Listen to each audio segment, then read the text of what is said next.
1. Rivet. When did you get into town? I run my fingers through my short hair and sigh. If you bothered to listen to me, you'd have heard me say I got to Farmington late last night. That's good, Bishop says through the speakerphone. I huff a laugh. He's still not paying attention to me. Maybe this wasn't such a great idea. I glare at my reflection in the mirror, willing the strength and resiliency I built up with 4 years in the Marine Corps to make an appearance. Rivet. He sighs. Now he's paying attention. I don't need him to cajole me. I don't need a pep talk before leaving my hotel to start a brand new chapter in my life. But it wouldn't hurt either. You're fierce. A woman who doesn't take shit off of anyone. You're as good, if not better, than half the guys there. I smile with my friend's declaration, as ridiculous as it is. This is Cerberus, I remind him. They're the best of the best, and you damn well know it. True, he agrees, and it doesn't help my current struggle. What if they find out about what went down? I'm sure they already know, Bishop says. They're kind of known for acquiring intel. Silence fills the airway, but I can't pull my eyes from the blue stare mocking me. Don't let the behavior of others destroy your inner peace. I shake my head, rolling my eyes even though he can't see my reaction. I thought you gave up quoting the Bible in boot camp, asshole. He chuckles. That's not a Bible quote. I think it's the Dalai Lama. Deep, real deep, I mutter. My best friend got the nickname of Bishop when he spouted Bible verses when he first arrived for boot camp, from what I hear. The name stuck. The innocence he joined the Marine Corps with didn't. It's hard to always maintain faith and trust when you face the things we have. He's still in the Corps, whereas 4 years was enough for me. The politics and bureaucracy that goes along with the job is enough to drive a sane person mad. I got out as quickly as I could. And from what I hear, that's the case with a lot of the guys who now work for Diego Kincaid Anderson. My point is that you need to forget about all that shit. You're going to do great. I have faith in you. Thanks, Mom. His laugh is like a balm to my soul. I hated leaving him behind, but he has another year left before he can discharge, and he still hasn't made up his mind if he's going to leave or not.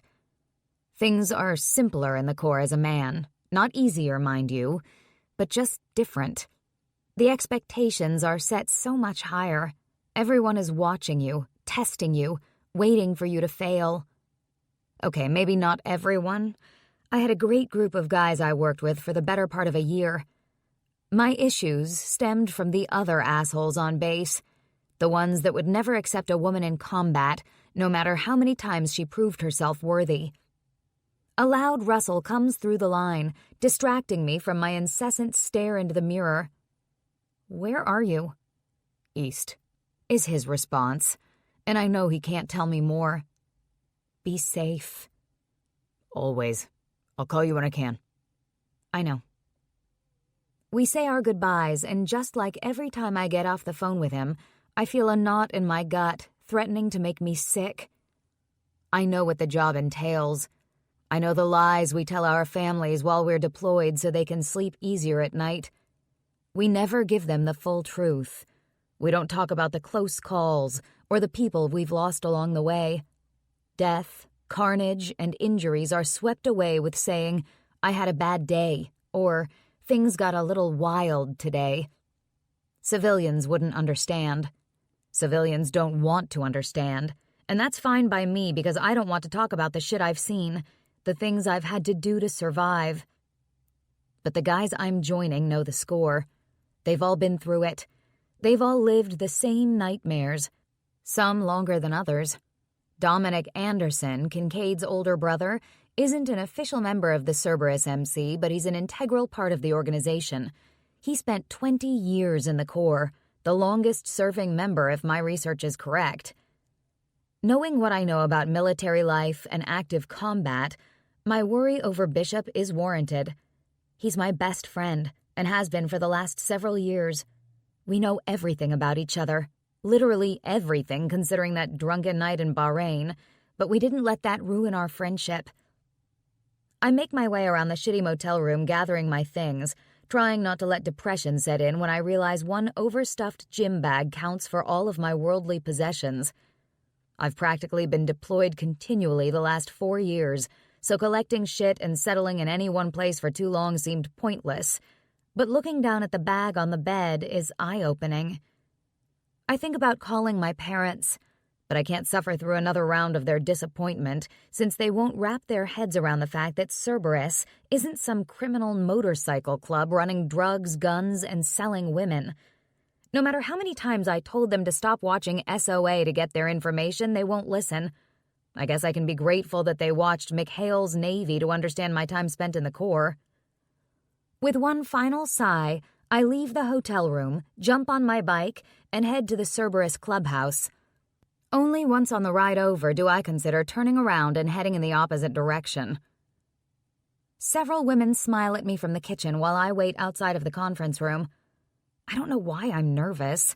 I've faced groups of men who snarl at me just for having a vagina, men who hate me because they believe women have no place in combat, men who want me to get hurt so I'll go back to where I belong. Their words, not mine. Men who think women in combat compromise missions because the guys were likely to protect me over doing their own damn jobs. I proved myself over and over. I can protect my damn self when things get hairy. I proved more than once that I've had their six when it was called for. But this is a new group of guys, a new group of Marines I have to convince that I belong. It's like fucking starting over from day one. I don't have long to stand and stew because the door swings open and Snatch, a ridiculous name but I've heard worse, waves me in. The club must be pretty damn progressive because not only is this guy covered in tattoos, including pierced stars on each cheek, but from what I hear, the guy is gay and his husband works here as well. Silence washes over the room as I walk in, and it's louder than a mortar blast in my ears. But instead of trembling and turning around to bolt, I snap my head up and walk toward the front of the room. I met several of the original guys during the interview process, and although that was nerve-wracking, it doesn't compare to seeing them all lined up at the front of the room. "We're a progressive club," McCain says with a welcoming smile as I approach. "And I have no doubt that each and every one of you will make sure Rivet feels welcome." "A woman in the club?" some guy at my back mumbles. "Never thought I'd see the day." I don't take offense. I was prepared for this sort of reaction. I make sure to meet eyes with Dominic, Kid, and even Shadow, who's holed up in the corner with a spread of computer screens in front of him. There's a guy beside him I haven't met, but we'll get to introductions eventually. "Listen," I begin, as I turn around to face the group of men sitting around the huge conference table. "I know what you're all thinking. A woman has no place in Cerberus." "That is not what I'm thinking right now," a smiling ginger says with a salacious look in his eyes. His reaction isn't new either. Men, especially those in the military, are wired differently than civilians. They fuck and fight, rinse and repeat. I knew coming here meant I'd have to shake off a few that would want to get in my pants. And that's something I am prepared for. I don't even acknowledge the asshole with a rebuttal before I continue. I've fought in combat, and the numerous commendations I've received prove I've worked my ass off to get here. I don't expect anything to change. I don't want you assholes watching what you say or toning down your personalities in fear of offending me. I don't get offended. I can trash talk and tell filthy jokes with the best of them. I'm here to do a job, and if you fuckers give me half a chance, I'll prove to you that I've earned my spot with this organization. A covered cough hiding laughter comes from my left, and I imagine it's either Shadow or the man sitting beside him, but I don't glance in that direction. Several of the guys blink up at me like I'm an anomaly, but most of them have something akin to respect in their eyes. And although I know I'm not in with them yet, at least I have my foot in the door. Kincaid slaps me on the back as he steps up beside me. Now that we've got that taken care of, we've been asked to help Blackbridge with an assignment. After the help they've provided us in Venezuela, I figure it's only fair to return the favor. Kincaid points to the only empty chair at the table, and as I take a seat, a serious man steps up to take the floor. I listen intently as Deacon Blackbridge, owner of Blackbridge Security, presents his case about his wife being missing and his thoughts on her being held captive at a compound in Côte d'Ivoire. I've never been to Africa, so I pay close attention, vowing to do the best job that I can, simply because my life, the lives of the men surrounding me, and the lives of countless women caught up in trafficking depend on it. Chapter 2. Canon. Is Griffin coming back for spring break? I don't bother glancing over at Samson to answer his question. Don't know. Are you coming back for spring break? Don't know. What do you know, Canon? I shrug, my eyes pinned to the woman across the room. I'm home for the weekend. It's easier for me to fly in from San Diego than it is for my brother Griffin and his girlfriend Ivy to fly in from Rhode Island. We didn't get nearly enough time with them, Cameron, Samson's fiancée, says beside him. I look to my right then, letting my eyes actually take her in. She's a damn doctor, used to be the guy's babysitter when he was younger, and here they are, wrapped around each other like they were always meant to be. Maybe they were, but I still can't fully come to terms with Samson settling down. He was always the party guy, the one to have a bad idea and follow through with it spectacularly, and now he's sipping a light beer and probably thinking about wedding plans. I shake my head. When did things shift? When did every damn person I know and love start to settle down? It all started with freaking Lawson. He fell in love with Delilah before she even finished high school. After those two got together, it was like a domino effect throughout the clubhouse. Gigi tied herself to Hound, nailing that down with their little girl Amelia. Then my brother Griffin, the guy I thought would spend the better part of his life in the Marine Corps, came home early and ended up dating Gigi's twin Ivy. I never thought that would happen, even though we all saw the way she watched him. They aren't engaged yet, but I know it's only a matter of time. Even Jasmine, Dominic's adopted daughter, is in a committed relationship, although that's a little more unorthodox, considering she's with Tug and Max. Does that make it a threesome or a triad? I'm not sure, but when I shift my eyes and find them standing together talking with Jasmine's dad, no one seems uneasy about the fact that two men have her sandwiched protectively between them. The Cerberus members are peeling off one by one as well, spouting their devotion and love for their significant others. No thanks. Not me. I'm not interested. I have no plans to ever settle down. There are too many flavors in the world to end up sticking with one for any length of time. I have an eclectic palate. I need change and variety. I'm sure that's why the tall blonde woman across the room is garnering all of my attention. She can't be but 3 or so inches shorter than my 6'2" frame, and that's nearly impossible to find. I don't purposely seek short women, but 5'8" is considered above average, and she's even taller than that. I also tend to lean toward girly girls, women who have long, wavy hair, ones who wear makeup and short little dresses. So I have no idea why I can't take my eyes off of the chick who's wearing combat boots, dark jeans, and a no-fuss Henley. What are you doing? Samson kicks my foot with his own. Hey. What? I snap, only pulling my eyes from her to glare at him for a second before I gaze back in her direction. That's a really bad idea, Samson warns. I don't know what you're talking about. I lift the mouth of my beer bottle to my lips. Most days I'd rather be hanging out at the bar. That's where the willing chicks are. Until tonight, there's never been a reason for me to hold myself up in the clubhouse, other than the fact that I can drink here and can't out in public. My birthday isn't for several more months, and my parents would shit a brick if I let people see me drinking in public. Cerberus has an image to uphold, after all. Seriously, Samson snaps. Quit staring at her. She's not some giggling co-ed from the bar. Cameron chuckles, and it pulls a smile to my lips. I'm going to make her mine. For tonight, at least. You don't have a snowball's chance in hell, Samson says with a scoff. I turn my gaze back to him, raising an eyebrow. Way to go, Cam says as she slaps Samson's chest with the back of her hand. Now he feels challenged. Seriously, man, don't shit where you eat.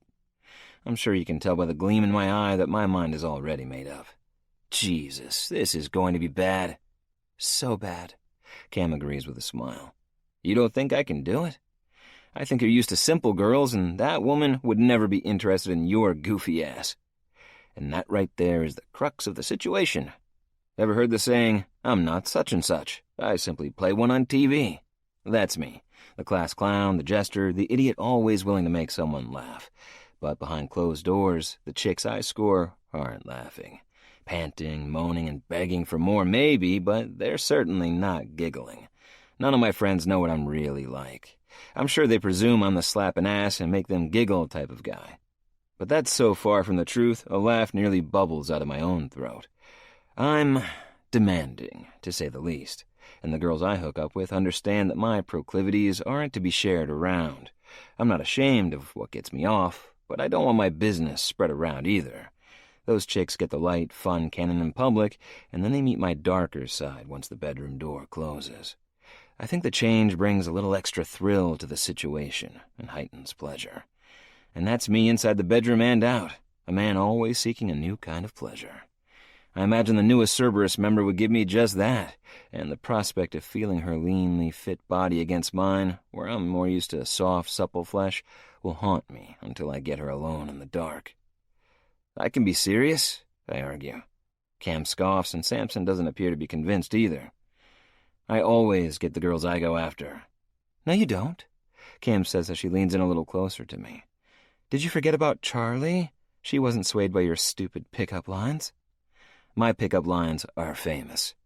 That may be true, but they didn't work on her. I didn't try all that hard either. And that's the truth. Charlie, Cameron's best friend, is also a doctor, and that chick was way too serious when I first met her. She didn't seem like the type that would relinquish control in the bedroom. The woman across the room, talking to Grinch, doesn't give off that vibe either, but for some reason, I just can't pull my focus off of her. It won't work, Samson says. You'll be wasting your time, and your dad will kick your ass for even trying. My eyes cut to the corner where Mom and Kincaid are talking. Dad isn't even in the room from what I can tell, so I bide my time, waiting until Mom calls it a night before I make a move. It doesn't take long. They always turn in early. Not to sleep, though. When I look up and notice Mom is gone, I know it's time to make my move. I shudder at the memories of going home shortly after they said they were going to bed. I'll never unhear those sounds as long as I live, so I always make a point to wait hours before following them to the house. Just the memories remind me that I'm grateful to have spent the last 3 years mostly on campus at San Diego State University. Only one way to find out, I tell them as Mom and Dad disappear. I drain the last of my beer before standing to introduce myself. Rivet is going to hand you your ass, Samson says with a smile, and it's easy to tell that he's waiting for me to fall, waiting for her to be the one to finally put me in my place. Rivet. I wonder what that name is all about. Maybe it'll come up in conversation after our hearts settle from the orgasms we're going to share. Cannon, Cam groans, you're just going to embarrass yourself. It's not going to happen. The chick on my radar is going to fold like an umbrella in a thunderstorm.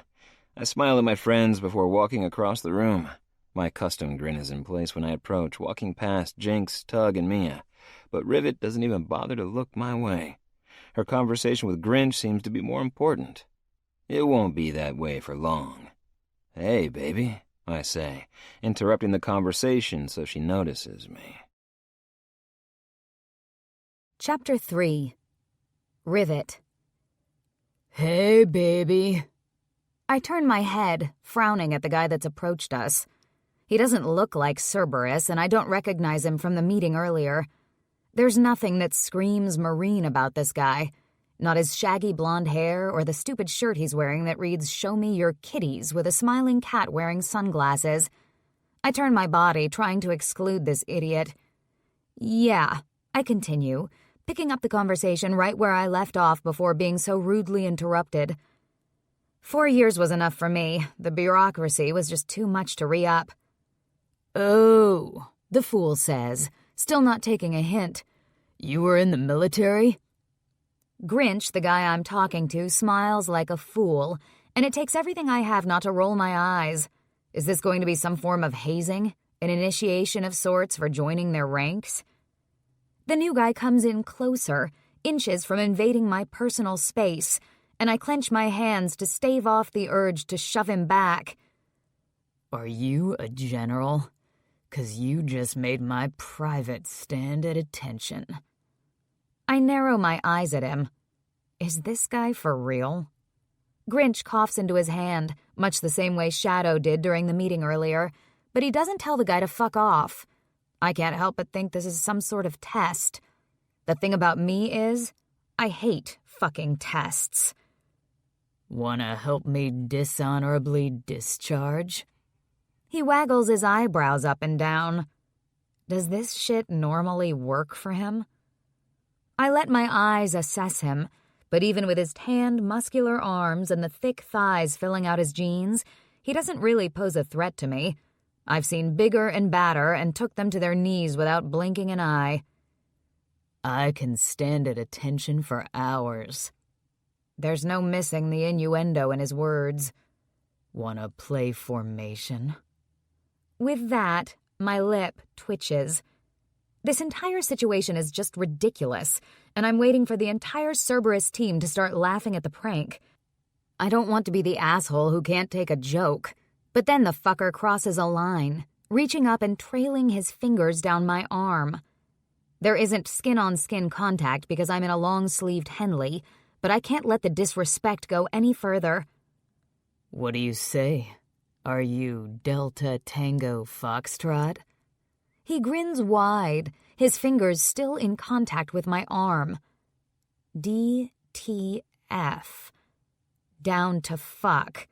This little mother.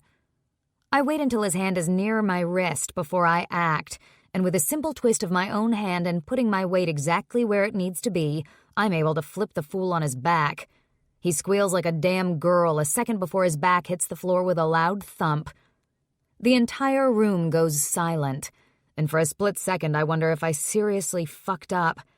But then laughter rings out around us, and Grinch smiles like I responded the way I should have. So, yeah, I tell Grinch, as I take a few steps to the side to get away from the guy still lying on the floor. 4 years was enough, but I think Cerberus is going to be a good fit. You're going to fit in here just fine, Grinch says, as he grins down at the guy on the floor. I give him a final cursory glance, finding him blinking up at me like he's never seen a woman defend herself before in his life. So, I guess now isn't the time to ask if I can put my ooh-rah in your hoo-ha. I huff an incredulous laugh at the audacity. Maybe he's too ignorant to learn a damn thing. I'm still in conversation with Grinch when he finally climbs up off the floor. He's still smiling, and I can tell from the wicked, teasing glint in his eyes that I haven't heard the last of him. Who the fuck was that? I ask Grinch when the guy is out of earshot. Cannon. He lifts his beer to his mouth with a grin. He's Shadow's youngest son. Fuck, I grumble, peering over my shoulder to watch the guy settle down on a couch near a sweet-looking couple. They're frowning at him, but he's beaming like he just won the lottery, and I hate that he feels like he may have figured me out somehow. Don't worry about it. His dad knows he's an idiot. They let their kids hang around the clubhouse? I ask because I'm feeling out the entire situation. I want to know what I'm facing, and knowing who has access to the building and when is instrumental in being informed. I'd say they normally just chill and stay out of the way, but several of the guys have crossed that line. Why do I get the feeling this is about to turn into a gossip session? He grins again and shrugs. I figured you'd want to know the ins and outs. Who you can fuck that won't get you kicked out of the organization. I'm not fucking anyone in Cerberus. His eyes watch over my shoulder, and I know he's looking at Shadow's son. I'm not fucking any of the original's kids either. Okay. Silence fills the space between us, and as the seconds tick by, I grow more desperate to learn everything there is to know about the workings of this place. You ready to listen? Grinch says, as if he can read my mind, and suddenly he reminds me of Bishop. He hasn't stopped chattering since he approached me earlier, and he seems comfortable talking about anything and everything around here. It's like I'm already a full-fledged member of the group, according to him, and that's what I'm striving for with all of them. Yeah, I guess, I tell him with a quick grin. I'm not going to point because these fuckers will notice. So listen to the info and then put 2 and 2 together when you start getting more familiar with those around the clubhouse. I nod, letting him know I'm ready for him to continue. Okay, let's start with Cerberus. Hound is dating and has a kid with Gigi. She's Kincaid's daughter. Her twin Ivy is dating Griffin, Shadow's oldest son. Those 2 are in Rhode Island. You'll meet them this summer, if not sooner. Griffin's a Marine. I think you'll like him. Okay, that's 1 Cerberus member and both of Kincaid's daughters. Who else? Jasmine, Dominic's adopted daughter, is dating Tug and Max. Max works with Intel and all that computer shit. Hold on. I lift my hand to stop him in his tracks. She's dating both? Yeah. He grins again. It was a whole big thing a couple of weeks ago, but things seem to have settled. Let's see.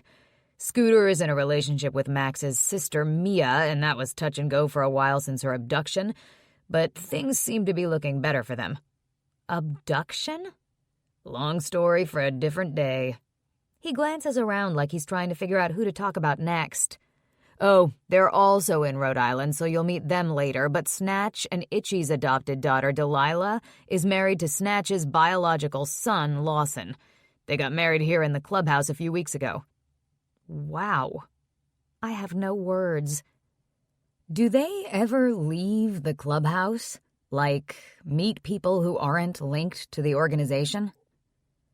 Grinch chuckles, a silly sound coming from such a serious man. Samson, Itchy and Snatch's adopted son and Delilah's twin, is engaged to Dr. Cameron Davison. So they didn't meet here?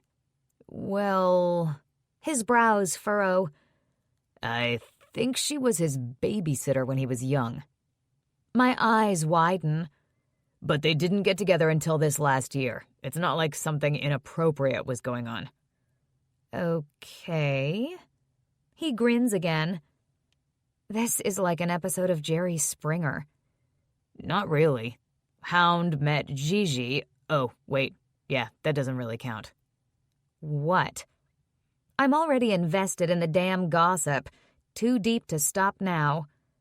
Hound was tasked with bringing Gigi home, so technically it was Cerberus-related. Griffin grew up with his girl Ivy. Tug knew Max from when they were kids. He leans in like he's telling me a secret.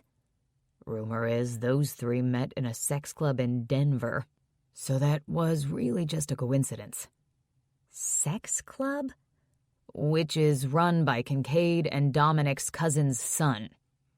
I shake my head. Wow. When I say it all out loud, it makes everyone seem like complete freaks. But I promise we're normal. You think? Regretting your decision to come here? Tell me that idiot isn't going to try to sneak in my room and fuck me. I nod my head in Cannon's direction. Nah. He may spend a few days licking his wounds before he approaches you again, but you don't have anything to worry about with anyone here. He takes another sip of beer.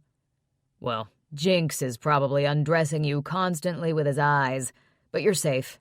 Kincaid doesn't put up with much bullshit around here. Good to know. I lift my nearly empty beer back up to my mouth as I scan the room, processing what Grinch has just told me and trying to link stories with faces.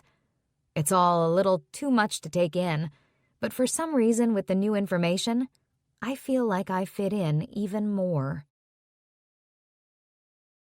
Chapter 4. Canon. Was that part of your plan? Samson asks, barely holding in a laugh when I rejoin them. My dick is hard. I mutter as I take a seat on the sofa across from them. Really? Samson chides. Knock that shit off. Cameron laughs, not fazed a bit with my news or the vulgarity, but Samson has a point. We weren't raised to speak that way in front of women. Sorry, I tell her. She looks at me and shrugs. I think Landon has better game than you. Samson interjects, still unwilling to let what just happened go. Landon is Dustin and Chloe's teenage son, and he's recently discovered tits. To say he's obsessed is an understatement. Leave him alone, Cam says, smacking his chest the same way she did earlier. Let the guy lick his wounds in peace. Speaking of wounds, how's your head? You hit hard enough to get a concussion."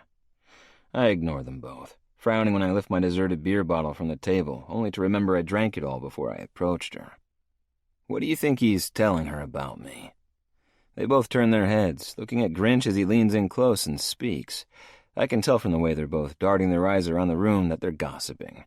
Grinch is known for being in the know, and he never has a problem sharing that information with others. "Probably that you're an idiot," Samson teases. "She already knows that," Cam adds. 2 against 1, I look back at my friends. That's jacked up. Cam smiles wide, showcasing perfect white teeth. "You bring this mess on yourself," Samson says. "I told you she wasn't going to be interested in those cheesy-ass pickup lines." So, a different approach? I turn my gaze back to her. "No approach," Samson says with warning in his voice. "Leave that woman alone. Go to the bar if you want to score. Don't bring that crap here. It makes things messy." "She only served 4 years, I say, ignoring his insistence. I heard her tell Grinch that when I was walking up. "And? That means she's closer to my age than I initially thought." "Are you saying she's old?" Cam snaps. Seems she still isn't 100% over the age difference between her and Samson. "No," I answer. "She just seems experienced, I guess. She was in the Corps for 4 years, not away at summer camp. Of course she's experienced. That woman has seen and done things you could only imagine. That's why you need to leave her the hell alone. She doesn't have time for college juniors with nothing but time on their hands. She's here to do a job. Let her do it without being harassed by the likes of you." I turn my eyes back to Samson. "Are you done?" He shrugs, leaning back against the couch and pulling Cameron closer. "I think she's too much work. It's not like I wanted to get down on one knee and promise my life to the woman. I just wanted to get my Don't even finish that thought," Samson warns. Cameron gazes down at her own diamond ring, but the pink in her cheeks tells me she knew what I was going to say. As the night wears on, I keep an eye on Rivet, but what I told them is true. I'm not looking for anything even semi-permanent. I don't want to have to work that hard to get laid, and that's all that it would have been. A night, maybe 2, of unadulterated sin, but then it would be over. My only regret right now is not going to the bar. It's too late now, and I've been drinking, so it looks like my last night before returning to school is going to happen without another notch in my headboard. "How's your head?" Laughter surrounds me when Jasmine and Max walk up and sit down. "Fine," I grumble, and from the light sparkling in her eyes I know I haven't heard the last of it. "Dude, she legit just laid you out," Max laughs. "No one says dude anymore, old man." My words don't wipe the grin from his face. "Maybe you should rethink your approach," Jasmine adds helpfully, but when the corner of her mouth ticks up, I can't tell if she's offering honest advice or if I'm soon to be the butt of another joke. "Don't give the guy any more ideas," Tug says as he takes a seat on the other side of Jasmine. The 3 are so close, she's practically sitting in both of their laps. Max and Jasmine take the beers Tug offers without pulling their attention from me. "He's not going to bother her anymore, right, Cannon?" Samson asks, glaring at me until I nod in agreement. "That may be best," Max says. "Would probably end up with more than a bruised ego if you tried to press your luck," Tug adds. "You shouldn't have touched her." This comes from Jasmine. "Your dad isn't going to be happy when he hears about it." "People should keep their mouth shut," I snap. But then the guilt settles in. I don't know exactly why I trailed my finger down her arm. Maybe it was desperation. Maybe my ego couldn't handle standing there and her ignoring me, but no matter the reason, I shouldn't have reached out to her. Dad isn't going to be happy. Hell, I'm not happy with myself, and now she probably thinks I'm the biggest douche that walked the earth. This is her home, and I fucked up by how I acted. "You shouldn't have touched her," Jasmine repeats. "I know." "This isn't the bar. She's not one of your groupies." "I know." I cut my eyes in her direction. Jinx has joined them. Maybe I should apologize. "No!" echoes around me from my friends. The declaration is so loud, half the room turns to look in our direction. Rivet can't be bothered to glance over at us, and that stings more than it should. If she weren't so tall and domineering, I don't think I'd give her a second look. I blame it on boredom, having too much of the same thing all the time and wanting something different. We may not even be compatible, for all I know. She could want to pin me to the bed instead of the other way around, and no matter how many times I run that scenario through my head, I can't see that being something I'll ever be interested in. She's not going to drop me to the floor without so much as a twitch in her muscles warning me that was going to happen and then want me to take control. I shiver at the thought of being tied down and dominated. Yeah, that scene isn't for me. Quit, Samson snaps, kicking my foot. Leave her alone. Reluctantly, I pull my eyes, ceasing the hole I'm practically drilling into her back, and face my friends. Are you working with the inn again this spring break? Samson asks, changing the subject. I scrape a hand over the top of my head, further messing up my already messy hair. I don't think so. He hasn't called. But if he does, can I catch a ride with you guys to Denver? I grin, looking over at Max, Jasmine, and Tug. Jasmine's cheeks pink. Denver? We don't have plans to go to Denver. I cock an eyebrow. Max shifts his weight. Tug clears his throat. They all three know what I'm inferring. Halish, the sex club they frequent, is in Denver. I'm not 21 yet, but the second my birthday rolls around, I'm going to take my newly established adulthood straight to their front steps. We're fixing to head out in a few days, Tug says, rather than opening up a can of worms and acknowledging what I was implying. I don't know if I'll be back before then. What about you two? I grin at Jasmine and Max. You guys heading up there? We don't visit Denver alone. We like to travel together, Jasmine says. Tug is frowning at me, and Samson doesn't look very impressed either, so I nod and let my gaze wander around the room. The subject drops, but I don't add anything when everyone else starts talking about a possible trip or a long weekend to go skiing. The get-together is breaking up, and at some point, Rivet left the room without me knowing, but that's fine. The attraction I feel for her has more to do with boredom than anything else. And it's that lie on my mind when I stand and tell everyone good night. I make my way across the room toward the kitchen, strategically keeping my eyes off the hallway that leads to her room. The house is silent when I enter, and thank God for small favors. I have a year left at college, but if I return to Farmington, which isn't likely with my degree plan, I'm going to need to get off this property. This summer is already going to be hell with Griffin and Ivy back. Those two go at it more than Mom and Dad do. And although it's not as gross, it's just a steady reminder that, although I talk a big talk, I usually end up spending most nights alone. Chapter 5. Rivet. My mind is still spinning when I finally make it to my room. Other than taking a cursory glance earlier when I tossed my bag in, I haven't really had a look around.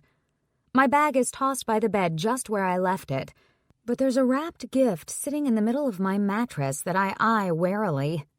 It must be from the guys if the camo wrapping paper is any indication. And it's the worst wrapped gift I've ever seen. Half of one end isn't even covered with paper, and it looks like whoever was responsible for it took a Sharpie and colored on the box to make up for the lack of paper. The bow on top is flat and crooked, but the sight of it still brings a smile to my face. These guys are different from what I first expected.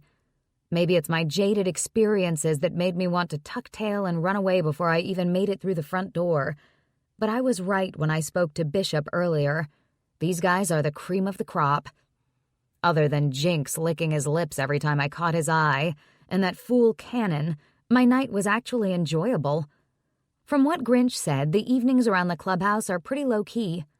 He mentioned parties that get a little wild after they get back from a mission, but that's understandable. I'm no stranger to needing a wild night myself when adrenaline and the thrill of making it back home safe and sound doesn't seem to want to let go. Before I can pick up the package, my phone rings. Pulling it from my pocket, I smile when I see the name and picture pop up on the screen. Twice in one day? I say in lieu of hello.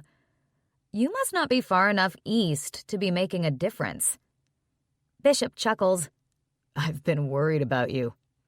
Your worries are for nothing, I tell him as I plop down on the mattress. A card I hadn't noticed before I sat and jostled the package peeks out from under the long rectangular box. So they didn't have an issue with the first female Cerberus member? Not that I could tell. I hold the phone between my ear and shoulder and flip open the card. For all the lonely nights when you're too tired to hit the bar, it reads. All the guys have signed it. Well, all the guys, it seems, but the original members. Any good-looking guys there? I scoff at his question. They're all ridiculously good-looking. It seems to be a prerequisite for the club. See, And you thought you wouldn't fit in. I've always said you were gorgeous. I don't respond to that. After that night in Bahrain, Bishop wasn't as quick to let go of the reasoning that hooking up was a mistake. The topic is rarely brought up these days, but he's always hinting at it like he just did. That night, the one night we shared that was filled with grunts and moans, sweat and hands everywhere, was the only time he ever told me I was gorgeous. I shake my head to clear it of the memories. I'm not fooling myself. I'm not trying to convince myself that it was less than it was.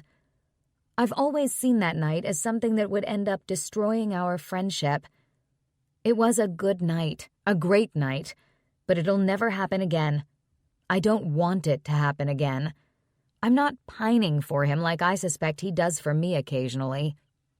They got me a gift. I pick up the box, shaking it. The rattle it emits gives me no clues as to what's inside of it. What did they get you? There's caution in his voice that makes me roll my eyes.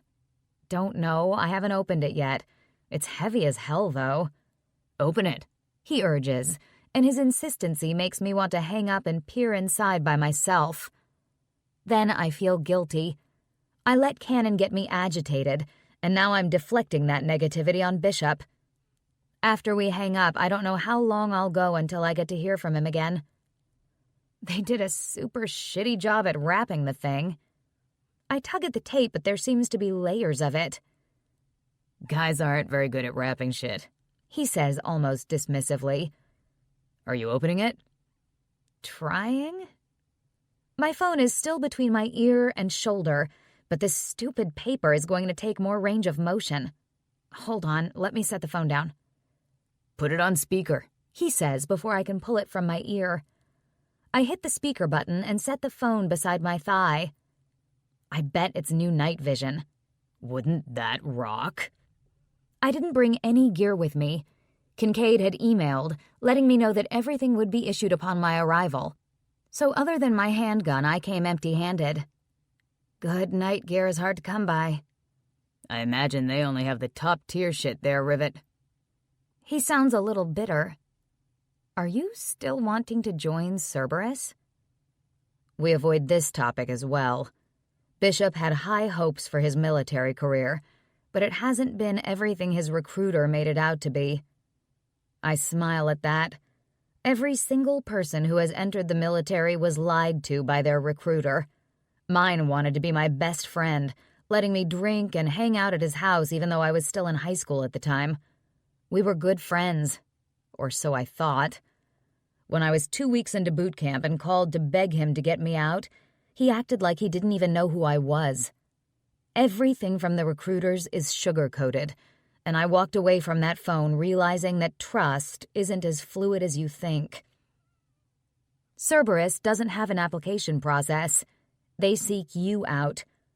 I don't know if they have some sort of inside man that keeps an eye on people's exit interviews or what, but this isn't something you apply for. If you qualify, they come to you. What is the gift? I shake my head, letting him get away with not answering my question. Holy shit, I mumble when I flip the box lid back. Is it night vision? A chuckle slips from my lips as I stare inside the box. It's books, I lie, as I grip the handle of the jug of lube. To the side of the lube is a massive dildo. Its size no less ominous for being bright pink. Books? He either sounds confused or can tell that I'm lying, but there's no way in hell I'm going to tell him the truth. We put a hard limit on all topics regarding sex, and even thousands of miles away isn't enough distance for me to bring the subject up. Now the card makes sense. For all the lonely nights when you're too tired to hit the bar. All the guys appeared genuinely shocked when I walked into the conference room earlier. They must have been scrambling to purchase this shit. It reminds me of the good-natured pranks we would pull on each other when we had downtime back on base. Rivet? I narrow my eyes at my phone when Bishop snaps at me. Sorry, I tell him, after picking up the phone and taking it off speaker. What did you say? What books did they get you? My mind scrambles to think of something. I don't read much. Who has the time for that, honestly? The Art of War. I lie. And? He pauses. You said books, plural. What else? Shit. He must know I'm lying. A book about George Washington. Really? Night vision would have been cooler. So much cooler. I agree. Ah, shit, I gotta go. I begin, but the line goes dead in my ear. Relief to be off the phone and guilt over my lies eat away at me as I stare down at the gift, trying to figure out if they're the type of guys to bring it up in the morning over breakfast or they'll just leave it be. Maybe the best solution would be to bring it up myself. I tuck the gift, still in the box, onto the top shelf of my closet, strip down to my boy-short underwear, and fall into the bed. I can unpack tomorrow. Chapter 6. Canon. Coffee. I groan as I step into the kitchen. Mom steps away from the counter so I can reach the pot. "Rough night?" she asks, sipping from her own cup. "Not really. We just hung out in the clubhouse. I actually went to bed decently early." I look at Dad from the corner of my eye, but he's reading something on his tablet and doesn't look up at me. Maybe he hasn't heard of the complete ass I made of myself last night. "Cream?" Mom asks, holding the carton up. I shake my head. It's a black coffee kind of day for me. She returns the creamer to the door of the fridge before taking a seat beside my dad. Morrison Shadow Griggs is a serious man on his best day. He raised Griffin and I to be men, yet sensitive to the needs of those around us, and it's that raising that lets me know we're going to have a serious conversation today. The air is different from the way it normally is, and I know before I turn away from the coffee pot with my first cup of joe that he's gotten wind of my shenanigans last night. I'll apologize to her. I mutter as I take a seat across from my parents at the kitchen table. "I'd hope so," he says without looking up. Tension fills his jaw as it flexes, and I know he wants to say more. He's disappointed, and I know if I could stomach to glance up into my mother's eyes, I'd see the same from her as well. My first instinct is to ask who told him, but that's not the problem, no more today than it was last night. "I expect my men to be respectful to every woman they encounter, whether they're on Cerberus property or not. I expect more from you. As my son, you have to set a better example." Dad sets down his tablet on the table, and I know I can no longer hide my eyes from him. "Do you treat women that way at school?" Mom asks. I shake my head. "No. I mean, I joke around and stuff, but I don't touch them without permission. I've messed up last night. It won't happen again." "She needs to feel safe. Rivet needs to know that the clubhouse is her safe place. And if you can't respect the boundaries while you're over there, I'll ban you from the building." I nod at Dad, understanding exactly where he's coming from. "Most boys your age would shrug this off. They'd say it's no big deal. It's not like you kissed her or grabbed her ass or something, but you're not most guys. Cerberus isn't most men. Understand?" "Yes, sir." And I seriously do understand. How I acted last night, even though it came across as all bravado when Rivet slammed me to the ground, was mostly shock and awe at myself, at knowing it wouldn't have happened if I hadn't touched her without permission. I was surprised she did it. I was disappointed in myself for putting her in that position.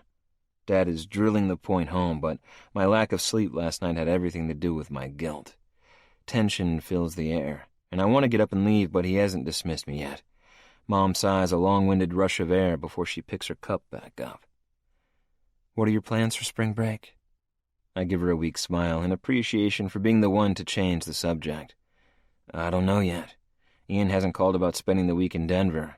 I may head somewhere with my friends." "You could always stick around here and figure out the ropes with Cerberus," Dad offers. It's not the first time he hinted at wanting me to work for the family business, but my degree will be in finance, geared more toward corporations. If he calls, I'm going to Denver. Ian Hale is running $1 billion business. I don't want to miss out on that opportunity.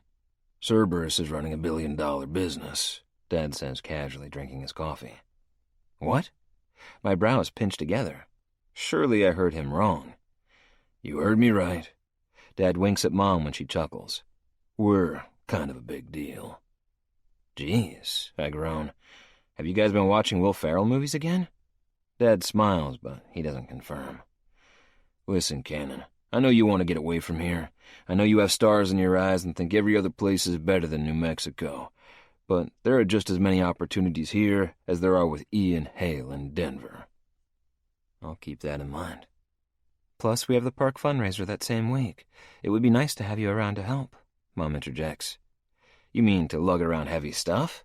I grin at her. Exactly. Mexico is sounding better and better. What? Mom looks shaken. A couple guys from school were thinking of heading to Tijuana over spring break. I don't think that's a great idea. Dad is looking at Mom when I peer over at him. Care to explain? We go to Tijuana all the damn time. It's like an hour from campus, and you don't have to be 21 to drink in Mexico. It's not a good time to leave the country, Dad answers. That's all I'm going to get? I look from one parent to the other, but neither of them seem too eager to tell me what's going on. I'm a grown man, you know. My childhood isn't going to be ruined by knowing the truth. Neither speak up. Seriously? Dad sighs, but it's in resignation rather than irritation. There's some trouble brewing across the border, mostly in Mexicali, but it's not unheard of for things to spread like wildfire down there. See? I stand from my chair and grin. That wasn't so bad, was it? He doesn't return my smile, and my steps falter before I can get very far away from the table. It's worse than a little bit of trouble, isn't it? 4 people from your school went missing around Christmas. I nod, remembering hearing about that and thinking they just took off and decided college wasn't for them. They found their burned-out car early yesterday morning. And the people? Dad swallows, his back straightening, and he hasn't even opened his mouth to tell me the full truth, and already I regret demanding it. It's one reason I turn him down each time he offers to let me intern with Cerberus. They face some pretty bad stuff, and I don't have room for all that bad crap in my life. I want to be carefree and happy, not haunted by the things I've seen. It's why I didn't join the service like my dad and brother. They're waiting on dental records, but all signs point to them being in the car. Well, shit. I grumble and sit back down at the table. Dad nods, not bothering to chastise me for the foul language in front of my mother. Mexico isn't a good idea right now. Yeah, I'll, make different plans. Fundraiser in the park, Mom says with a little less joy than she had a few minutes ago. Yeah, I'll consider it. We chat for a few more minutes, small talk that I'm certain my parents forced me to sit through in order to gauge where my head is at with the news. I don't want to think about it. I don't want to picture what those people went through. I shake my head as I climb the stairs to my room, suddenly feeling the urge to reach out to everyone I know just to make sure that they're okay. Now I know what Mom and Dad feel when they text daily and urge me to communicate with them every day. I shoot off several text messages while sitting on the foot of my bed, a bid to waste time to keep me from doing what I really need to do. I still need to head back over to the clubhouse and get my apology out of the way, but I'm dreading that. I have to catch Rivet in one of the common areas. Knocking on her bedroom door wouldn't be appropriate, especially not after the way I acted last night, so it may take a while. She could be gone or decided to sleep in late, but I know my dad's disappointment will only triple if I leave New Mexico without making things right with her. Fuck. I should have kept my thoughts to myself last night. I shouldn't have approached her thinking the same tired-ass lines would work, even though I've been saving those particular lines for forever on the off chance of running into a hot chick in BDUs. I would have probably had better luck with an Army girl, but no, I had to test my luck with a badass Marine. I have no clue why I'm making a bigger deal out of this whole situation. I put my finger on her arm. I shouldn't have, and now I need to apologize, but dread fills my stomach at the thought of walking up to her and saying as much. Maybe I'm worried she's going to ignore me again. I'm not too afraid that she's going to put me on my ass again because I'm not really one to make the same mistake twice, but I probably deserve to be tossed around a little more. And now my dick is getting hard. Jesus, what is it about that woman that allows her to seep inside my damn head? Yeah, she's hot, but I'm around hot chicks every damn day. It was one of the selling points of going to college in California. I couldn't say no to tiny shorts and bikini tops. Hello, Mission Beach Boardwalk. I shouldn't be thinking about bikini tops because I'd bet money that woman has a six-pack, and I'm not talking about a couple of contours and a little definition. I bet she could give my brother a run for his money in the abs department. I'm pretty cut, but Griffin's stomach is insane. I push a deep, slow breath from my lungs and shake out my hands. I need to go apologize, and then I can pretend nothing ever happened. Next time I come visit, it'll be like we've never seen each other. If she's around, I can work my way through small talk like I do with some of the guys, but other than that, she'll be off my radar. I shower and dress, taking my sweet time and putting off the inevitable. My flight doesn't leave until late this evening, but I have no desire to check in with old friends around town. That leaves my task in the clubhouse and hanging out with my folks until Dad drives me to the airport. My text to Griffin goes unanswered the entire time I'm in the shower. Samson texts back, asking if I apologized yet. Lawson isn't interested in chatting because apparently they have honeymoon Sunday every week, whatever the hell that means. I'm sure it's sex, but he didn't respond when I asked for clarification. Time ticks down, but in reality, less than an hour has passed since I came upstairs. Crap. I mutter as I shove my feet into my sneakers. Now or never. Dad is still at the kitchen table when I pass through to head to the clubhouse, and all he does is give me a quick nod when I pass. The disappointment from earlier is no longer on his face, and at least that's something. Laughter hits me in the chest when I enter the clubhouse through the back, and when I hear her voice in the kitchen, I wrap my head around the knowledge that I'm fixing to have to make this apology in public. Seems fitting, seeing as everyone was watching when I disrespected her last night. Chapter 7. Rivet. Summer. You seem cranky. Jinx stands off to the side while I make a cup of coffee. Cranky doesn't even begin to describe my mood, but at least he's keeping enough of a distance that I can't easily reach out and throat punch him. Not in the mood for your shit this morning, I mumble, adding a little sugar to my black coffee. I figured you'd be in a better mood. Are you not using that gift we got you? I huff a humorless laugh. I haven't thought about that dildo or the gigantic bottle of lube they left wrapped so horribly on my bed since I opened it. I shoved it in the closet the first day I arrived almost 5 months ago and didn't give it a second glance. Plastic toys have never been able to satisfy me. I shrug as I turn around to look at him and bring my coffee close to my mouth. I'm used to bigger. His perfect teeth flash when he grins. I don't think there's a cock on the earth bigger than the one they got me. It was meant as a joke, too large for practical use. But then again, I did spend a lot of time on Navy bases. His smile falters when I wink at him. He's a smart guy. He knows it was a jab at him or any other Marine who may be listening. I'll have you know. I no longer hear his voice because Cannon walks into the kitchen. I haven't seen him since the morning after I arrived. He apologized to me in front of all the other guys, which made me respect him a minuscule amount, but he immediately returned to college after, and I haven't seen him since. That same silly smirk from the first night is on his handsome face, and the fact that he hasn't shaved, leaving scruff speckled on his strong jaw, makes him appear older by a few years. He nods at me before walking toward the coffee pot, and I find that I'm both relieved he isn't giving me shit in front of the guys and also bereft that he doesn't pull some stupid pickup line. I've gotten closer to the guys over the last couple of months, and they have given me the lowdown on everyone at the clubhouse, including the children of the original members. Shadow has 2 sons. Griffin served in the Corps and is serious to a fault, and Cannon is the wild child who doesn't have a care in the world. He attends SDSU, but they didn't go so far as to tell me what he's studying at college. Probably girls and how to perfect his beer pong skills, if I had to guess.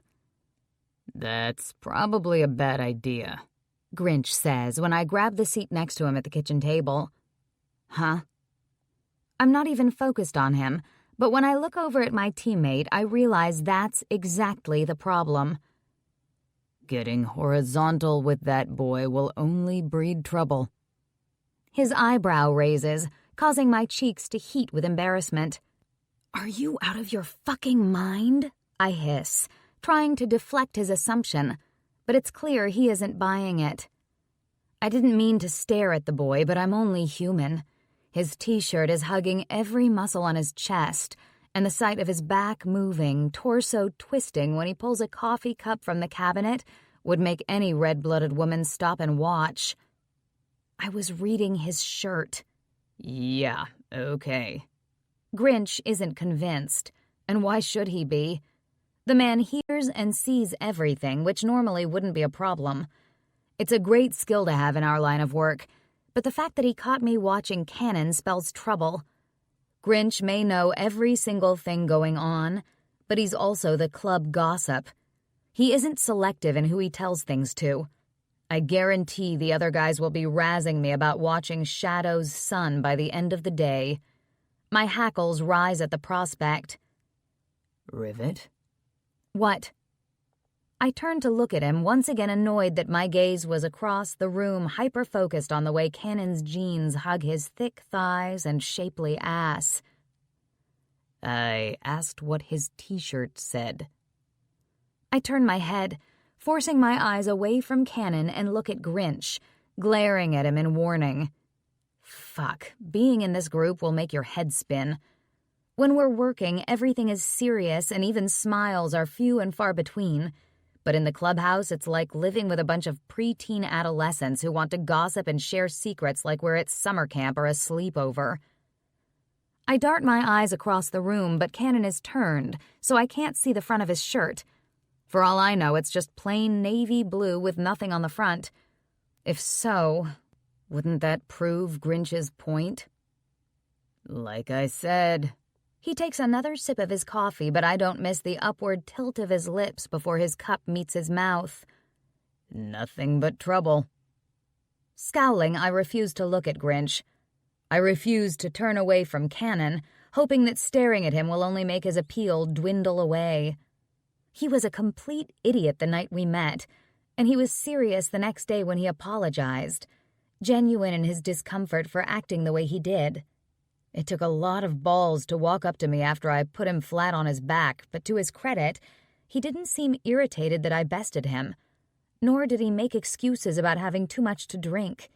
He didn't even blame his friends, even though I got the impression watching them that night that they teased him into action. My lip twitches when Cannon finally turns around, and I see that his shirt says, "Strangers have the best candy." He grins when he finds me looking at him, but I meet his challenge by not looking away. In my eyes, I hope he can read that I'm expecting him to act the same way that he did that first night. But he gives me a slight nod before continuing his conversation with Jinx, who's known to stay close to the pot of coffee until the thing is drained. Cannon's mouth doesn't twist into a salacious grin. He doesn't grab his junk and wink. He doesn't halt his conversation and amble over to me with filthy words and suggestive taunts. He just stands there, only glancing at me long enough to acknowledge me in the room before turning back to Jinx. I don't know how I feel about it. I shouldn't care that his focus is elsewhere. I should be grateful that he isn't acting like an idiot or embarrassing me in front of my teammates. But I find my cheeks heating with being ignored. I don't want the man to do those things, yet I also feel deprived of his attention for some reason. I'm losing my fucking mind. What's that? I snap my head toward Grinch, cringing when I realize I've said the words out loud. Cannon has gotten me flustered, and all he did was walk in the damn room. I got shit to do, I snap, standing from the table. I'll forego breakfast to peel myself from this situation. I contemplate leaving my half-full cup of coffee on the table to keep from having to get closer to him. But I'm not a slob. That and the sign hanging on the wall that reads, "Your mother doesn't live here, clean up after yourself," is a clear enough warning. With my head held high, chin jutting forward, I walk across the room to the sink, putting me within arm's length of the guy who has somehow made my brain scatter. Rivet? Cannon says, as I rinse my cup before opening the dishwasher. Is his voice always that husky? Does he always sound like he's got gravel in his throat? I don't recall him sounding that way the first time we met, or when he found me the following morning. The gruff sound of my name on his lips does things I won't even address right now. "Cannon." I nod at him, close the dishwasher, and haul ass out of the kitchen. Grinch's low chuckle follows me out the door. Gigi, one of Kincaid's daughters, is pacing the hall with an irritated baby in her arms. Amelia, the cutest baby I've ever seen, and my teammate Hound's daughter, is gnawing on her fist with streams of tears rolling down her chubby, flushed cheeks. I don't know a damn thing about babies, but it's apparent that this little one is unhappy, showing no signs of settling anytime soon. Since I don't have a motherly bone in my body and wouldn't have a clue how to help a child in distress, I nod at Gigi, who looks like she's been up all night, and walk past. She coos to the baby, softly comforting her. Gigi is young. Most would say too young to even be a mother. But she seems to be doing a good job. Once in the safety of my room, I press my back to the door. If Cannon is here now, that only means that college is out for the summer and he's going to be around more often. I can't be caught watching him again. Grinch didn't let it slide this time, and there's no telling what kind of gossip will spread if I'm caught again. I've been on numerous missions with these guys already, having just gotten back from 3 weeks in Central America a couple of days ago, and although I've slowly won their respect, I know I'll lose it in the blink of an eye if I start anything with the guy I wanted to choke out the first time we met. Even though my options are limited around here, I refuse to even contemplate what a night with him would be like. I refuse to think about the power his thighs would wield as he drives inside. Nope, not going to think about it at all. The guys have parties. They had one last night and the night before, in fact. Every time we return from the field, they turn the music up loud and the drinks start flowing. Women from town seem to know when to appear, or the guys send up some sort of beacon inviting them to the clubhouse. Women, not men. There are never any guys in the clubhouse other than team members and the original Cerberus guys. Unless I want to get a little freaky with some of the female townies, to each their own, but it's not my thing. My options aren't only limited, they're non-existent around here. Jinx would be down for a little romp, and I've caught Rocker staring at me with impure thoughts in his eyes, but that would bring as much drama as hooking up with Cannon, and I'm not looking to compromise my place in Cerberus just for an orgasm or two. Even though several of the guys are clearly down to fuck, I refuse to shit where I eat. Groaning in frustration, I head to the shower. Maybe a nice, long ride on my bike will be enough to clear my head. That, and keeping my distance from the smiling fool who ignored me this morning. Why does getting exactly what I wanted in the first place bother me so damn much? Chapter 8. Canon. And all I'm asking for is a little information. I mutter to my brother, who's more interested in the stupid game he's playing on his phone than helping me out. I've been in Rhode Island since the beginning of January. How would I know? He grumbles, apparently losing on the game, but he doesn't make eye contact with me when he finally sets the stupid thing on the kitchen table. Did you even apologize to her? If you did, maybe you can ask her these damn things yourself. Griffin, Ivy, Lawson, and Delilah opted to stay back east over spring break, and since they weren't coming home, I didn't either. Ian Hale didn't call about another spring break internship, and I didn't bother to call him either. I'm actually relieved I got some time to myself. But it was difficult not grabbing a red-eye flight back to New Mexico that week. I wanted to see Rivet, and that was enough to keep me away. I spent the week hanging out with friends that didn't go home either, drinking and having a good time, but my thoughts were never far from the clubhouse the entire time. I didn't bring up the topic last week when I was in Rhode Island for their graduation because there were more important things to focus on, like helping them and Lawson and Delilah pack their apartments and load the U-Hauls. But they're back now, and I need answers. I did apologize, and for your information, I was completely sincere. I know I acted like an idiot that night. You act like an idiot every night, he clarifies. I simmer, irritated that I've been typecast into that guy, the one who was always acting a fool for the benefit of others. Don't get me wrong, I like making people smile, and sometimes making sure they have a good time is my sole focus. But Rivet doesn't seem impressed, and that has weighed on me more than I'd like to admit these last couple of months. I managed to keep my cool yesterday in the clubhouse kitchen, but my blood sparked as if tainted with diesel fuel when I caught her looking my direction. Granted, she was probably imagining 101 ways she could disembowel me with a Q-tip, but still, Her eyes ran the length of me, and I nearly lost my shit. Keeping the conversation going with Jinx about something so random I can't even remember the topic of conversation was nearly impossible. I managed, barely, and then she was gone. I avoided the clubhouse yesterday evening, opting to keep my distance even after everyone got back in from Rhode Island late yesterday afternoon and congregated there last night. So what you're saying is that you don't know? Griffin finally meets my eyes. I got nothing for you, bro. So she isn't seeing anyone? I can't seem to let it go. I want Rivet. I have since the first time I saw her, but I'm not one to push up on someone when they're in a relationship. That's messy, and if there's one thing I hate, it's messy situations. Were you not listening when I told you I don't know anything? Ivy talks to Gigi, who lives in the damn clubhouse with Hound and Amelia, so if there's something going on, the girls know about it. If Ivy knows about it, that means you know about it. She tells you everything. His top lip quirks up in a smile, and it's clear that his mind is 1,000,000 miles away, probably picturing Ivy in some sexual fantasy I don't even want to think about. Griffin? I snap my fingers in front of his face, but I've already lost him. I sit quietly, waiting for him to work through his thoughts, because I know I won't have an ounce of his attention while his mind is on Ivy. She claims nearly every second of his thoughts, and even though we're closer, now that he's no longer in the Corps, I still can't help but be a little jealous that she's usually the only thing he can focus on. Morning, Mom says as she walks into the kitchen and arrows for the fresh pot of coffee I made 10 minutes ago. Got any plans tonight? It's Friday, and that would normally mean something special if it wasn't summertime, but we don't keep a schedule. Any night has the potential to include a party while we aren't in school. The thought sobers me. I'm the only one left to graduate, other than Landon, but he's still only a freshman in high school. Ivy and Delilah are finished with school and returning home to find jobs and be productive members of society, so maybe my summer won't be filled with fun, games, and hanging out with my friends and family.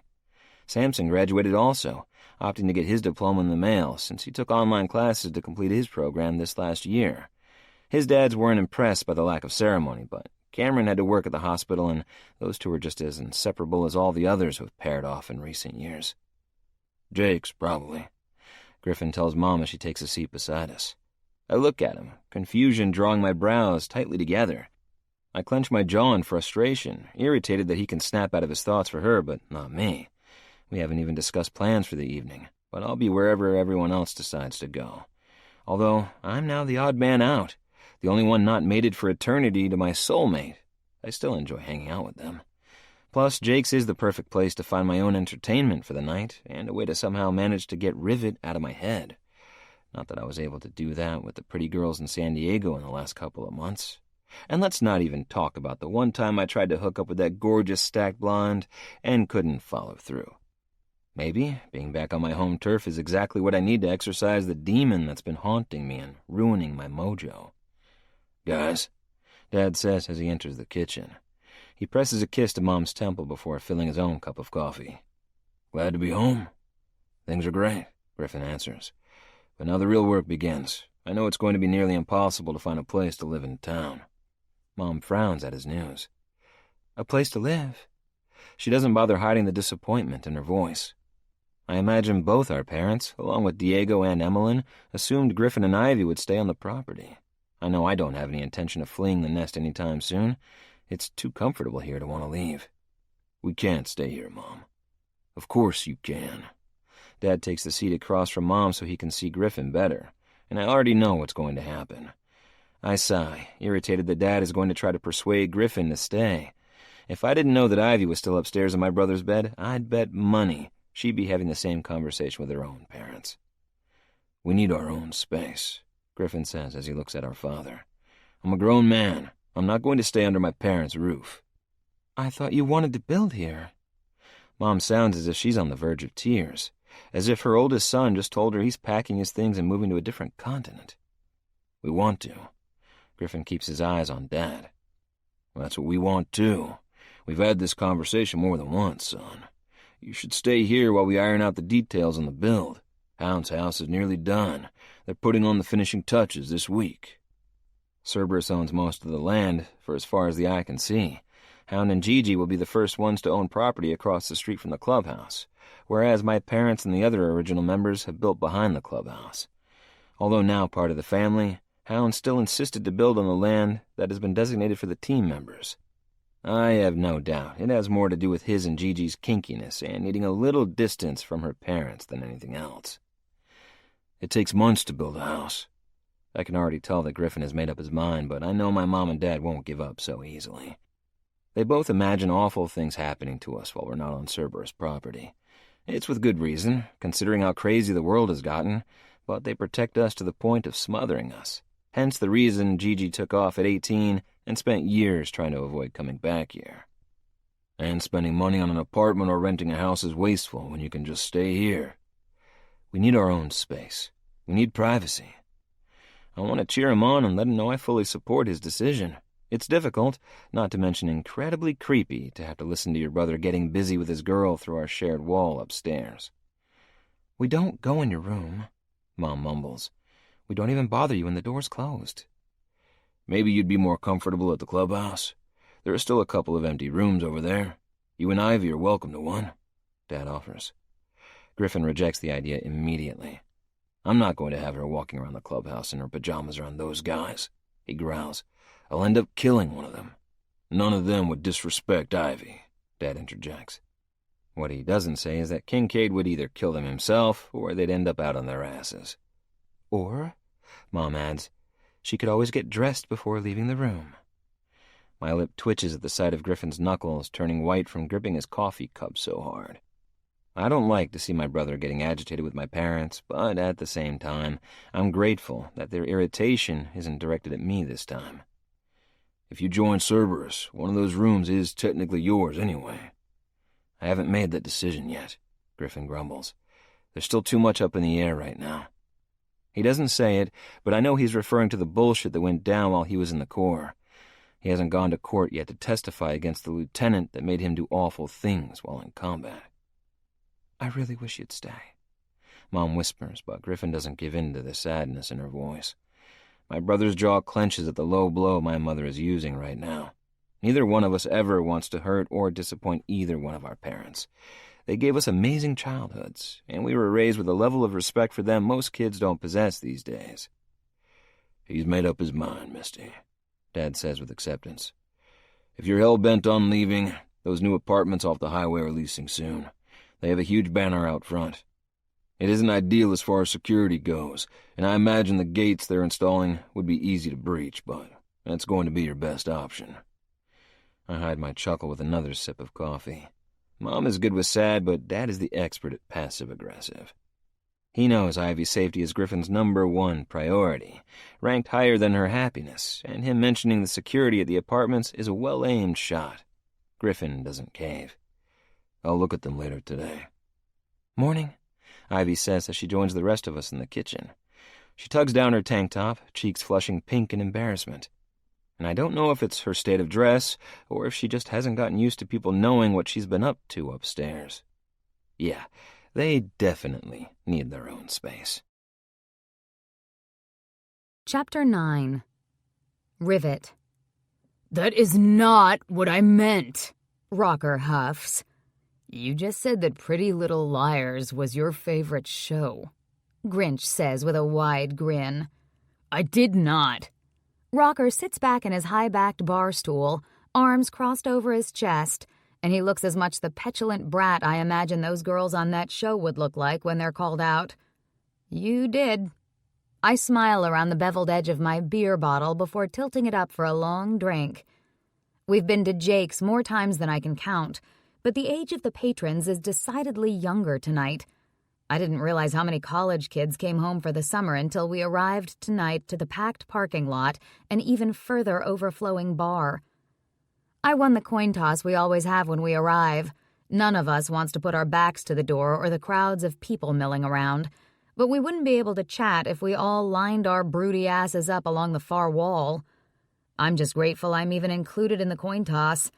The first couple of times we came, I was relegated to the far side of the table, but as they've grown to trust me and I've proven myself in the field, they seem a little more willing to involve me, knowing I'll have their backs if trouble begins to stir. In my current position, I'm aware of Cannon and his friends entering the bar the second he crosses the threshold. The familiar, playful grin is in place, making his eyes sparkle in delight as he greets several guys at a table near the door. When the first female walks up to him, he points down at his t-shirt. She playfully slaps at his chest, but in the next breath she's crushed against his chest in a friendly hug. This goes on for several long minutes, and I can't manage to pull my eyes away as he's greeted and hugged by a group of women that seems to be lining up at their chance to touch him. As the last girl reluctantly pulls free from his embrace, I notice his t-shirt. Free Hugs is emblazoned on the front. Even with the words there in bright white print on the black fabric, I get the impression that those girls would still be lining up to touch him. He doesn't linger around them, though, as he quickly joins his friends at a table that's too far out of my periphery to watch without calling attention to my gawking. He wasn't with his friends yesterday when they invaded the clubhouse. Chatter around, meaning the clubhouse gossip station that is Grinch, told me that everyone was back for good, having graduated from college. The group wasn't loud, and none of the guys seemed to care that they were in the common areas of the clubhouse. But it's a huge change from how the last couple of months have been. I bet Rivet has seen every episode, Rocker says. I don't know how much of the conversation I've missed, but I force my focus back to the guys. Which show? I ask. PLL. What? Pretty Little Liars, Rocker explains. You've seen every episode, right? Not a fucking one. Jinx laughs, slapping his friend on the back, but it's Grinch's knowing eyes that catch my attention. I don't know why I even talked to you guys, Rocker mutters, drinking the last of his beer and slamming the bottle on the table hard enough for the other empties to rattle. You're around, Jinx says as he looks at me. Be right back. I jump up as if I'm excited to be buying these assholes beer, but the honest truth is I need to get away from all of it. Away from Grinch's knowing look. Away from the far side of the bar where I know Cannon disappeared to. Just all of it. There are 2 bartenders running themselves ragged behind the bar, so I push my way through the crowd and post up, knowing it'll be a little while before I'm served. People are opting to stand, leaving empty stools on either side of me, but I won't sit and give anyone here an advantage over me. There isn't the thrill of danger in the air, but my sense of self-preservation won't let me fully relax either. I sense him near before he slides onto the bar stool at my right. I ignore him, refusing to glance in his direction even when I catch an eyeful of his muscled forearm as he leans on the bar. How have you been? His words are almost immediately swallowed by the din around us, and I hate the other noises because it keeps me from telling if his voice is just as husky and gruff as it was in the kitchen the other day. Things are fine, I say, still keeping my eyes on the bottles behind the bar. The truth is, I can see bits and pieces of him in the mirrors used to enhance the liquor section, and I find him looking at the side of my head rather than straight ahead like I'm doing. He keeps his distance. Even though we have to yell to hear each other, he doesn't lean in close or place his hand on my back the way that some people would when they're trying to be heard. I find that I'm a little disappointed that he learned his lesson on touching me so well the first time. I wouldn't lay him out in the middle of Jake's for a simple touch, but breaking a few fingers would be easy enough. Yet even as I picture the crack of bones, I imagine leaning in and pressing my lips to his at the same time. I imagine sliding my tongue into his open mouth as he yelps in pain. That's good, he says, and the nonchalance of his voice makes me turn to look at him. My eyes immediately drop to his stupid shirt before I look up again to find him smiling wide. He opens his arms in suggestion, offering me the same opportunity he did more than a half-dozen other girls just a few moments ago. I scoff. Fat fucking chance. I think I'm going to have to mark tonight down on my calendar. This is the first time you've ever spoken to me. I mean, you said my name once the other day in the kitchen, but that's it. My mind flashes back to each of our interactions, and I find that he's right. I guess I'm in a generous mood. His eyes flash as his mouth opens, but he thinks better of whatever he was going to say, and his mouth snaps shut.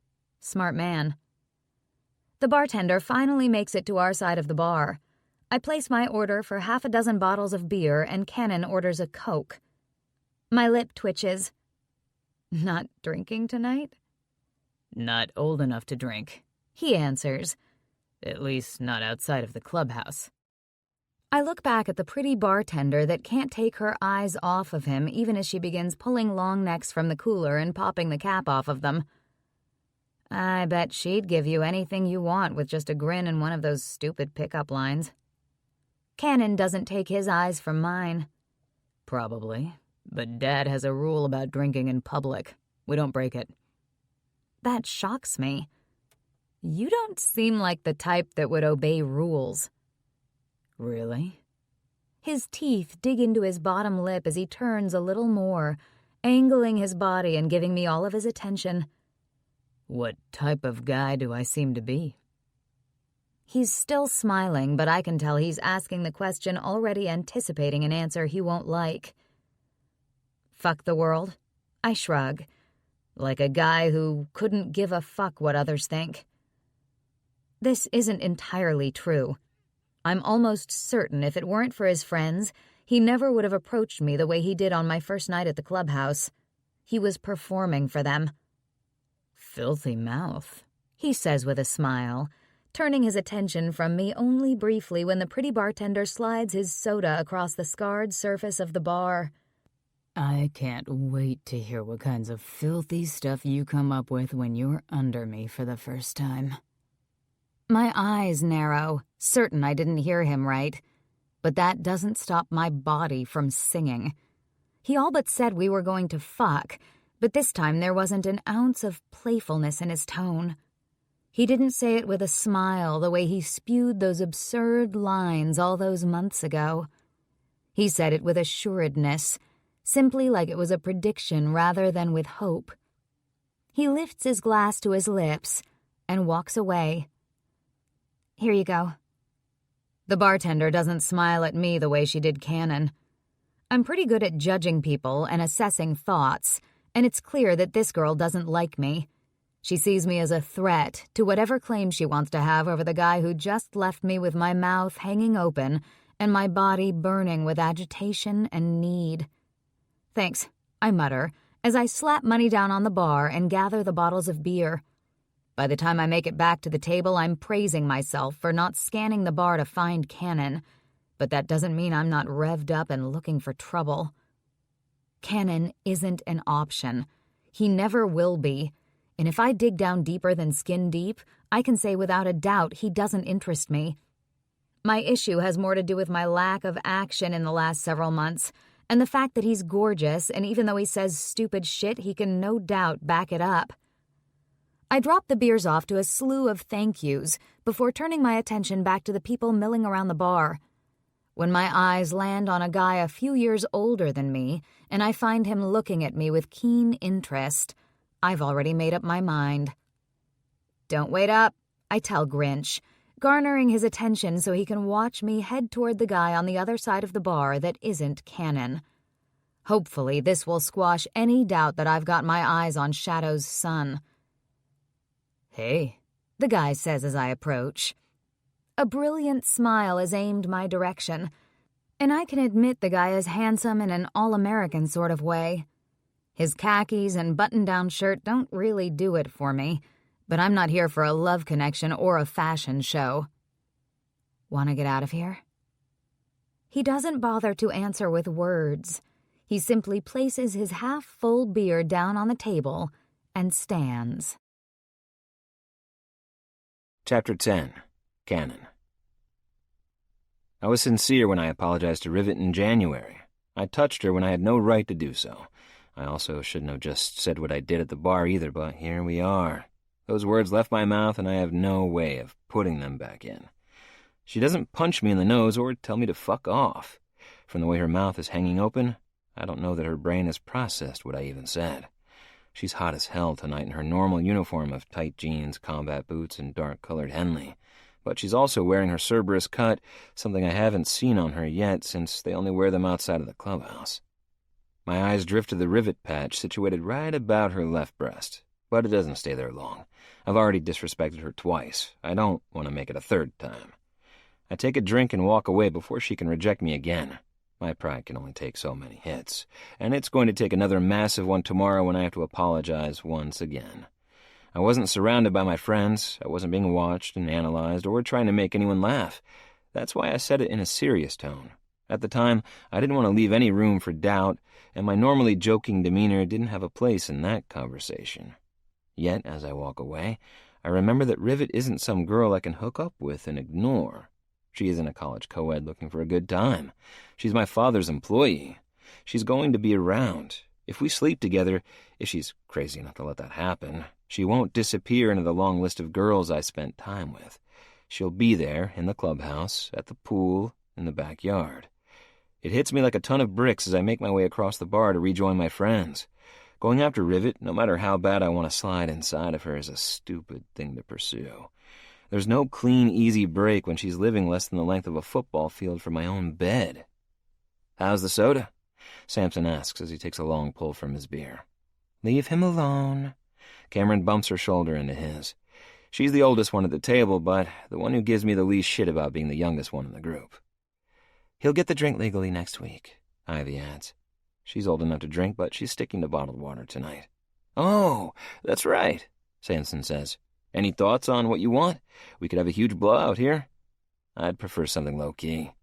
Everyone at the table stares at me. Even Delilah pulls her mouth from Lawson long enough to gawk at me.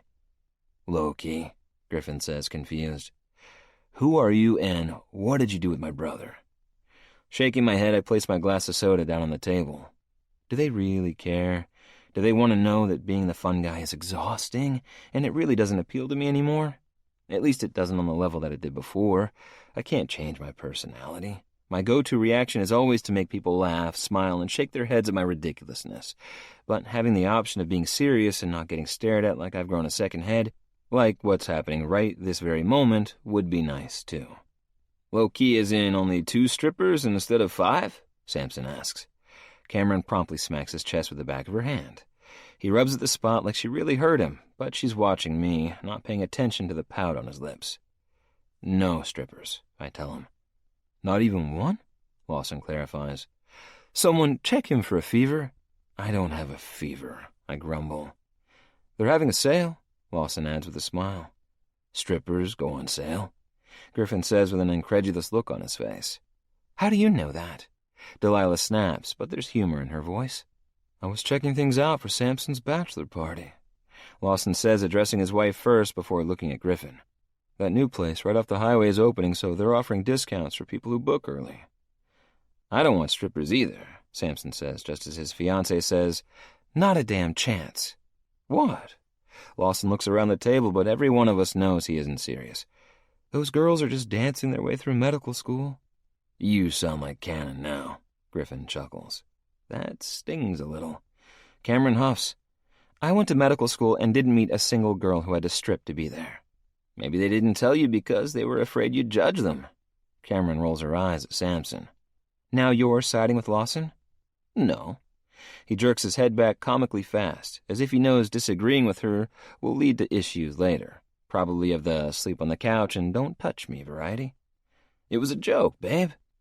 Cameron tries to shove Samson away when he attempts to cuddle her, but she's smiling the entire time. "So it's decided," Delilah begins. "No strippers for Cannon's party and no strippers for Samson's bachelor party." "Where's Gigi and Hound?" Cameron asks, and just like that, the conversation switches gears. "She's at home with Amelia. The baby isn't feeling well," Ivy answers. The girls start talking about babies, all except Cameron, and none of the guys seem freaked out about it. Lawson holds Delilah tight, and Griffin stares at Ivy, a smile that was gone for so long back on his face. "So, no big party?" Samson asks in my direction as the girls chatter.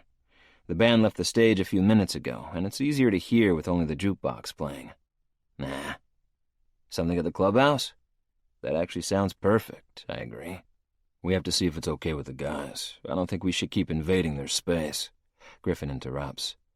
"We could always have it poolside. That's what's so great about summer birthdays." They both nod at me. "We could barbecue, maybe invite a few friends over." I shake my head at Samson's suggestion. Really? Low-key, I remind him. Close friends, family, and Cerberus. I'm not going to exclude those guys. The team members have always been welcome to every event we've ever had on the property. We've even spent Christmas morning at the clubhouse as kids. All of us circled around the tree while gifts were handed out. Those guys have been a part of our family for as long as I can remember, and they're never excluded. It's another reason trying anything further with Rivet would be a mistake. Not only would it be awkward, but seeing each other after the deed was done just spells bad news for everyone involved. Okay, Samson says, and then he looks like he's lost in thought. But we need something that makes it special. It's your 21st, after all. Griffin turns to me, his hand still splayed possessively on Ivy's thigh. You sure you want to spend the first night you can legally drink at the clubhouse? Yeah, I shrugged. Why wouldn't I? It's just another birthday. Not really a big deal. Last year, you wanted us to rent the ballroom at the Hilton, Samson reminds me. I grin. And look at how disappointing that turned out. We ended up at the Hampton Inn. Owned by Hilton, Samson qualifies. I shake my head, my eyes catching sight of the Cerberus guys on the far side of the bar. They've thinned out, and it's easy to see that Rivet is no longer with their group. She left with a townie shortly after you came back with your drink, Griffin says, catching me searching for her. I don't acknowledge his words. The last thing I need is them seeing me get irritated about a woman I have no claim over. So she left with someone. It's no big deal. I have that very same option as well, but even as I think that, I know there isn't a chick in this bar that could hold my attention tonight. Several came up to me earlier. The shirt I'm wearing made the perfect conversation starter, but just like always, they keep their distance once we settle into our little group. People at Jake's also don't mess with Cerberus when they're here, as if there's some unspoken rule about approaching their table. It doesn't happen often, but when it does, it's usually by someone from out of town that doesn't know the rules. Knowing that means Rivet went seeking and found someone to leave with. No man in this place would be brave enough to approach a table full of rough-looking bikers to hit on the only chick with them. They'd make assumptions and keep their distance. She picked someone, and she left with him. That stings a little, too. I tried to stay interested in the conversation when Lawson and Griffin began talking about apartments and Griffin's thoughts on joining Cerberus, but I find it nearly impossible. I say my goodbyes, but they all seem a little too wrapped up in various conversations to care. On the drive home, I waver between busting into her room at the clubhouse and just letting it go. The sight of her bike in the parking lot makes up my mind for me. She isn't the type to sleep with a man that would ride bitch on her bike, and there aren't any other unfamiliar vehicles in the lot, which means she came home alone. Doesn't mean she didn't take care of business in the parking lot. I'm well aware how easy it is to squeeze in a quickie there without getting caught. I take the long way to my house, around the outside of the main building, and make a vow to avoid her at all costs from now on. Whatever little infatuation I had for her needs to simmer down and disappear. Chapter 11. Rivet. My ears pop as the jet begins to descend over New Mexico. We've been gone less than a week, but it still feels like I've been on my feet for months. The nearly 18-hour trip back from Helsinki has been long enough to sleep, but being stationary for hours on end is worse than running in full gear through the snow. My body aches in the worst way, and if I sit here much longer, I'm going to be in traction. Everyone has had the chance to get some rest, and most of the guys are excited to be home, especially since it's only 9 at night. They still have time to drop their gear and head out. It doesn't really matter that it's Wednesday.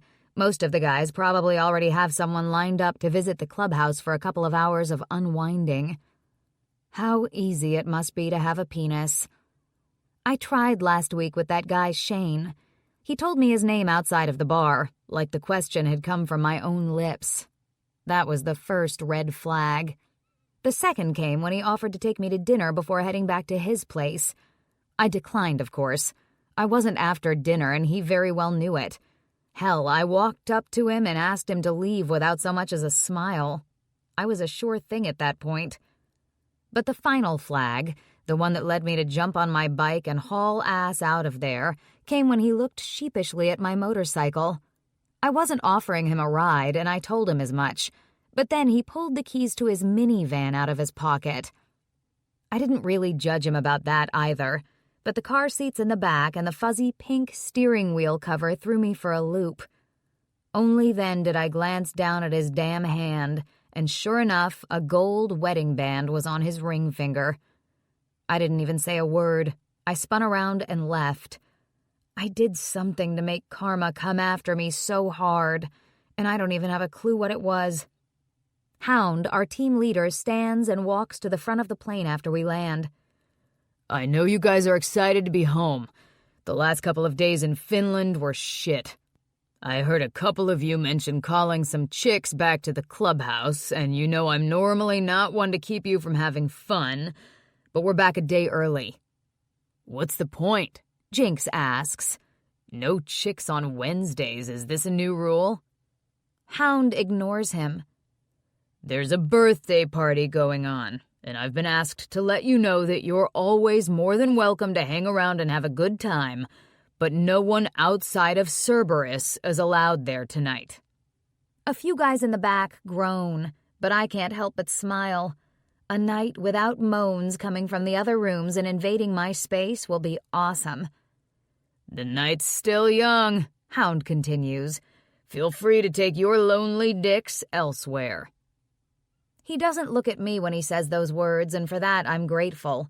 A few months ago, he would have cringed at saying that in front of me. It happened more than once, and on several occasions I would see the guys start to say something and stop, reassessing their words before continuing. I hate when they think they can't be themselves around me. Well, that only lasted like 6 weeks. There's just something about risking your life with a group of people that makes them loosen up rather quickly. The clubhouse is quieter than I expect when we arrive. Music is playing, but at a low volume as people I'm familiar with mingle around. A happy birthday banner is hung on the far wall. A table is set up on the far side of the room with drinks and even a punch bowl. Is it kid's son's birthday? I figured it was one of the older guys' birthdays, but this is so low-key it's ridiculous. It's more like a family birthday for a grandmother or something. I look over toward the sofas and see Cannon wearing a stupid paper crown that reads, "It's my birthday" on the front. From our conversation at the bar, I can surmise that he's finally 21 today. He doesn't look my way, either too caught up in conversation with Lawson or no longer interested. The rest of the guys don't even bother stowing their gear in their rooms. They drop their bags near the door and join the calm celebration. Misty offers me a drink, and I'm glad to see it's a beer. Thanks, I tell her, wondering if she caught me looking at her son. I'm also going to need something stronger. Bar's open. She points to the far side of the room where Kincaid is tending the bar. I thank her again before carrying my gear to my room, refusing to act like a hooligan like the other guys. How was the trip? Kincaid asks when I make it back out to the living area. Eye-opening, I tell him, knowing he already has all the details. What he's really asking is if I'm okay with the close call I had back in Finland. My foot hit a tripwire in the old building we were entering, but I stopped in time before it pulled the pin on the grenade. I got lucky, but the bottom line is I should have been paying more attention, moving slower, keeping my eyes open. So, no more issues? He waves his hand over the bottles, stopping when I point to the tequila. He doesn't reach for a shot glass. He pulls a rocks glass and pours 2 fingers of Patron. He knows I'm going to need a little help after what happened. No, sir, I answer, as he hands over the glass. Sounds good. He gives me a quick smile before peering over my shoulder at Jinx, who's waiting next in line. And just like that, the issue is resolved and I'm excused. He doesn't have to beat me up over my mistake. He's well aware that I'm doing that enough on my own. As if I'm new all over again, I stand to the side and just watch as everyone laughs and chats. I keep my eyes moving, not settling on one person for too long, all in a bid to make sure no one knows that I'm actually watching Cannon. I'm not the only one watching him either. I spot a girl, not much younger than me, which would put her right at Cannon's age, staring at him from across the room. She's the only one in the room I don't recognize, but she's talking to Hound's older daughter Izzy like they've known each other forever. That's Sophia, Grinch whispers in my ear as he takes a spot beside me. I ignore him, turning my glass up to my lips and nearly draining the entire thing. I'm fairly certain she's a little obsessed with the birthday boy. I can hear the teasing in his voice without even looking over at him. Watch her trying to build up the courage to go talk to him. I remain silent. The way she's watching him is exactly the way Ivy used to watch Griffin. Unbidden, my eyes snap to Ivy and Griffin on the sofa across from Cannon. Those two are in their own little world. She has her nose buried in his neck, and he's whispering something in her ear that makes her cheeks heat and flush. The love they have for each other is so thick around them I can almost feel it, like a tangible thing from where I'm standing. I don't know why he hasn't noticed her obsession with him, Grinch continues like we're actually having a two-sided conversation. She's hot as fuck. All that blonde hair. He grunts, and it makes me look over at him. What the fuck is wrong with you? I hiss. She's a damn child. She's 21, same age as your boy. He's not my boy, I snap. And you're fucking too old for her. I'm only 34, but that's not the point. I would never go after a girl involved in this club. She's Dominic's daughter, home from school abroad for the summer. Not only would going after any of them be career suicide, but these young things around here don't even appeal to me. I want to argue with and remind him of the 25-year-old he bagged at the bar the first time I went there with the guys, but that's not really the point of this conversation. I lift my glass again, draining the entire thing, swallowing the burning liquid with a hiss. I'm not interested in Cannon either. You're making this a bigger deal than it is. And frankly, it's starting to piss me off. There's nothing going on, nor will there ever be. He grins at me, his smile so perceptive it makes me want to throat punch him. Have another one of those and then tell me where your head is at. Grinch motions at the empty glass in my hand before walking away. During our heated conversation, Sophia must have found her backbone, because she's now sitting on the sofa near Cannon. He smiles at her, chatting and drawing her into the conversation. She looks ecstatic, hungry for more than just a little attention in front of the group. I'm still staring like an idiot when there's a break in their conversation. As he lifts a beer to his lips, his eyes find mine. Unlike when I first walked in and he didn't notice me, I have his full attention now. His eyes sweep the length of my body, and suddenly I think I'm wearing way too much. His shirt, a V-neck tee, says, "No one knows I'm a lesbian" in bright orange letters, and it makes me smile. My job is so serious. It works for me because I've always been a little intense. But for some reason, this guy is like a breath of fresh air. What I thought would drive me crazy when I found out he was Shadow's son and wasn't going anywhere anytime soon has somehow transitioned into an endearing quality. He brings a certain level of levity to my life, even if it's just watching him from across the room. And I find that I need that sort of thing, especially after my near-death experience in Finland. But he's with his friends, the girl on his side gazing up at him like he hung the damn moon, and he's still Shadow's son, still off-limits. I resolve myself to agreeing that he's forbidden, and that's the only reason I'm irritated. It has nothing to do with Sophia when she tilts her head back, laughing like he just told the funniest joke, because that would be jealousy, and I don't do jealousy. Besides, he isn't even paying attention to her. His eyes are still pinned to me, a challenge burning deep that I'd be a fool to accept. So I grab another glass of tequila and head to my room. I'll make better decisions tomorrow. The shower doesn't help rid my mind of thoughts of him. The shower doesn't weaken the tequila in my system. My empty stomach makes sure of that. The tequila doesn't keep me from making plans when I hear someone tell him goodnight as the door next to mine opens and closes. The first voice was Jinx's. The second was Cannon's. And the room next to mine is normally empty.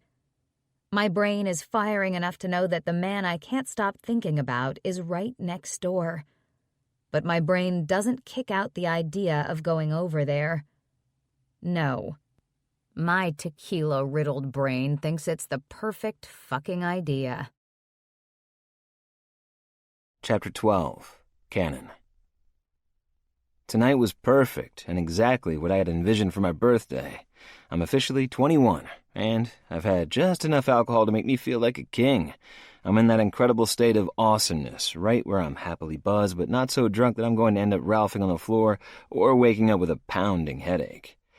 Perfect. I grumbled to myself as I stripped down to my boxer briefs and climbed into the empty bed. It sucks that it's empty, but I made up my mind last week about Rivet.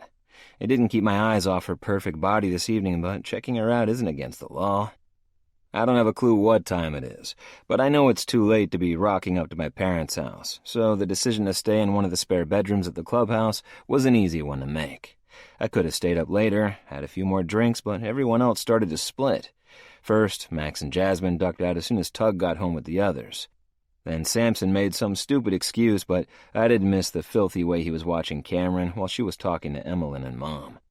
Before long, Griffin was standing. Not minutes after, Lawson and Delilah beat feet back to their dad's house, saying he had an early morning. That left Sophia and Izzy, and I like the girls well enough, but not enough to keep hanging out with them in the clubhouse alone. Sophia is a little too intense for that sort of thing. So I told the remaining Cerberus guys good night and came in here. I want to go to sleep. I want to stop my brain, blank my thoughts, and fall asleep. But it doesn't seem like an item on the agenda as I stare up at the shadows the moon is casting over the ceiling. Rivet is near, somewhere down the hall, only a handful of yards away, and that makes it impossible to think of anything else. I don't know which room is hers, and thank fuck for that, because I've got just enough alcohol in my system to go to her, but not quite enough to knock on every damn door in the hallway until I find her. I guess luck is on my side tonight, or not, depending on how you look at it. I don't know how long I stare at the ceiling, willing my cock to stay at half-mast, rather than thickening to a full-on erection because I don't have the energy to take care of it right now. But eventually my eyes close. I'm skating right on the cusp of sleep, where everything fades to nothingness when the doorknob twists and the door slowly opens. My mouth is open, ready to tell whoever plans to use this room that I'm in here. I should have locked the damn door, knowing this could happen. But it isn't one of the guys bringing a girl back that he doesn't want to bone down in his own room. Nope.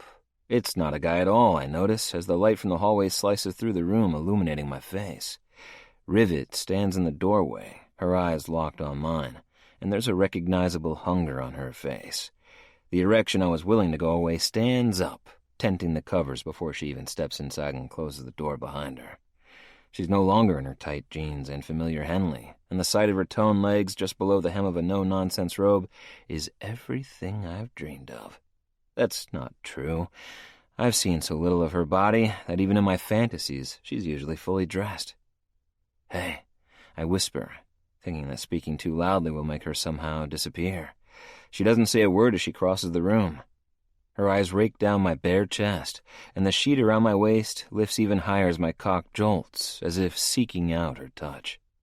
My mouth is dry, my tongue becoming sandpaper as she holds up a foil packet. Moonlight from the window makes it sparkle like the pot of gold at the end of a very erotic rainbow. Yeah? I watch her eyes, not having a clue what I'm searching for, but when she licks her perfect lips, I know I'm game for whatever she has in mind. With a quick flick of my wrist, I toss back the sheets, revealing the length of my body to her.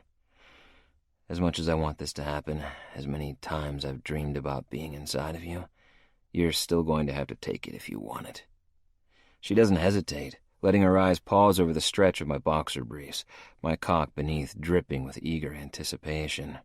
With sure hands, Rivet pulls down the waistband of my boxers and my cock springs free, ready and willing for whatever she has in mind. Expert fingers wrap around my shaft, stroking it once, and her breath hitches audibly when her fingers skate over the titanium ring at the head. Although the healing time was a bitch, the reverse Prince Albert piercing was the best decision I ever made. She doesn't tease me any longer, and within seconds, my cock is sheathed in latex and she's crawling on the bed to straddle me. My fingers itch, legitimately tingle to grab her hips and flip her to her back. Control isn't something I ever relinquish in the bedroom, but my fear of her walking away before the tightness of her body engulfs me keeps me flat on my back and willing to take whatever she plans to give. There's no foreplay, no sensual touches or sweet words. She doesn't say a thing as she pulls apart the bottom sides of her robe and lines my dick up at her entrance. There's no fanfare or grand claims as she lowers her body, taking me to the hilt in one slick glide. Fuck, I groan, the single word coming out in a long, slow hiss of pleasure. Jesus, you're wet. And she smells fucking perfect. The natural scent of her pussy, humid and filling the air around us. She didn't use artificial lubricants before coming in here. The slick heat of her body is all her. She's aroused and wanton, needy and willing to take her own pleasure. I grip the sheets when her hips swivel, grinding down on me and using that piercing to her advantage. She still doesn't speak, but each and every low moan and gasp that she allows to erupt from her mouth brings me closer to the edge. When she repositions her body, placing one hand flat at the top of my abs so she can flex her hips up and down, I cherish the warmth of her fingers as they curve and mold to my body. Jesus, that's it. I pant, my fingers still tangled in the sheet. God damn it. Her head is thrown back, the long column of her neck just begging to be licked, sucked, and bitten. But I hold fast, keeping my hands to myself until it becomes inconceivable, until I can no longer resist the tightness of her muscles as her body works me over. Her thighs shake and quiver under my touch as I drag my hands up her working thighs, aiming for the tie of her robe. I'm seconds away from revealing every inch of her when her hand stops mine. She doesn't look down at me, but she awards me a consolation prize as she pulls apart the top of her robe, revealing her perfect tits. My mouth waters like a man dying of thirst at the sight of them, but I don't reach for her again, knowing somehow that she'll put an end to this entire encounter if I do. I have to settle for the sight of her tits bouncing and the tiny triangle of flesh revealed by the open pull of her robe. Her bare pussy is barely visible in the moonlight, but I know exactly where to touch her because that sweet spot demanding my attention is mere inches above where she's taking me, rocking my world and making me insane with bliss. Licking my thumb and wishing it was her flesh instead, I reach down and sweep it over her clit. Only now do I elicit her full attention. Her eyes sweep down to me, hands still splayed over my abs, and her movements double, taking my cock harder and faster as she rides the delight my touch is providing. There you are. I try to smile up at her, but my mouth merely manages to hang open because, motherfucker, she's going to make me come. She must be a mind reader, or there's some sort of look on my face predicting my end because she grips my stomach, the blunt tips of her fingernails digging into my skin and groans, low and deep in her chest. That's it. I'm done. My cock jerks, my hips jolting upward of their own volition as I erupt. The move must be exactly what she needed, because she rolls her lips between her teeth and explodes, her body gripping my orgasming cock rhythmically. It's the best thing that has ever happened to me. Without a doubt the strongest orgasm of my life, and it lasts for what seems like hours. Cold chills pebble her skin, the tips of her breasts growing rigid and begging for my mouth, but she doesn't allow it. Before I can lean up and wrap my lips, mouth, and tongue around the tempting peak, she's climbing off of me. You okay there? I ask, not bothering to hide the egotistical tone in my voice when she struggles to stand up straight. I know what I just did to her. There was no way for her to hide her pleasure from me. She came like a woman undone, and I know, had we been somewhere private, she would have moaned and screamed my name. Biting her lips was merely a measure to keep everyone in the clubhouse from knowing what we were doing in here. She never turns. She doesn't throw a wink over her shoulder or even call me an asshole for joking about her unsteady legs after she climbed off the bed. She doesn't even glance at me as she reties her robe and walks out of the room. She didn't say a word, didn't hardly look at me, and as I climb off the bed, dispose of the condom and clean up, I have to wonder if it really even happened at all. Chapter 13. Rivet. I'm no stranger to mistakes. On any given day, I'll be the first one to step up and admit I fucked up. Today is no different. Waking up in my room, still a little tender from what I put my body through last night, The second I open my eyes, I know I messed up. Only there isn't anyone to confess that sin to. There's no need for absolution. No need for anyone to know what happened. But they will. I'm as sure of it as I am that last night was the best sex of my life. A realization I'm still trying to wrap my head around.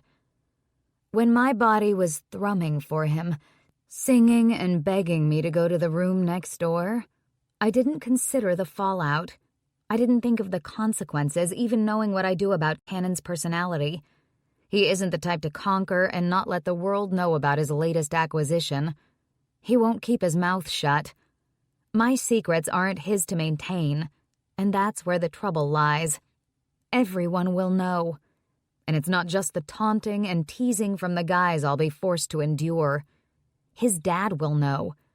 Every one of the original Cerberus members will be privileged to the information because there are no secrets around here.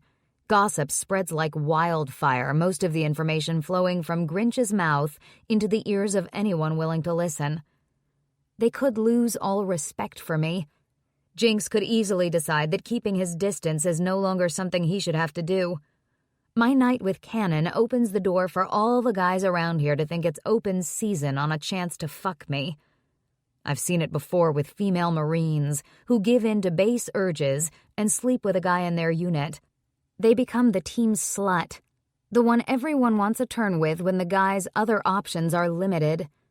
Sexual freedom isn't really a thing when the dynamic changes with a group of men in combat and scary situations. Sex is an outlet, a way to come down after enduring harrowing circumstances. If the guys know I've fucked someone connected to the club, they may want the same from me when we're strung out from a mission. At worst, they will tease me incessantly, like they do each other when the guys talk about their own conquests and sexual frustrations. The teasing I can handle.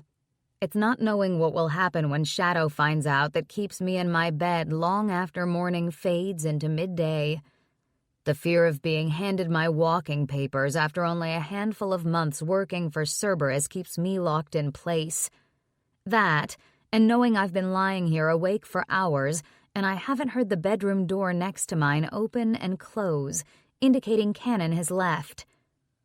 It's that knowledge that makes me bolt up from the bed and hover by the door, waiting to catch him before he spills his guts to my team members.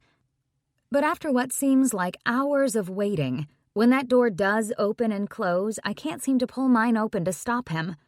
Facing him after what happened is the very last thing I want to put myself through. Maybe getting the boot from Cerberus won't be so bad after all. Thoughts of leaving Cerberus lead to thoughts of Bishop and his lack of contact over the last couple of weeks. And before I can change my mind, the hallway goes silent, Cannon's footsteps fading to nothing. Anxiety increases, making my palms sweat as I flop back down on my bed and pick up my phone. Needing my best friend, I do something I seldom do. I find Bishop's name in my contact list and press the button to call him. Just as I suspected, his voicemail picks up before the phone even has the chance to ring. He's still dark, still unable to have his cell phone on him. I knew it was going to happen. He always calls when he's back, but his command to leave a message in my ear still hits me in a way that makes me want to throw my own phone across the room. I don't leave a message. I never have in the past, and honestly, what was I going to tell him? Was I really willing to confess sleeping with the boss's son to a man that has made it clear more than once that he'd like a repeat of our night in Bahrain? Not very likely. But if he had picked up, he would have eventually gotten the info out of me. He's an expert at figuring me out, and has been since we first met. Calling him was stupid, and I grow glad that he didn't answer. It's been 20 minutes since Cannon left the room next door, long enough for him to tell everyone about our night and be gone. Since my stomach is pissed having not eaten for so long, I know I have to face the firing squad. I won't lie if directly asked. I'm not the type. It's with resolve in my bones that I get dressed and leave my room. I falter at the entrance to the kitchen when I find that I clearly didn't give Cannon enough time to leave. He's standing near the coffee pot, cup in hand, as he talks to Grinch. I can imagine what he's saying to my team member. We all know that Grinch is the one to go to if you want information spread rapidly, but I refuse to turn around and leave. What's done is done, and there's no way to avoid the consequences. Only when I step in further and Cannon lifts his eyes, he simply nods at me, giving me a quick hello before moving to the side so I can access the coffee pot. "Morning," I mutter, taking my time as he and Grinch keep talking. I'm floored, listening to them talk about a baseball team I have no working knowledge of. Has he already told them and they've moved on to a different subject? Jinx doesn't look at me differently. Rocker doesn't even bother peering up from his phone. None of the guys sitting down in the kitchen seem to care that I entered the room. And when I look up at Cannon, he doesn't seem different either. When he feels my eyes on him, he merely gives me a brief look before turning back to Grinch. There was nothing in his eyes to acknowledge what happened last night. There isn't a gleam of awareness or teasing. There isn't a hint of mischievous intent, making me believe that he plans to tell anyone or that he wishes it would happen again.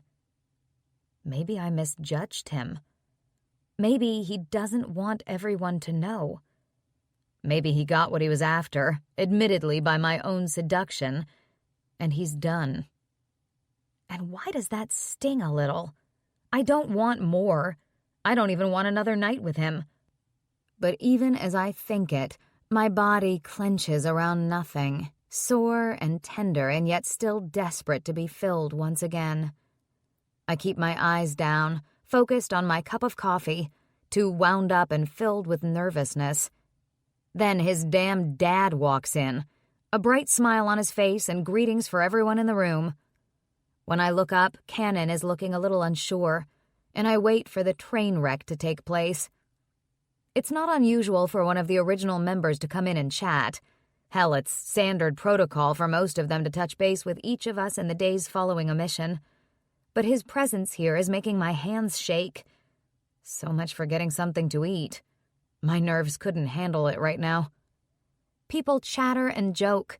Shadow asks his son about his party, and Cannon tells him he was too drunk to stumble home. Now he's lying to his dad. The man I slept with last night might have had a buzz, but he was nowhere near heavily intoxicated. He didn't stutter or stumble over his words when he spoke. His fingers were sure and steady when he touched me. His thumb on my clit was expertly applied and perfect. His cock. Standing abruptly, my chair scrapes over the tiles, drawing the attention of several people in the room. Well, all except one. Cannon doesn't bother to turn around from where he's making a sandwich at the counter, and I hate that I'm a little agitated by that as I leave the room. Chapter 14. Cannon. I can't believe you want to give this up. I tell Griffin, tilting my chin to the sun. The apartment we're considering has a pool. Plus, we can always come back here. Ivy adds. We may just move the party over there. Lawson adds, and my head snaps up at him. I swipe my sunglasses off my face and glare at him. What? Tell me you aren't thinking of leaving, too. We're married, Cannon. Delilah rolls her eyes, and the immature action contradicts her statement. We can't stay living at home. You can, I argue. Are you telling me that Jackson and Rob want you gone? Lawson huffs like it's a subject of contention. They don't want us to move. There! I hold my arms over my head. It's settled then. We're moving, Lawson says, leaving no room for argument. But we're building here. I turn my eyes to Delilah. That'll take forever. Everyone is leaving, at least for a little while. Samson and Cameron already live off the property and haven't expressed an interest in settling down here. Jasmine, who I'm not really close to, has her apartment with Tug and Max. Soon Griffin and Lawson will be gone, taking their women with them, and that leaves me alone with Sophia and Izzy. Gigi is still around, Ivy says, as if she can read my thoughts. I slide my sunglasses back on my face, refusing to look at her. Gigi has Hound and a baby. Not to mention, no one has really been close to Gigi, myself included. Things are getting better now. She hangs out with us when she has a chance, but as a teen, she was hard to get along with, even on her best day. I stay out of the conversation when they begin talking about decorating their new apartments, and soon a couple of the Cerberus guys join us by the pool. Rivet isn't with them, but that doesn't surprise me. The expression on her face this morning when she walked into the kitchen told me all that I needed to know. She doesn't want people to know, and if I dig down deep enough, I don't want them to either. I don't usually talk about my activities. That doesn't mean that others don't chatter on about them, but I usually just smirk and let them think what they want. Last summer I spent many days by this very pool and many nights deep inside Ivy's friend Melissa. It was the closest I've ever had to a relationship, and the longest time I spent with a single woman without looking for fun on the side. And that's all it was between us, a couple weeks of fun before she went back to Rhode Island. Last I heard, she sort of fell off the face of the earth, leaving Ivy and Griffin alone in Ivy's apartment. I am concerned about Rivet not being out here because I don't want her thinking things have to change. I don't want her stuck inside because she thinks I'm going to say something or hint at what happened last night. I'd feel like shit if that happened. That was one of the main reasons I decided to let the idea of hooking up with her go. It was more trouble than it was worth. But then she opened that door last night, and I no longer had the ability to keep my promise to myself. God, the way she just climbed on top of me and slid down my cock. I clear my throat, doing my best to keep my cock from growing in my too thin swim trunks. Then she joins her guys, her lithe body clad in a black one-piece that's somehow perfectly her. Her tan legs hint at her getting sun more often than I would have guessed. Unlike many of the other girls that have come to hang out and swim in the pool, she does nothing that would be considered enticing. She doesn't let her hand roam down her body, drawing attention to her breasts. She doesn't bend and flex, trying to accentuate her curves. She doesn't rub sunscreen on her body like she's putting on a show for all the guys around her. She's all business as she rubs sunblock on her arms and legs, as if she's getting ready for an outdoor swim meet, and her bathing suit gives her the same appearance. It's economical, plain even, but I've seen pieces of what she's covering up. I've seen the slope and curve of her tits and those mouth-watering nipples that I've still yet to taste. She has every ounce of my attention, and she doesn't even notice it. Not once has she looked over at me, and it feels like we're right back where we started all those months ago. I can't deny that the thrill of chasing her again is singing like a siren's call under my skin. She's irresistible, fucking hot, with her legs exposed and the faintest hint of her nipples pressing outward from the fabric of her suit. "Give it a rest," Griffin snaps, slapping my bare chest with the back of his hand. "What?" I turn my head in his direction, feigning disinterest. I had my eyes closed. Seems like a good lie, one that's plausible, considering the reflective nature of my aviator sunglasses. "Like hell you did." He hisses low enough so only I can hear. "You're practically salivating right now." "Listen." My brother holds his hand up, effectively stopping me from continuing the lie. "That woman isn't interested in you." For a split second, I want to point down at the crescent marks at the top of my abs, but my need to keep our night a secret wins out. "Leave her alone. Quit making shit awkward for her." "Fine," I grumble, and the agreement seems to be enough for him to divert his attention from me back to Ivy and the conversation they were having. No matter what I just told my brother, I can't take my eyes off her. Not when she's laughing and joking with her team.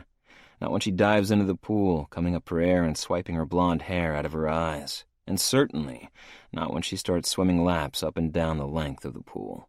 She's the only one in the water, so it becomes difficult to keep my perusal to myself when she swims to the far side. So I accept that she'll just have to be out of sight for a few seconds until she flips, turns, and swims the other way. "Do you want to come?" I don't bother looking at Ivy when I hear her voice. I haven't been included in their conversation, but Griffin swats at me again. I turn my head in their direction. "What's up?" "Looking for apartments. Do you want to come with us?" I shrug. I guess. "Don't sound so thrilled," Delilah mutters. "Leave him alone," Lawson taunts as he wraps his arms around her waist tighter. She's sitting on the same lounge chair as him, as if she'll float away if they weren't right on top of one another. He's just sullen about everyone moving out. "It's part of growing up," Griffin adds. "You'll have to eventually." "It sucks," Delilah says. "At least I managed to convince you to take the summer off before you start working at the school," her husband says. "They called back in April, wanting her to come back again and help out this summer, but I put my foot down." "Put your foot down?" Delilah laughs. "The way I remember it." I lose focus on them once again, watching as Rivet climbs out of the pool. She does it the same way a guy would, her muscles flexing as she grabs the edge and lifts her body out without using the ladder. Fuck, she's strong.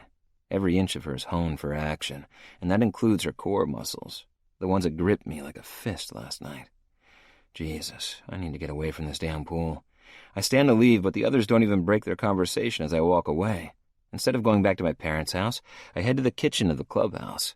All the guys are around the pool drinking beer and having a good time, which means I'll find the silence I'm needing. I'm halfway through an ice-cold bottle of water when the back door opens and Rivet walks in. She doesn't seem surprised at all to find me standing here, and I wonder if she followed me inside. I smile around the lip of my bottle at the notion. If anyone asked, they'd all point to me at being the one to force interaction. I don't say a word as she closes the distance between us, but instead of pressing her pool-damp body to mine, she grabs a bottle of water from the fridge. I'd think she was indifferent at the sight of me, but her eyes sweep down my chest, taking in the mark she left last night. They tingle much the same way they did when they were first created, but then her gaze lowers, and, as if he knows he's being observed, my cock jolts, jerking for desperate attention in my swim trunks. "Like what you see?" I ask as I let my hand roam down the ridges of my abdomen. It takes a long moment for her eyes to raise again, so I let my hand roam lower until I'm gripping my cock over my shorts. Her throat works on a swallow, but she doesn't make a move, keeping the several feet of distance between the two of us. Laughter floats inside from the pool, and it seems to snap her out of whatever trance she was in. "I'm a Marine," she says, and my brain must have fried because I don't have a clue what she's talking about. What? Is that really my voice, all low, husky, and clearly in need? It means hot guys with cocky attitudes and abs for days are a dime a dozen. Oh, I asked if she liked what she saw, and this is her answer. You think I'm hot? I give her a classic smirk, being that cocky asshole she just talked about without realizing it until it's too late. She huffs, but when she turns and walks away, I see a flash of a smile before she wraps her lips around the mouth of her water bottle. Chapter 15. Rivet. Like what you see? Like what you see? Those 4 words have been on constant repeat in my head for the last 5 days. They were there when I went to sleep that night. They infiltrated my dreams. They echoed in my head the entire flight to South America. They're playing on a constant loop even now, when thinking of anything other than the mission we're on is life-threatening. "You good?" Grinch slaps my helmet to get my attention. I nod. "You sure? I'm not trying to get my brains splattered on the wall because you aren't focused." "I'm good," I answer, just as Hound signals that we're moving. The house we're raiding right now is nothing short of a hovel, the front porch so dilapidated we have to enter one at a time. Every window in the place is busted and covered haphazardly with plywood, making it difficult to breathe and leaving us with fewer escape routes than we'd like. But the place is huge, as is usually the case. It's impossible to traffic women for sex and not have places for the men who pay to abuse them and provide rooms for their activities. The place reeks of stale cigarettes and vomit, but I hold in the urge to retch myself.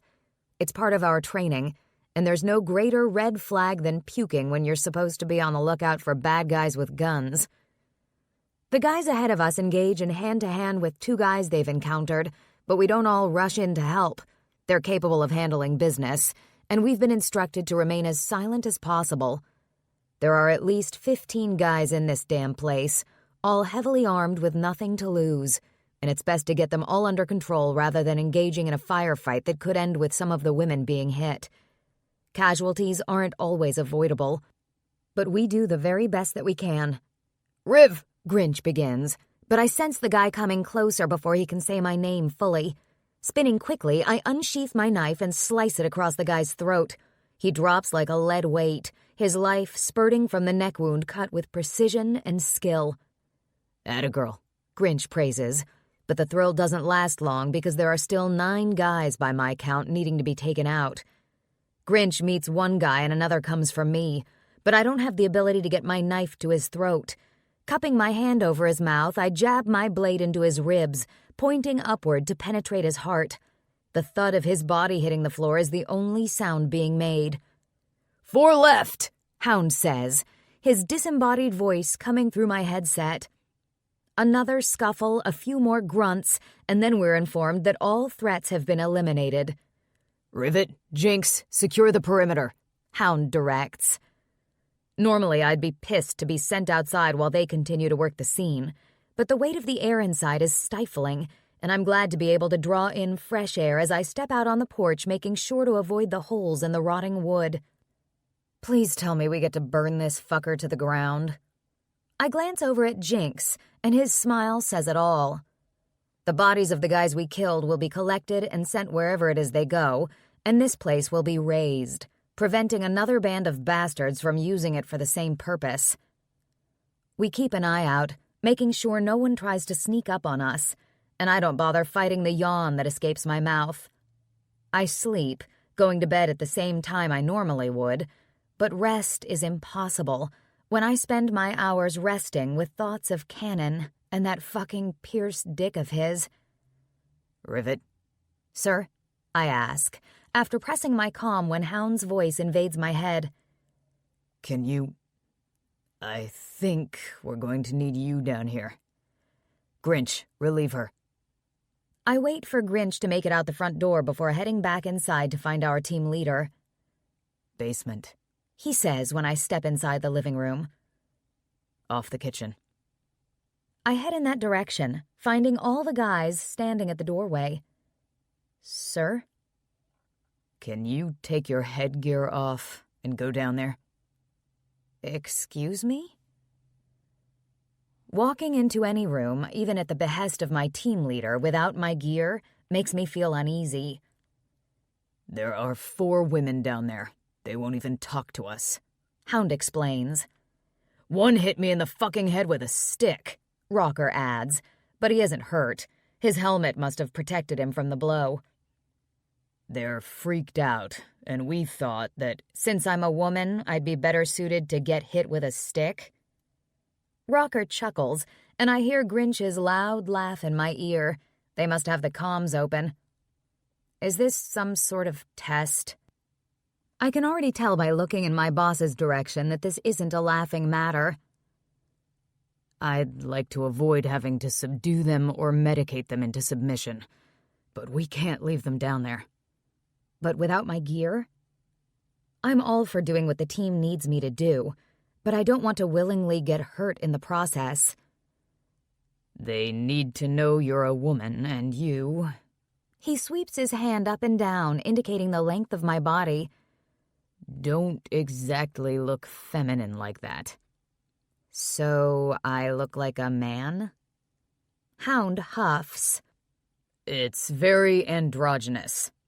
This comes from Jinx, who isn't even standing in the kitchen. "Is there a problem?" This question comes into all of our headsets, garnering everyone's attention. "Is there a complication? Why is everyone just standing around?" Shadow isn't in South America with us, but he and Max are working just as hard at the clubhouse, keeping track of each of our movements via satellite GPS. It's a safety feature I didn't consider being invasive until just now. "No problem," I say, before ripping my headset off and pulling my goggles from my eyes. "Maybe smile a little when you get down there," Rocker suggests unhelpfully. "Hey." Hound grabs me by the shoulder before I can descend the stairs. "Your safety is number 1. I nod, knowing exactly what he's saying. The light switch at the top of the stairs is turned on, but the single light hanging from the ceiling of the basement doesn't provide much as far as illumination goes. "Hey," I say to the first woman I see, and then want to choke Rocker. She isn't holding a stick. The woman is gripping what looks like the handle of an axe in her trembling fingers. "I'm not here to hurt you. All the bad guys are dead." Unblinking, she stares back at me, raising the club a little higher when I walk closer. Like I'm approaching a terrified dog tangled in barbed wire, I hold my hands palm up and keep talking to try to soothe her. We're here to get you out of this place. It's not a trick. We want to get you back to your families. Are you Esmeralda? Chatter starts up behind her, and I realize it isn't in English. Do you understand what I'm saying? More chatter. Then the woman in front of me speaks, but she tilts her head, turning it to her shoulder as if she's talking to one of the other women hidden in the darkness. She grows even more agitated, and it's easy to see she's arguing with someone behind her. I open my mouth to speak again, but another woman stands, leaving the darkness. She's in tattered clothes, filthy, and covered in bruises. "Oh, honey," I gasp when I see her. "We're here to take you home." Esmeralda Gonzalez, the daughter of a very wealthy man in El Salvador and the one who hired us, steps closer. The woman with the stick tries to keep the teenager from getting closer, but she shrugs her off. Her eyes glisten with tears as she limps in my direction. She doesn't say a word, but 1 second she's a few feet away, and the next she's crushed against my chest, sobbing her pain and relief into my utility vest. As I hold her, assuring her with the sweep of my hand down her ratty hair, 2 other women come forward, one finally taking the club from the first woman's hands and tossing it aside. I explain to them who we are and why we're here. Esmeralda translates for me, and after an hour or so, they slowly climb the stairs to leave the basement.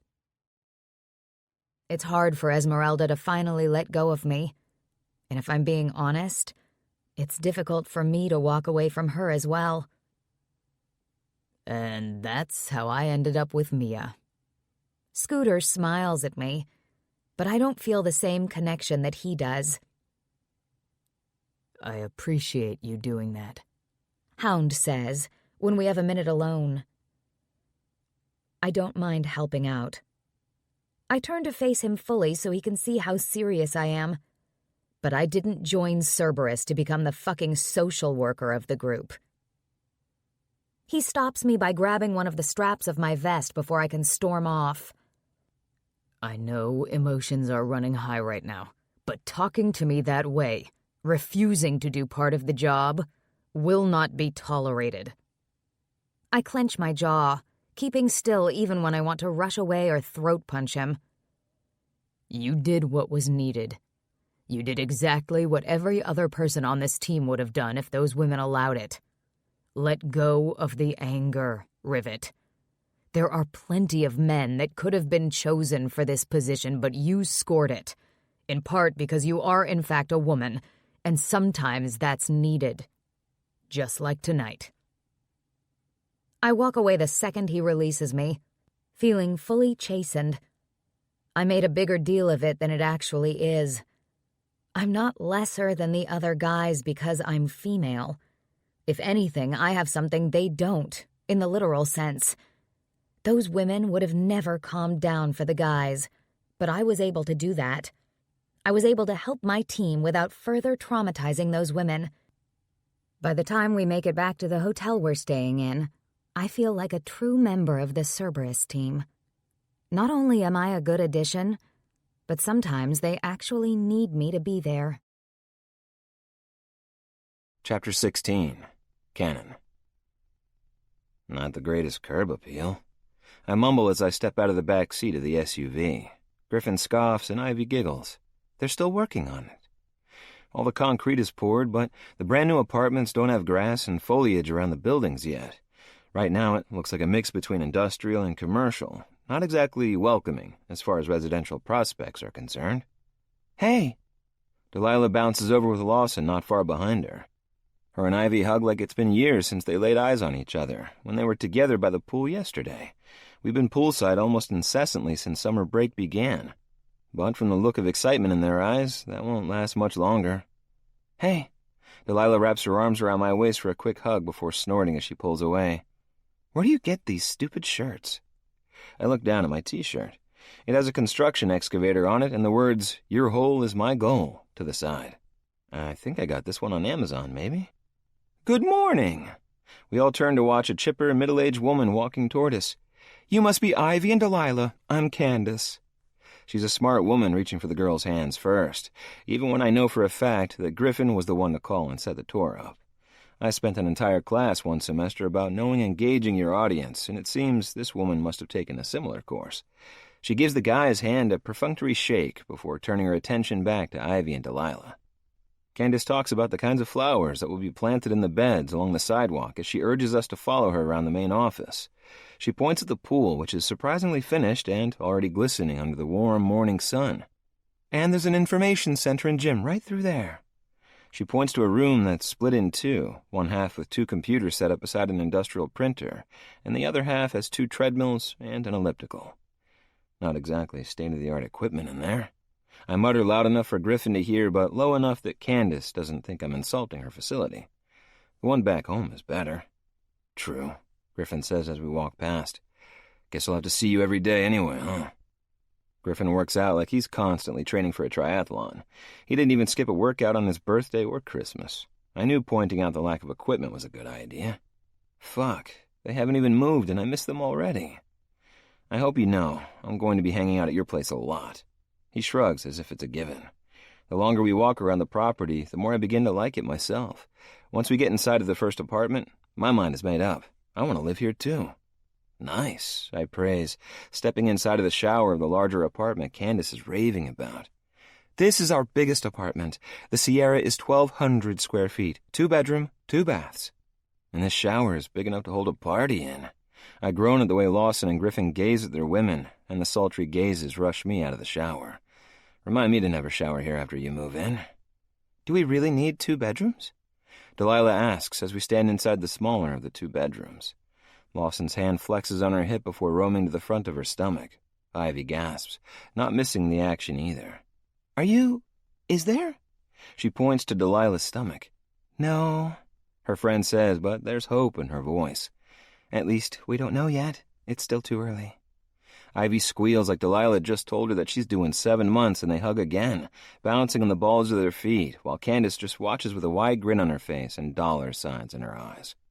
And what about you two? The realtor asks when Ivy finally steps back into Griffin's embrace. Will you be needing 2 bedrooms as well? Griffin looks like he's getting sick, and Ivy leans her head against his chest. Yes, Ivy tells Candace. Griffin chokes, sputtering loudly before covering his mouth with his fist. I have a ton of craft supplies, and I think the guest bedroom is perfect for a craft room. Don't you, babe? Griffin turns, looking at Ivy like she just saved him from impending doom. We all laugh when he kisses her. And you? Candace holds out her hand. We haven't met. I shake her hand and can see in her eyes the exact second she thinks her charm is going to work on me. Know your audience, remember? The crazy thing is, these apartments sell themselves. Just a 1-room for me, I tell her with a smile. But I won't be needing one for another year. I don't graduate college until next May. And until those words came out of my mouth, I had no intention of settling down here. Getting out of Farmington for good has always been my goal, and I know that makes me hypocritical since I don't want the others to leave home. The only difference is that I just want them to be there as long as I'm there. We can always put you on the wait list closer to time. Knowing that she isn't going to get a 3rd rental agreement from me, Candace turns her attention back to the others. Modems are provided, and the entire apartment is wired for optimum Wi-Fi. All you have to do is pay the bill. The kitchens in these units come with all stainless steel appliances. Follow me to the kitchen, ladies, and I can show you the pantry. You want one? What happened to living the good old life with the parents? Griffin asks as the women head toward the front of the apartment, excited over a stupid pantry space. I shrug. He doesn't seem agitated or annoyed, just that he's a little confused. Have to grow up at some point, right? Yeah. He draws the word out like he's still not understanding. But that means paying bills and being responsible, having a job.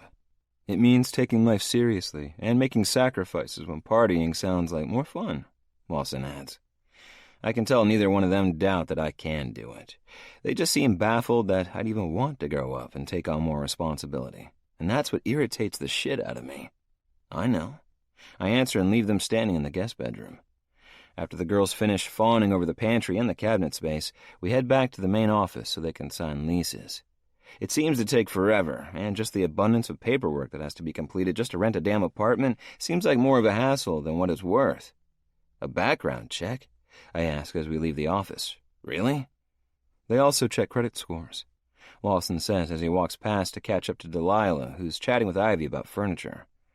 Wow, I don't even know my credit score. Griffin raises his eyebrow, as if to say, see, you're not even a grown-up. It rankles and rubs me the wrong way. I want to prove to them that I'm an adult, that I'm responsible, but when I open my mouth to offer to buy lunch, I realize I can't do that either. I mean, I have money in the bank, money that's accessible to me, but it isn't technically mine. It's money Mom and Dad put into my account for me while I'm at school. Where are you going? Griffin asks when I walk past the SUV. I got some things to take care of. I wave to them over my head, but I don't turn back around. Is he mad about something? Ivy asks quietly as I make my way off of the property and head toward town. I'm not mad at anyone but myself. Mad that all the jobs I've worked are unpaid internships. The knowledge gained was my reward, and I'm grateful to have had those opportunities. I work with Dad, not on Cerberus stuff, but that's another thing I'm open to considering right now. Anytime he needs help, I'm there to lend a hand.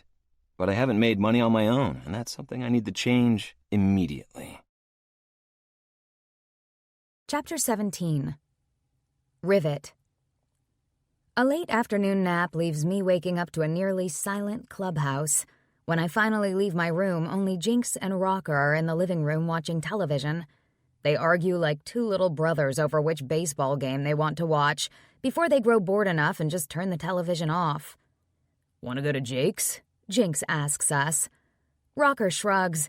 Sure. The other guys were heading there after their ride. They went for a ride? Rocker peers over at me and nods. Yeah, a couple of hours ago. I've been here for months, and I've never been on a ride with any of the guys before. I go out all the time by myself, but there's just something amazing about riding side by side with others enjoying the day. Hate that I missed it, I mutter, as I stand from the sofa and stretch. Neither guy looks at me. Even Jinx doesn't let his eyes wander to the sliver of flesh showing on my abdomen when I lift my arms over my head. Thankfully, he's managed to get over whatever attraction he had toward me. Maybe it was seeing me cut that guy's throat last week, but whatever it was, I'm glad. He always made things a little weird. Give me 10 minutes? I ask, as I walk toward the hallway leading to our rooms. What, you need to put on a fresh coat of makeup or something? Jinx laughs at his own stupid question. I flip him off over my shoulder and head to my room to change. I learned my lesson about going to Jake's in a long-sleeved shirt the last time, and I won't make the same mistake again. It was stifling in the bar once the crowd grew, to the point of being insanely uncomfortable. I strip out of my sweats, pulling out a pair of jeans and a tank top. Once dressed, I head outside, climbing into the SUV idling in the parking lot. Looking for a date? Rocker asks, his eyes finding mine in the rearview mirror. Hardly, I tell him, but I don't say another thing. These guys have seen me in a tank before. It's hella hot under our gear, so it's literally part of my uniform. But I keep covered up at the clubhouse and every time I've gone out with them. The radio gets turned up and the conversation is dropped. Once we get to the bar, Rocker and I head to the back table because Jinx drew the short straw, meaning he flaked the last time we came out and it's his turn to buy the first round. Tug and Max, sans Jasmine, are at the table with Grinch and a couple of the other guys. Finally get a night away from your girl? Rocker asks as we step closer. Both guys frown, and it makes me like them both even more. They aren't going to nod and joke about Jasmine being a ball and chain, and that's very respectful of them. She went to the movies with Cameron, Max tells us. And both of you are here while they're there alone? Rocker grins, and the guys frown even more. Samson has first watch. We're here to support Scooter. Tug points over my shoulder, and Rocker and I turn to see Scooter in the middle of the dance floor with Mia in his arms. She looks absolutely terrified, holding on to him like if she lets go, the floor will swallow her whole. First time out? I ask. I'm aware of Mia's history. Not finite details, but enough to know the girl has been through hell and is a warrior to have survived it.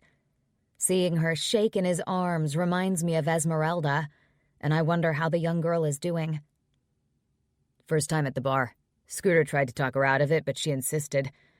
I don't imagine they'll be here much longer, Max says. Really? Rocker asks, when he watches Jinx walk up with 2 pitchers of beer in one hand and a stack of glasses in the other. More for less, Jinx says with a wide smile. You can do your penny-pinching bullshit some other time, asshole, Rocker says, but he grabs a glass and pours beer into it. He takes a drink, his eyes narrowing at Jinx. This isn't that shitty stuff. Jinx grins. It's half-priced draft night. At least that's what the kid told me. Kid? Rocker peers around Jinx toward the bar. Don't tell me Simone isn't working tonight. We had an after-hours date scheduled. I look in the direction of the bar, only Simone, the waitress that had her eyes glued to Cannon not long ago, isn't the one handling the bar. It's Cannon himself behind the scarred wood doling out drinks to the thirsty patrons. Cannon? Rocker asks, sounding just as surprised as I feel. Looks like the kid is growing up. I busy my hands by pouring a beer. I figured I'd see him here with his friends since they weren't inside the clubhouse after my nap, but I never anticipated seeing him sling drinks behind the bar. He does it with a certain flair, his constant smile flashing to every person who bellies up. Is this that shitty stuff? Grinch asks, as he lifts the half-empty pitcher of beer. Nope, I tell him, as I hold my nearly empty glass out in front of me for a refill. Max and Tug opt for the beer in front of them rather than fighting the crowd swarming the bar, and we settle in for a night of shooting the shit, filled with jokes, quick jabs at each other, and smiles all the way around. Before long, Max and Tug leave to go take over watching the movie theater for Signs of Trouble. Max was right about Mia and Scooter. They didn't last but a couple of songs before they shot to the door, but from the expression on Mia's face as they walked away, I don't think she was scared any longer. It looked like they were leaving for some place with a little more privacy. Your turn, Grinch says, as he pours the last of the second pitcher into his glass. Really? I try to sound surprised and annoyed, but I've been waiting for a reason to go to the bar. Yep. Grinch winks at me, and I can't tell if it's because he can read my mind or if he likes me agitated about buying beer. We sticking with draft? Everyone nods, so I grab the empty pitchers and head to the bar. Cannon is flirting with a brunette when I step up to the bar, and I nearly audibly groan when she asks if what his shirt says is the truth. The red t-shirt reads, "The Man," with an arrow pointing to his chin, and "The Legend," with an arrow pointing to his crotch. I almost speak up and tell her that the shirt is in fact true to its advertising, but I manage to snap my mouth closed just in time because he notices me standing there. Maybe drinking more beer isn't the best idea. Need a refill? He asks as he steps closer. The brunette stands to the side, watching our interaction as if I'm an asshole for interrupting her flirting. I pay her no mind and smile at Cannon. His eyes light up, and it makes me wonder if I've ever smiled at him before. I bet I haven't. I'm normally a surly asshole, but tonight I'm just in a good mood. I have been since getting back from South America after the realization that I'm both wanted and needed on my team. 2 more, please, I tell him, as he reaches for the empty pitchers. He tosses the dirty ones into a dish bin behind the bar and grabs 2 fresh pitchers. His eyes stay on me as he begins to fill them. Hey, gorgeous. My eyes snap to the man beside me, but then I notice who he is. Now's not a good time. I mumble, thankful the jukebox is low tonight and he can hear me without yelling. But he slow blinks, looking much less put together than he did a while back when I was dumb enough to walk into the parking lot with him. You ready for that hookup? I've been thinking of all the things you could do with that pretty mouth of yours. Taking a long, slow, deep breath, I try to ignore the guy, but he's still standing beside me talking filthy when Cannon carries over the 2 pitchers of beer. "Shane," Cannon says, grabbing the guy's attention long enough for me to scurry off. "Your cab's waiting." I don't glance back at Cannon, unsure of what all he heard. "Took you long enough," Jinx complains when I arrive back at the table. "I almost sobered up." Jinx isn't close to being drunk, but the man never misses an opportunity to complain. Where's Rocker? I look around the bar and don't see him. "Did you see Simone at the bar?" No. "Then now you know where Rocker is." He laughs, throwing me a salacious wink that tells me Rocker couldn't wait for her to get off work. They're probably in the storage room or something. Our group starts to get smaller one by one as the guys either head back to the clubhouse or find a friend for the night. Rocker hasn't come back, and Jinx slinked off somewhere, leaving me alone at the table. Since my ride is MIA, I head to the bar to wait for him to show back up with Simone. Chapter 18. Cannon. Shane left in the safety of a cab rather than driving home.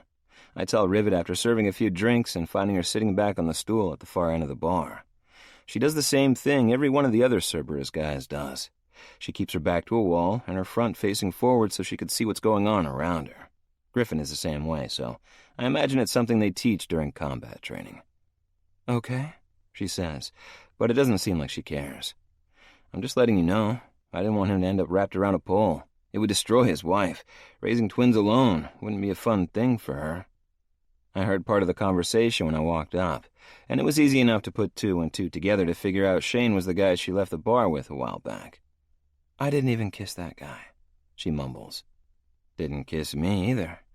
I raise an eyebrow to let her know that the excuse doesn't make me believe he didn't sink balls deep inside of her. I know I did without so much as a peck on the lips. I'm totally down with fucking, but going after a married person with kids is a low even I wouldn't participate in.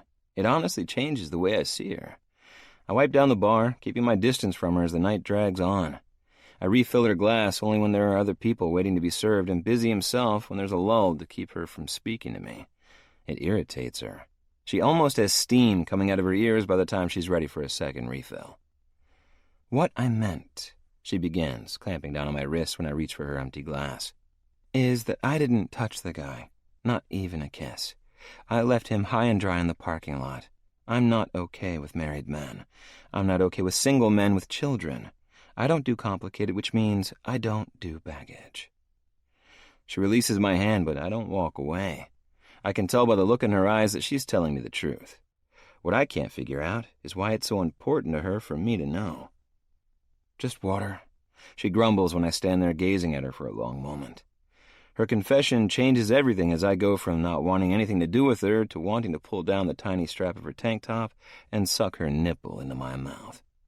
I grab her a cold bottle of water and slide it across the bar to her. She stops it with a sure hand, indicating that she hasn't had so much to drink that it's made her sloppy. "You dodged a bullet," I tell her on my next pass. "No joke," she mumbles, tearing at the paper label on her water. "No, I mean that guy's the biggest douche for fucking around on his wife, but rumor is the guy doesn't even know how to please a woman. It's why he's always in here trying to pick a different one up every night.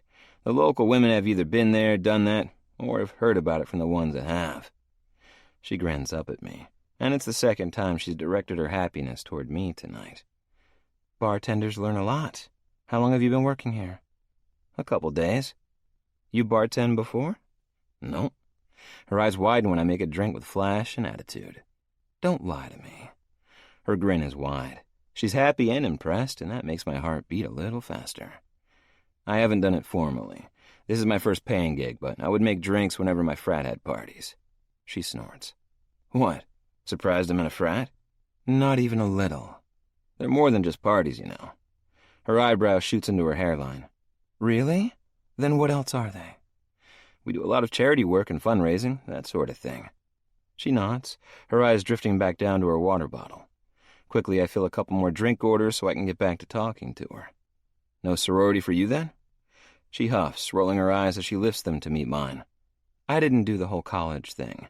Went into the Corps right out of high school." "That may be a good thing. I don't think college boys would know what to do with a woman like you." "You managed just fine," she mumbles, but then her eyes widen along with my smile. She didn't mean to say it out loud. Last call keeps me busy for the next hour, but Rivet doesn't make a move to leave her spot at the bar. She sends off enough "don't fuck with me" vibes that she isn't approached by another person, and that suits me just fine. I've seen her tits, seen shadow glimpses of the treasure between her legs, but there's just something about her bare shoulders that's driving me mad tonight. I work, but it's impossible to keep my eyes from drifting to her every chance I get. I find her watching me too, and tension sinks low in my gut, settling into a need I'm not sure I'm going to ever be able to satisfy. "So, she begins when I walk past to throw some dirty glasses into the bin. "Do you think you can give me a ride back to the clubhouse? The guys all split off and left me here." "Dicks," I mutter, but I'm ecstatic at the prospect of having a little more alone time with her, even if it's only the 15-minute drive back home. "Sure, I'll be just a little while longer. Have to clean and do some prep for day shift." I want to rush the last of the customers out of the bar, but I don't. I let them enjoy their last drink, cashing out their tabs before they leave. Rivet sits comfortably and watches, as if she doesn't have a care in the world. She's grinning when I look back at her after shuffling the last customer to the door. "You should stay open later," Mike grumbles as I tug open the heavy door for him. "See you tomorrow, Mike. Cab's waiting right there for you." I keep an eye on the old man as he walks to the cab, making sure he doesn't face plant and pass out. It's been known to happen when he overdoes it. Rivet is still in the same spot when I turn back around and lock us in the bar. "You've only been working here a few days and you're already closing the place up?" she asks when I make my way back behind the bar to cut limes and refill the other stock. "Jake trusts me," I tell her with a shrug. I don't bother telling her that Simone was supposed to close with me, but I saw her sneak away with Rocker earlier. My dad and a couple of the other guys from the club have been coming here for decades. Jake knows I won't mess anything up. "It's strange, isn't it?" I raise my eyes to her in question. "This community, the way they embrace the club. I figured everyone would be scared of the big bad bikers." "You've seen the way most people keep their distance when you guys are here." She nods. "The community is respectful of your space, but Cerberus also does a ton of charity work in the community. It's been that way for as long as I can remember. If someone needs help, the guys are always there for them. The people around here know if they ever need anything, they can ask the guys." "Yeah, Grinch has mentioned more than once the things the club gets involved in, but we've been gone so much recently that I haven't gotten to help with anything yet." "You will," I tell her. "The community will come out in droves for the annual 4th of July party. They like to get an inside look at the club property, and the free food and fireworks are a plus as well. There are some that are uneducated about what Cerberus does, some that snub their noses and base their opinions on TV and misconceptions of what they think bikers really do. Some people don't understand that there are tons of riding clubs and groups that aren't involved in criminal activities, but there's no way to change their minds. Cerberus doesn't exactly advertise what they do to keep the doors open, so some people just make assumptions." "People are assholes," she mutters. "Yeah, some are. Give me 5 minutes to load the dishwasher in the back, and we can get out of here." Chapter 19. Rivet. "I'm glad you didn't ride your bike," I say, as Cannon presses the unlock button on his key fob and the lights on a quad-cab truck flash. He isn't the only vehicle in the lot. Shane's minivan is sitting at the far end, deserted by its shitty owner. "Why is that?" "Because I'd have to call a cab if you did." I didn't even think about the possibility of him having his bike tonight when I asked for a ride home. "You wouldn't ride with me?" "Nope," I say, and climb in the passenger side to end that thread of conversation. Cannon climbs inside, and when he presses the ignition button, the truck purrs to life. It's a damn beast, all black, lifted, and the exhaust doesn't sound like other factory trucks. "You know," I turn to him with a smile on my face, "I bet people think you're compensating for something with this big truck." He grins back at me as he shifts the truck into drive. "You know better." He winks, but for some reason it doesn't seem as douchey as it would have months ago. And he's right. I do know better. Even as my mind is telling me to chill out and chastising me for even hinting at something sexual, my body is well aware of his proximity, well aware of what he's capable of. "You hungry?" My eyes snap up to his face, and I wonder if he can see my cheeks flush because I just had my eyes plastered to the front of his jeans. What? Hungry? Food? Eat? He grins even wider, but his focus is on the road.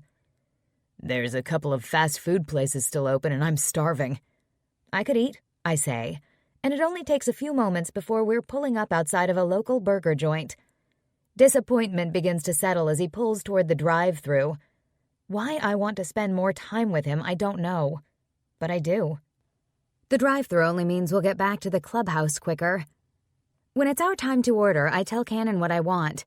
Of course, he refuses my cash, but while he's talking to the girl in the window, I shove the money into his console. Surprisingly, he doesn't drive toward the clubhouse. He detours until we're entering the parking lot of one of the local parks. Wanna eat in here or sit at the picnic table? His lips wrap around the straw of his soda, and I'm once again lost to my own thoughts. Since I don't answer him, he simply opens the bag of food, handing me mine before unwrapping his own cheeseburger.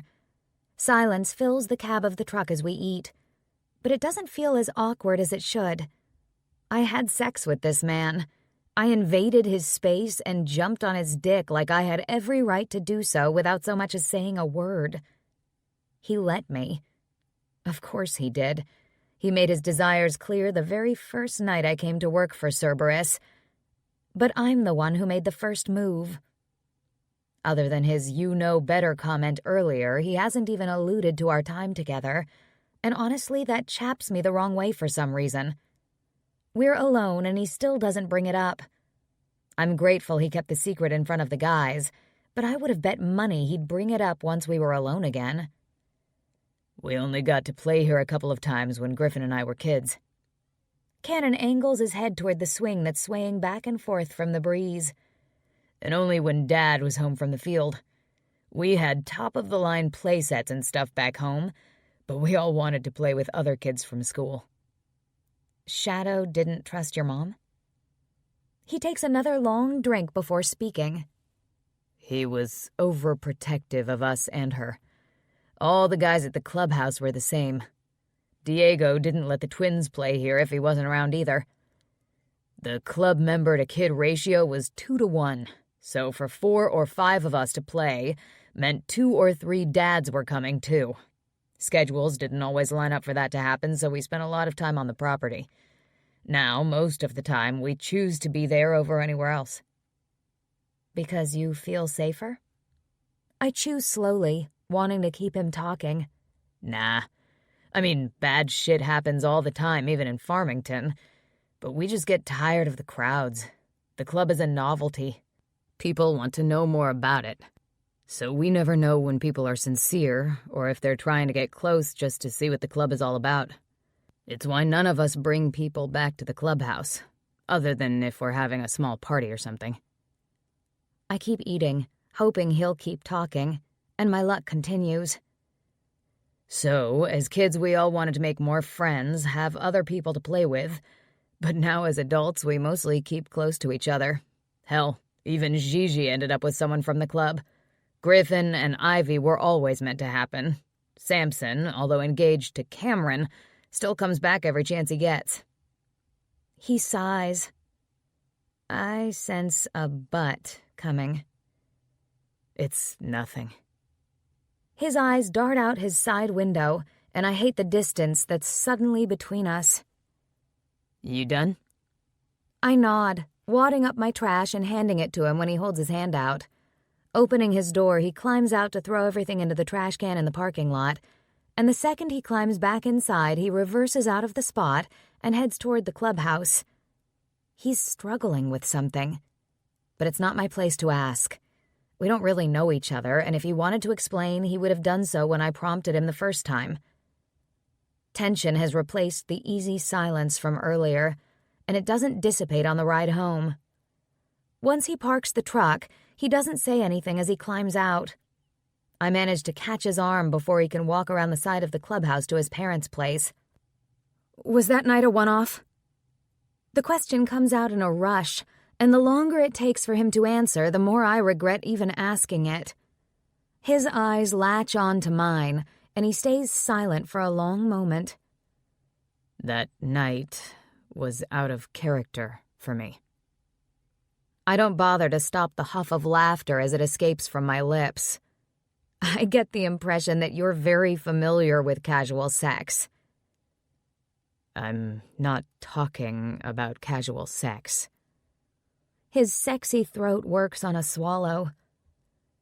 I'm talking about you coming into that room and taking what you wanted, expecting me to just offer it up to you. That was out of character for me. He was willing. I never once would have pushed things to go further if I didn't think that he wanted to do exactly what was done. You regret it? It's his turn to huff.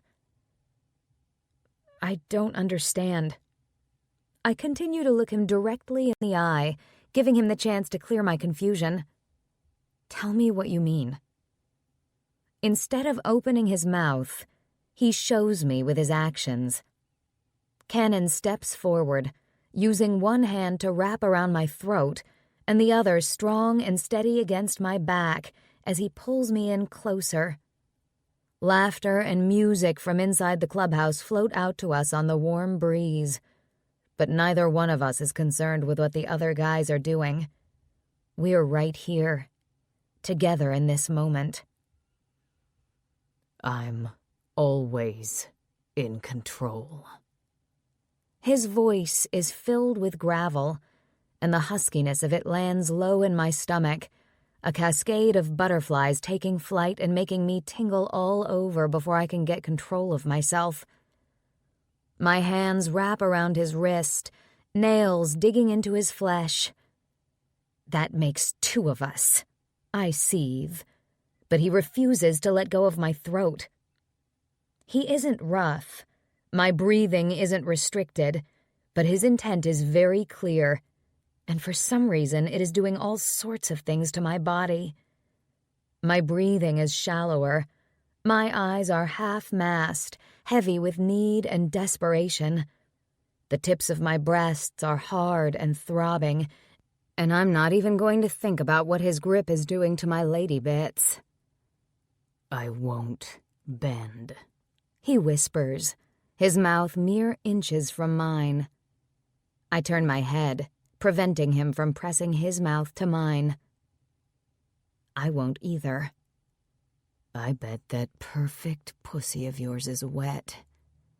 My pulse kicks up a notch higher because he's 100% right.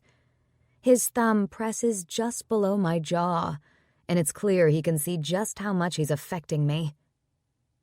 Are you in or out? I don't even have to think about my answer. In.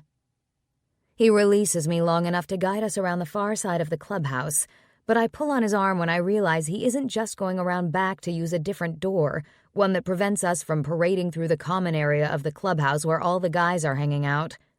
Where are you going? To my house. I dig my feet in. Absolutely not. He spins around, fully facing me. My parents aren't home. You can scream as loud as you need to. I don't scream, I manage to say, as he steps even closer.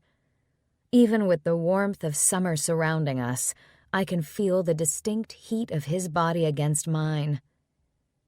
Are you challenging me?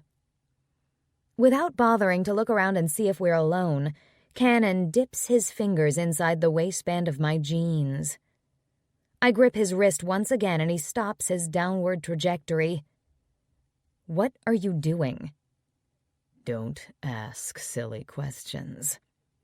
He leans in closer, his mouth brushing my ear. Is your pussy wet? I whimper like a sad puppy when he withdraws his hand. Come on. I don't fight him this time when he tugs my hand. I simply follow right behind him to his house, through the door and straight up the stairs. Instead of turning on the overhead light, he flicks the switch on some kind of projector, and the ceiling comes alive with vibrant flashes of color. Mood lighting? I ask, barely able to keep the laughter out of my voice. He doesn't waste time with a response. When he turns around, his eyes dance to the same rhythm the projector is emitting. Get naked and get on your knees. My first instinct is to tell him to fuck off, that I'll get on my knees when he's on his elbows. But I find my fingers moving to pull my tank down enough to expose my breasts. Next, my fingers work open the button and zipper on my jeans. He stands stock still when I shove them off my hips. Those two. He points to my panties, and it's a mere second before they've joined my jeans. His eyes find mine when I refuse to take the tank top and bra off. He doesn't get to win every battle, and this is one I refuse to concede to. Rivet, he warns. Get naked. In an effort to distract him, I lower myself to my knees and reach for his fly. I'm not giving in to him exactly because my mouth is actually watering for a taste of him. I wanted to suck him into my mouth when I snuck into his room that night, but my need to get off and leave won out. Tonight, everything is different. He doesn't stop me when I lower his zipper, or when I shove his jeans and boxer briefs out of my way. But when I open my mouth to lick the tip of his cock, his eyes tell me that he hasn't forgotten about my disobedience. The thrill of wondering what he may do because of the defiance heats every inch of my skin. His jaw clenches when I lick the underside of him, and it's easy for me to tell he's trying his best not to react to the attention. But he fails when I draw the tip of him into my mouth and suck. Fuck, he hisses, his hands coming down to clamp on either side of my head. He prevents me from moving, pumping his hips and driving into my mouth to the depth he wants. He doesn't choke me or make me gag, but there's no mistaking that he has all the power right now. At least he thinks he does. I move my hands up his thighs, reveling in the tightness of his muscles and the way they flex as he moves his hips back and forth. His movements slow when I touch his heavy sack, and they stop altogether when I begin to squeeze.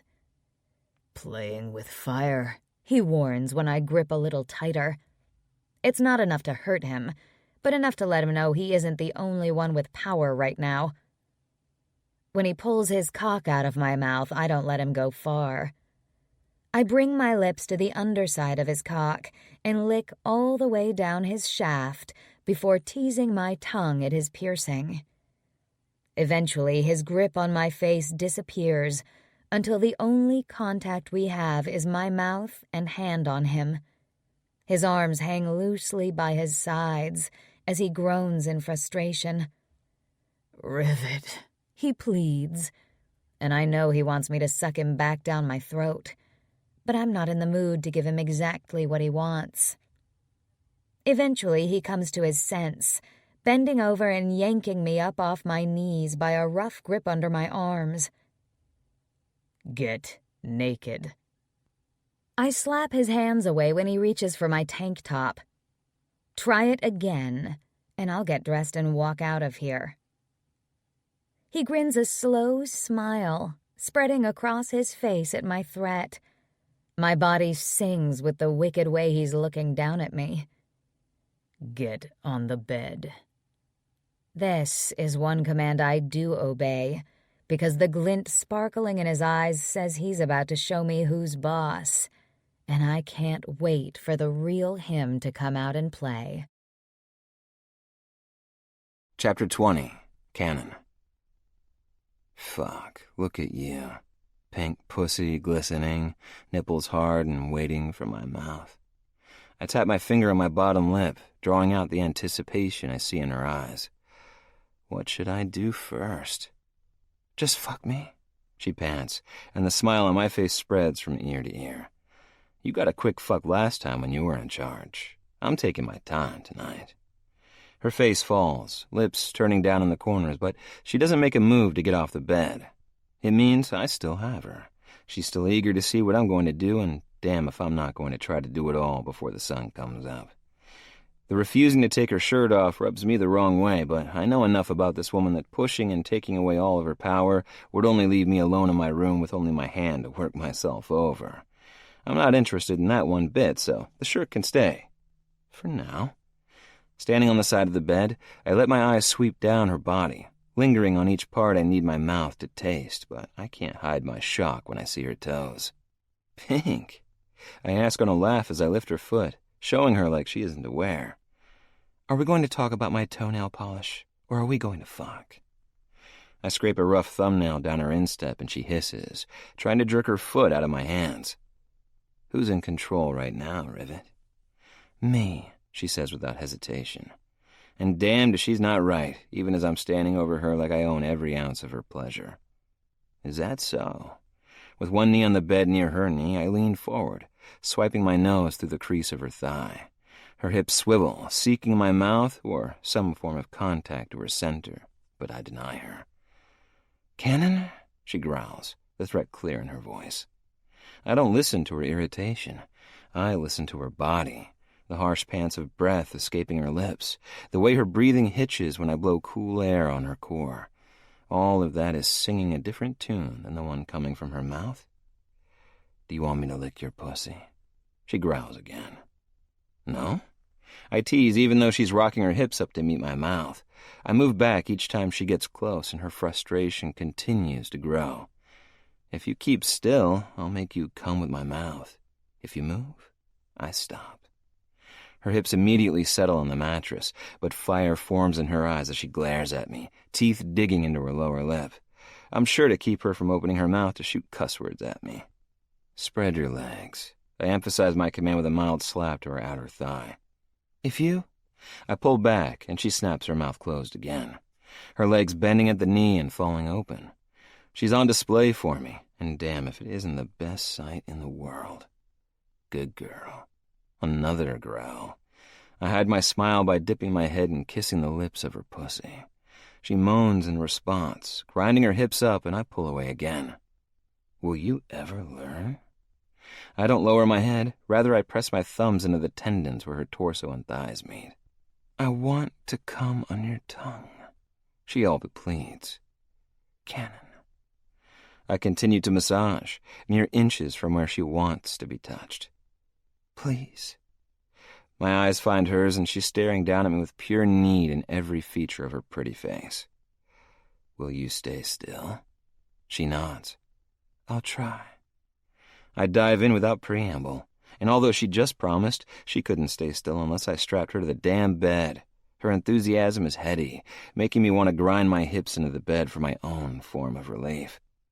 Her mouth is clamped shut, leaving her whimpers and moans muffled, even though we're in the house alone.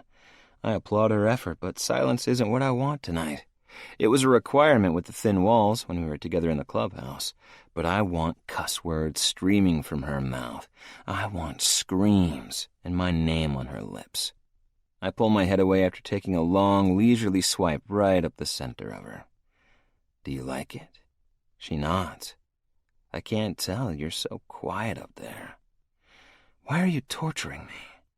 She asks as she rolls up on her elbows to glare down at me. Quit making such a damn production out of it. I blink at her, eyes narrowing when I realize she's serious. Okay, I say as I climb off the bed. Where are you going? I give her my back, not letting her see the grin on my face from the desperation in her tone. Getting a condom. The production is over. So much for wanting to come on my tongue. Grabbing a condom from my dresser, I slide the latex down my cock and climb back on the bed. I slap at her thigh again. Turn over, ass up. Finally. She grumbles, and I can't help the chuckle that leaves my mouth. Sex is serious business to me, but somehow she's making me deviate from the fantasies I've had of her since we first met.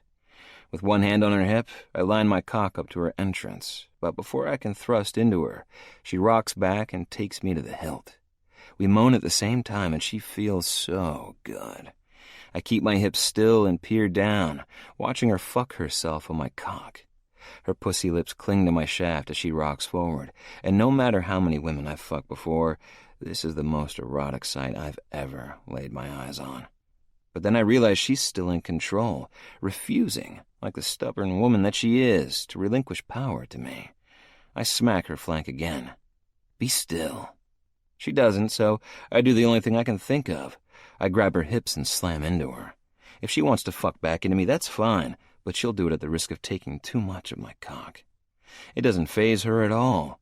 She moans and groans, those sounds she was hiding from me earlier, leaving her mouth in a cadence so perfect, I begin to match my pace to hers. When she begins a chorus of, yes, yes, yes, she pulls me dangerously close to the edge. Pulling out, I flip her onto her back and drop my mouth back to her slippery pussy. Fuck, she hisses, both hands tangling in my hair as I devour her. She comes beautifully, her body convulsing as her core throbs against my tongue.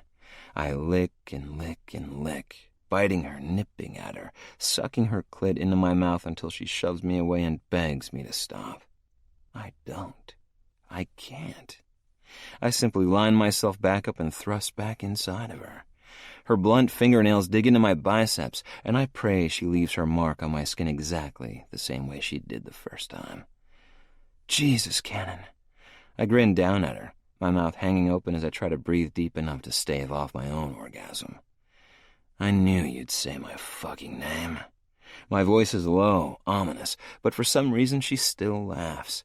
It makes me drive into her harder, deeper, faster, and she takes each brutal shove of my cock with a smile on her face and eyes half-lidded. Her pussy is so tight, so slick, so eager to receive. This is fucking perfection. My eyes flutter closed as I near my own orgasm, but then my world is turned upside down, literally, when she moves and rolls us so I'm on my back gazing up at her and she's in the same position she was the first time I slid inside of her heat. What the fuck? I hiss, but then her hips roll, taking the length of me in the most expert way. What were you saying? She taunts, her fingernails right back on my chest like the first time. You just can't give in, can you?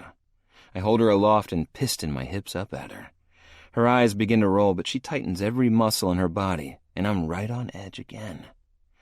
Just take my cock, I hiss when her hips don't stop moving. Honestly, I've never had a woman try to take over, to demand control, to fuck me instead of taking what I'm offering her. The change makes my nuts tighten. Am I going to make you come? She teases, her core clamping down hard and fisting my dick. Relax. I groan, letting my hips fall back to the bed. My fingers trail from her hips to the apex of her thighs, finding her slick and hot, so fucking perfectly wet for me. She whimpers, her rhythm faltering when I press a thumb to her swollen clit. You were saying? I taunt back. Am I going to make you come? Yes, she breathes. Please, don't stop. I wouldn't if someone held a gun to my head. I press harder, rolling my thumb over her in a predictable pattern before changing it up and moving it in the opposite direction.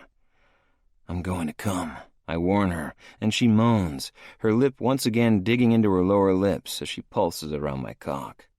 And I'm done, spurting into the condom and for the first time in my life, wishing my seed was spilling directly into someone, rather than filling the latex.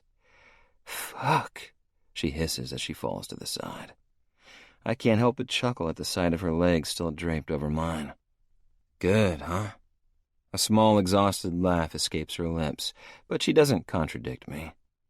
Going to get rid of the rubber, I tell her as I climb off the bed.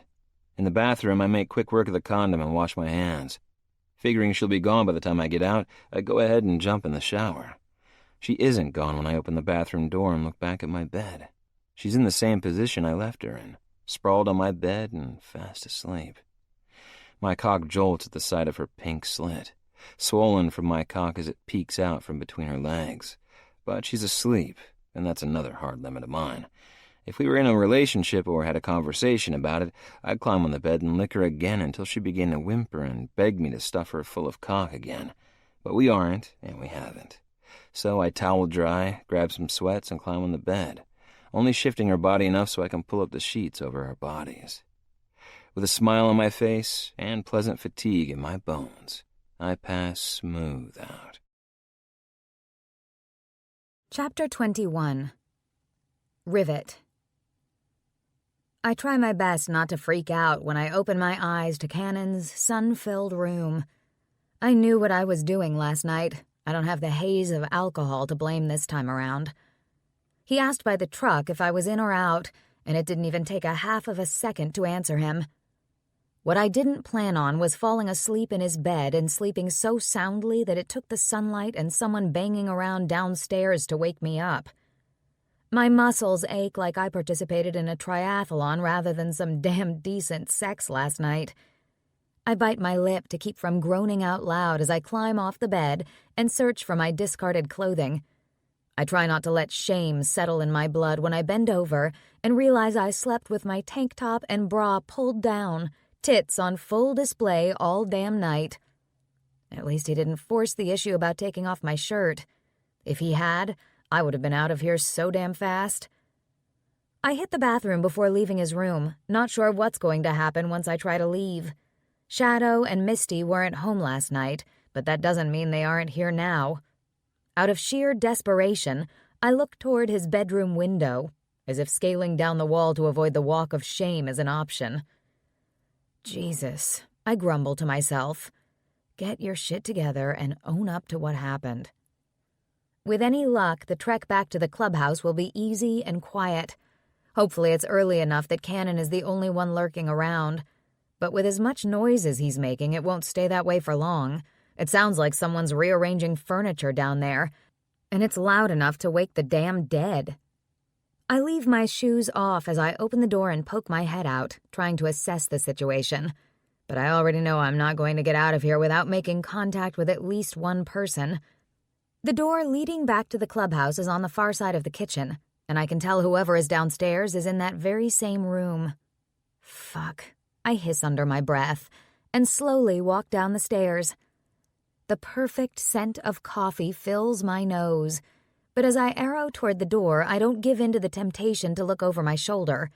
Maybe whoever is there has their back to me and I can slip right out without being noticed. Hey. Fuck, I mutter again, stopping in my tracks and turning around. Cannon stands on the far side of the room, a full pot of coffee in one hand and a ceramic mug in the other. Sneaking out? Mirth fires in his eyes, and I can tell with one look he wouldn't be upset if I did. Somehow that makes this all better. There aren't feelings involved, not unless you count the throb between my legs. I'm definitely feeling that right now. I was sneaking out, he interrupts. He grins and I have to bite the inside of my cheek to keep from smiling myself. Coffee? He holds up both the pot and the mug in offering. I don't even pretend to think about it. Coffee would be great. I drop my boots near the door and cross the room to him, accepting the cup he offers with a thanks before leaning against the counter while he pours himself a cup. Seems a little out of season. I nod toward his shirt. He looks down at the Santa head on the t-shirt. I do it for the hose right under St. Nick's smiling face. Sleep shirt, he says as he scoops sugar into his coffee. Last night at the bar wasn't weird. The meal and drive home weren't awkward either.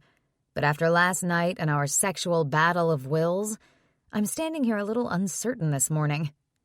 Keeping my eyes down, focused on my cup of coffee, I wait for him to speak. I needed the caffeine, but I don't need the tension that's brewing with the unknown. I don't know how to act or what to say. How old are you? I grin before looking up at him. Small talk I can handle. 23.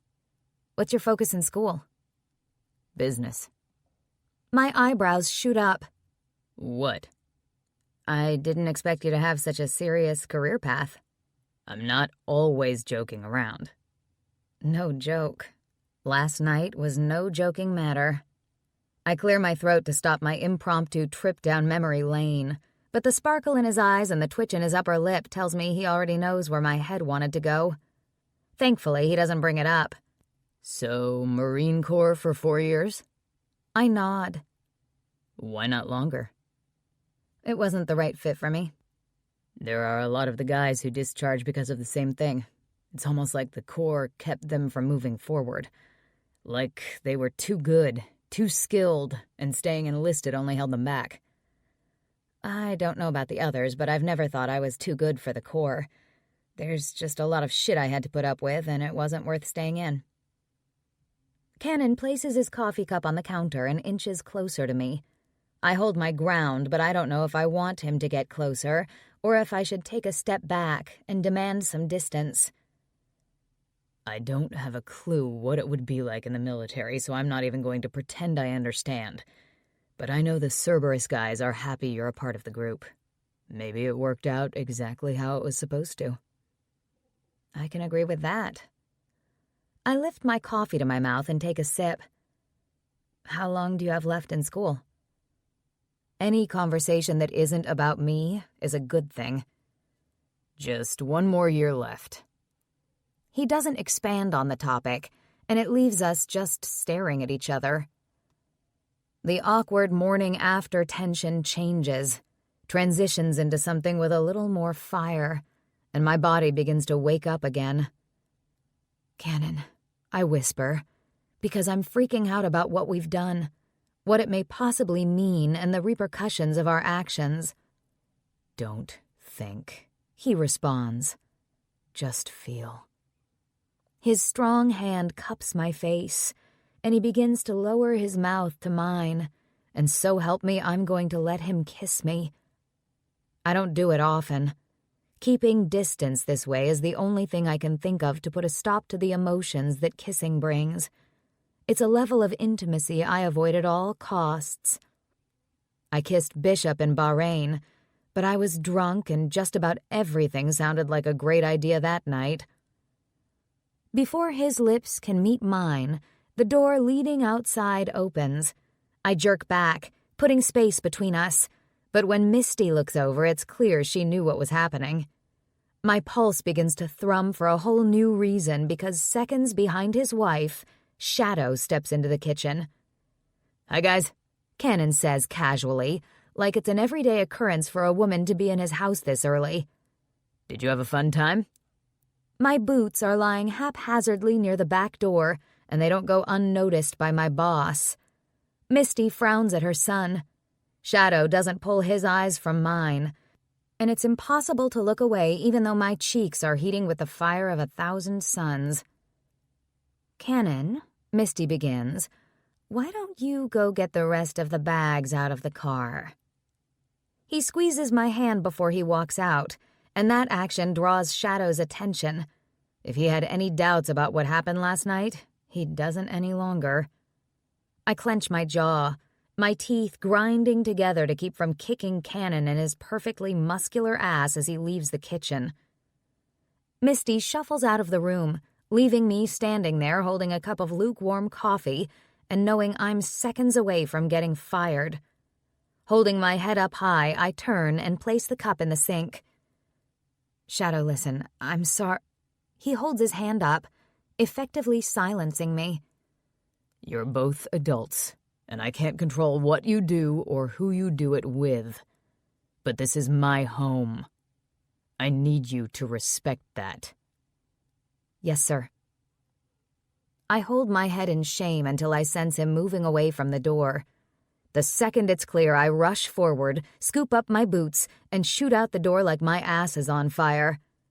He wasn't angry or condescending, but that still doesn't keep me from feeling shame all the way back to my room. Most men don't want to work with women in the field because they're a distraction, a temptation on every level. I fought in the Corps to make sure the guys around me knew I was just like them, a soldier willing to do her part. I wanted the same thing with Cerberus. And yet I've let my hormones and the stupid, goofy grin of a handsome man prove every guy's point about women in a man's world. I've fucked up twice already. It may be too late to prove myself, but I'm going to try my best. Now all I have to do is come up with a plan to avoid Cannon. Chapter 22. Cannon. You know the rules about no girls in the house. I scrubbed the already clean bar top, agitated with the conversation on constant replay in my head. Dad was not happy after Rivet left yesterday morning. Mom wouldn't even look at me. They're both disappointed, and for some reason, that bothers me more than I ever thought it would. I'm her boss, Cannon. There has to be boundaries. Dad never flat out said to stop whatever was going on between us, but Rivet was gone by the time I made it back to the house with the bags from the car. That means he spoke to her, too.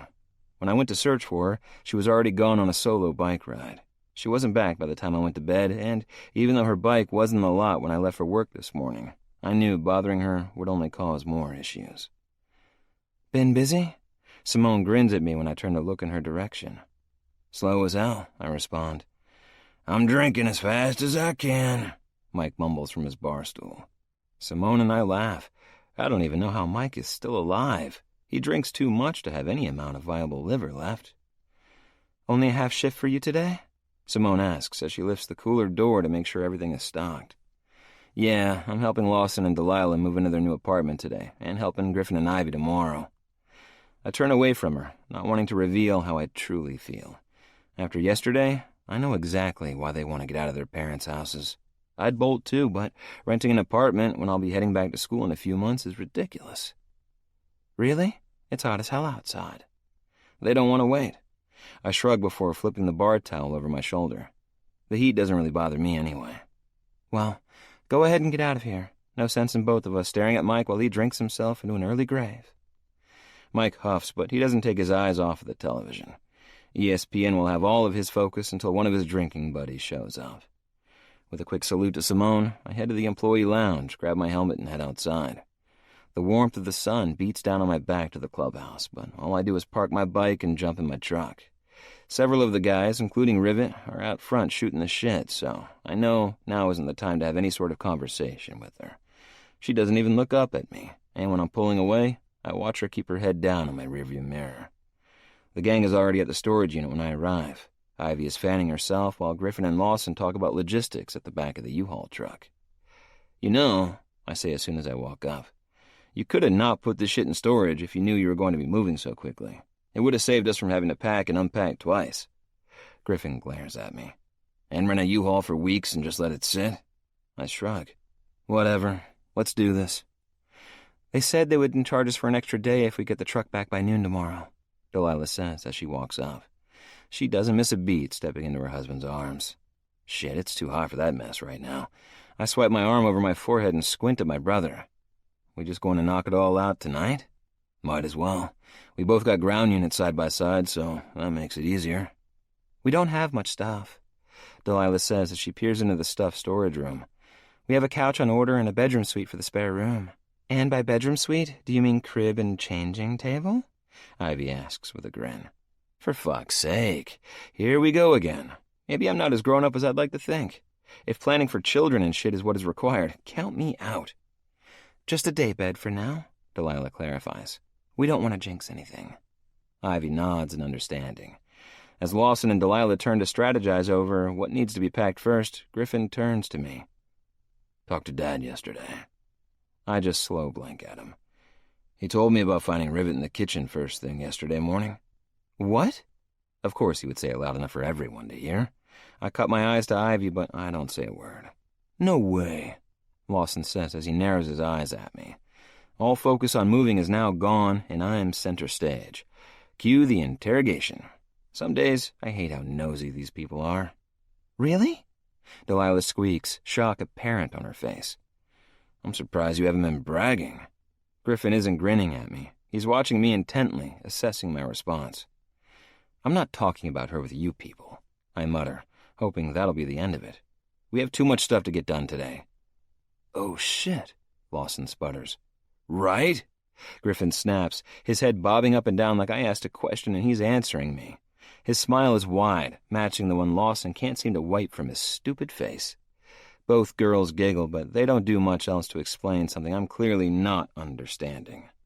It's like they're all speaking a foreign language, and I'm the only one who can't interpret the meanings. What? I hiss. Lawson and Griffin smile even wider. You'll see, they say at the same time, as if they choreograph their response. After a few more seconds of staring at me like I'm getting ready to do a magic trick, they relent, and we're able to get to work. We packed everything strategically back in Rhode Island for the move back home, but we weren't as diligent when it was time to unload the U-Haul into the storage room.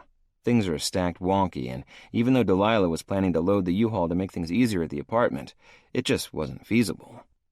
I really wanted to load it in reverse so the stuff for the farthest rooms were loaded last. It's fine, her husband assures her, brushing a quick kiss to her lips in reassurance. We'll manage. How did you end up with so much stuff? I grumble as I carry a bedside table onto the back of the truck. We both had apartments, Ivy answers, also struggling under the weight of a cardboard box marked kitchen. If we stayed in the dorm, we could have done this without help. Maybe getting an apartment in San Diego is exactly what I need, but that would mean moving out of the frat house. Where's Samson? I ask, already overheated from the stifling air in the truck. Job interview. Griffin grunts as he and Lawson each take the end of a massive dresser. Did you not unpack this, babe? You told me not to, Delilah says. You said, and I quote, don't waste your time with that. I'd rather get you naked. Oh, yeah, I remember now. Lawson grins from ear to ear as Griffin huffs. The girls wink at each other, and I wonder if this is what I've been missing. I never once thought about spending a ton of time with a single girl. I've always been quick to spread the love. Egotistically, I figured more girls getting a little part of me is better than one girl hogging all of my attention. But it's impossible to reach this level of comfort with a chick you just visit on occasion. Think we can fit both storage rooms in one load? I ask, as the guys situate the dresser to the far side of the truck. Griffin groans as he stretches his back, looking around to assess the amount of room left. Not all of it, but a good chunk, I think. Okay. I head back to grab another box. Who's buying beers after this? I am. Ivy bites her lip before speaking again. But only if you help unpack. I shake my head, a smile teasing my lips. I knew you were going to say something like that. Beer is always better when you're drinking it with family, Delilah adds. So both apartments now. How did I get caught up in this? Griffin claps me on the back after I stack the box in my arms on top of another one. You just like helping out. I'm going to remember this later. Each and every one of you will owe me big time. They all laugh as we continue to work. Honestly, helping doesn't bother me. The heat is a little much. Even though I told Simone it wouldn't bother me, hanging out by the pool and manual labor are two totally different situations. It only takes 2 trips to get both couples' things out of storage and into their respective apartments. Lawson and Delilah have more things to unpack, so we start there. By the time the sun fades in the sky, we're full of beer, pizza, and laughs, and the apartment is damn near completely unpacked. Chapter 23. Rivet. The glances. The guys snickering, keeping their heads close together as they gossip like little girls on the damn playground. This last week has been hell. I've avoided my team, kept to myself, and only came out of my room during the off times. I get up early to eat breakfast before the sun rises, and don't return to the kitchen until mid-afternoon. Even with my planning, sometimes I end up in the same room as some of the guys. No one has asked me directly. No one mentioned getting caught in Shadow's kitchen with his youngest son about to stick his tongue down my throat. But somehow, I can tell they know. The only one that isn't enjoying whatever game they're playing is Jinx. He no longer looks at me, no longer glances my direction with heat in his eyes, hoping I'll return the sentiment. I'd take Jinx and the salacious thoughts he can't keep off his face over the immaturity that seems to be running rampant through the clubhouse right now. A week was a couple of days too long to stay isolated in my room, so that's how I ended up in the living room, keeping my distance from the guys but listening to them bicker about some stupid shit on television. What do you think, Rivet? Grinch asks, as he peers over his shoulder at me. About what? Should we watch Arizona or Oakland? Behind Grinch's head, a baseball game is playing on the screen. Neither, I answer. He frowns. The day is just going to end up with all of you betting, arguing, and bickering like children. It's baseball season, Rocker says, joining the conversation. We're supposed to behave like that. Watch whatever you want. I don't care. Rivet, can I speak with you? My head snaps toward the hallway and I see Scooter glancing in my direction. When I move to get off the couch, several of the guys start whispering again. This shit is really getting on my nerves. but it serves to ramp up my anxiety as I cross the room to speak with Scooter. Is this it? Did he draw the short straw about asking me what they clearly all know?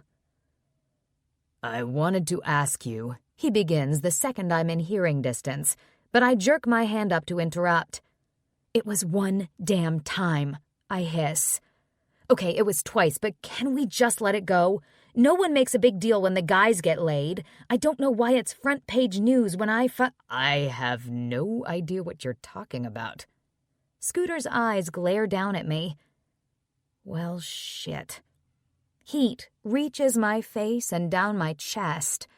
My fingers tingle with the need to rub my face, but I manage to keep them at my sides. What exactly are you talking about? Nothing. What did you need? He looks at me for a long beat before talking again. I was hoping you could help Mia shoot. I blink up at him. Mia? Yeah, she, He grips the back of his neck before speaking again. She's been through some rough shit, and I'm trying to help her get her power back, you know? I've heard a little about what happened. Everyone around here gossips like children. He mutters. You're telling me. I agree.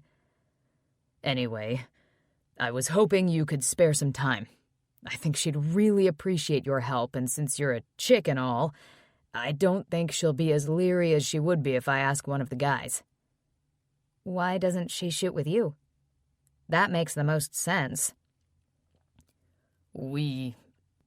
It's hard to concentrate when we try to shoot together.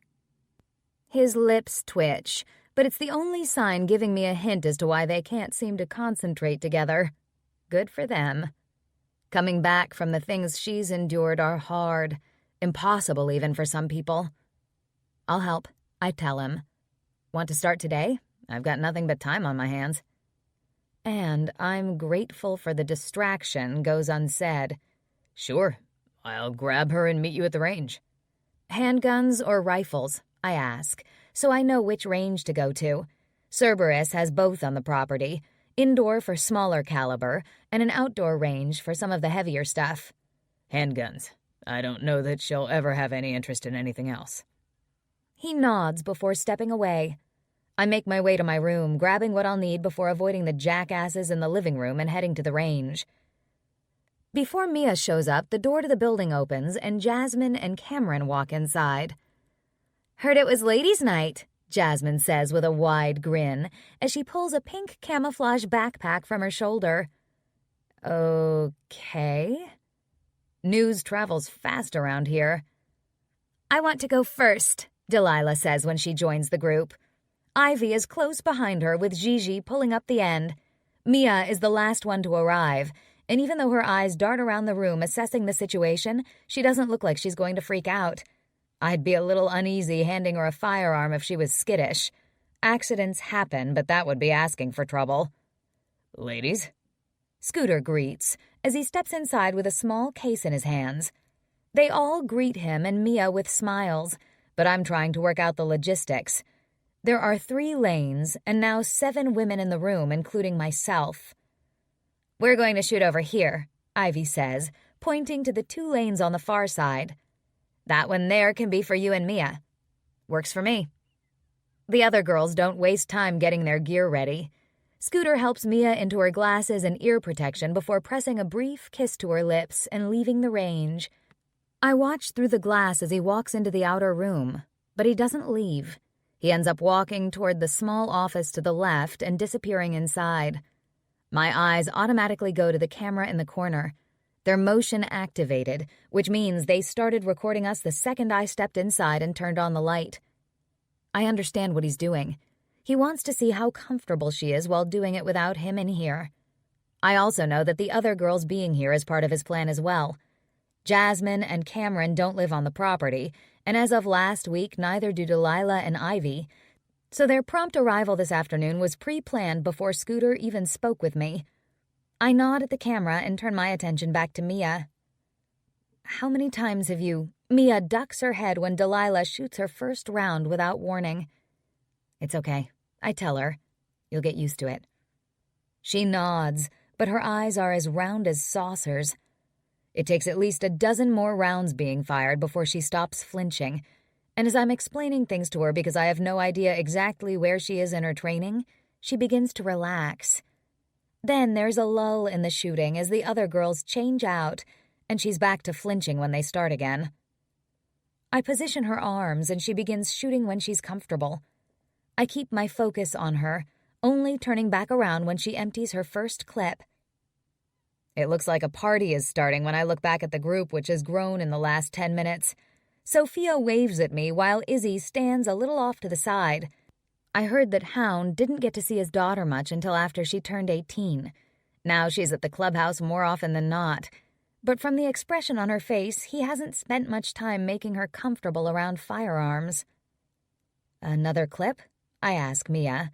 She still appears a little shell-shocked, but she smiles at the other women as they talk about the things they brought with them today. Izzy looks like she's lost, Mia mutters. Can you help her too? Sure, I respond instantly. I think Mia needs a little break and some of the focus off of her, so I wave to get Izzy's attention and nearly laugh when relief washes over her face. Yes, ma'am, she says loudly, as Cameron begins to fire in the middle lane. Ma'am? I scoff, but there's a smile on my face. You really shouldn't call me that while I'm armed. Izzy smiles wide and Mia chuckles, having grown even more accustomed to the firing going on around her. Want me to show you? I angle my head toward the lane reserved for us. Izzy agrees, and time flies as fast as the bullets as they take turns shooting. Both of them take everything I say seriously, and before long they're comparing targets, loading clips, and taking turns without direction from me. How good are you? Jasmine asks when I feel comfortable enough to take a few steps away from the lane. Good enough, I tell her with a smile. But I take the 9mm she hands me and step up to the line. I empty the clip, but my shots are slightly down and to the right.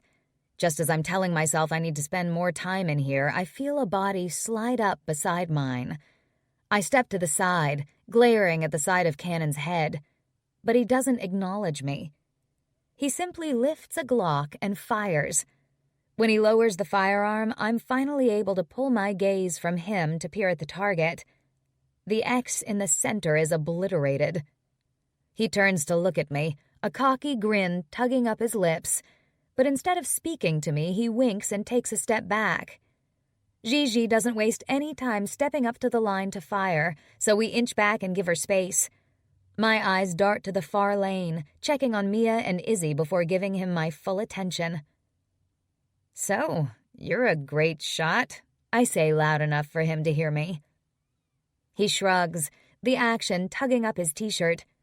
The red fabric has the outline of motorcycle handlebars with the words, "If it has tits or tires, I can make it squeal," in white.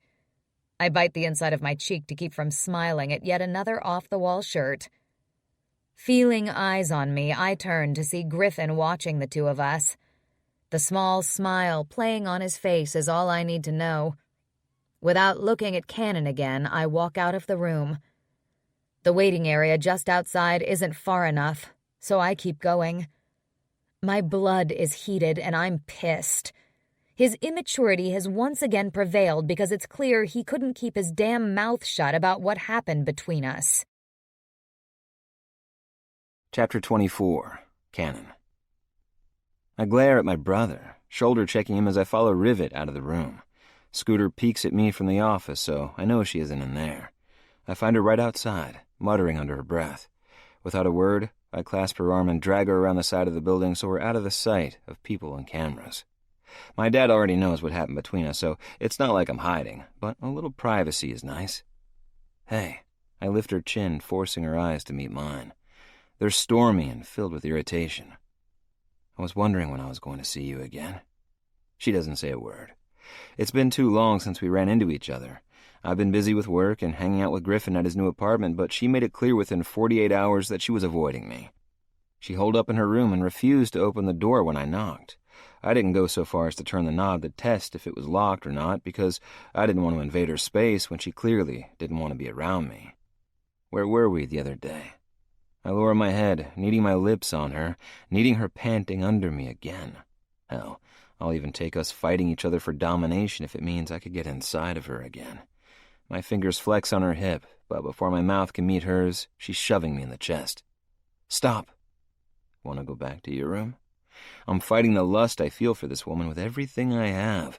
She could turn around and drop her jeans right here and now, and I don't know that I'd be able to resist her. No more, she hisses. No more outside? The scowl on her face confuses me. No more ever. She clarifies, and that hits me in the face like a load of bricks. It's over. I take a step back from her, breaking our contact after reluctantly pulling my hand from the curve of her hip.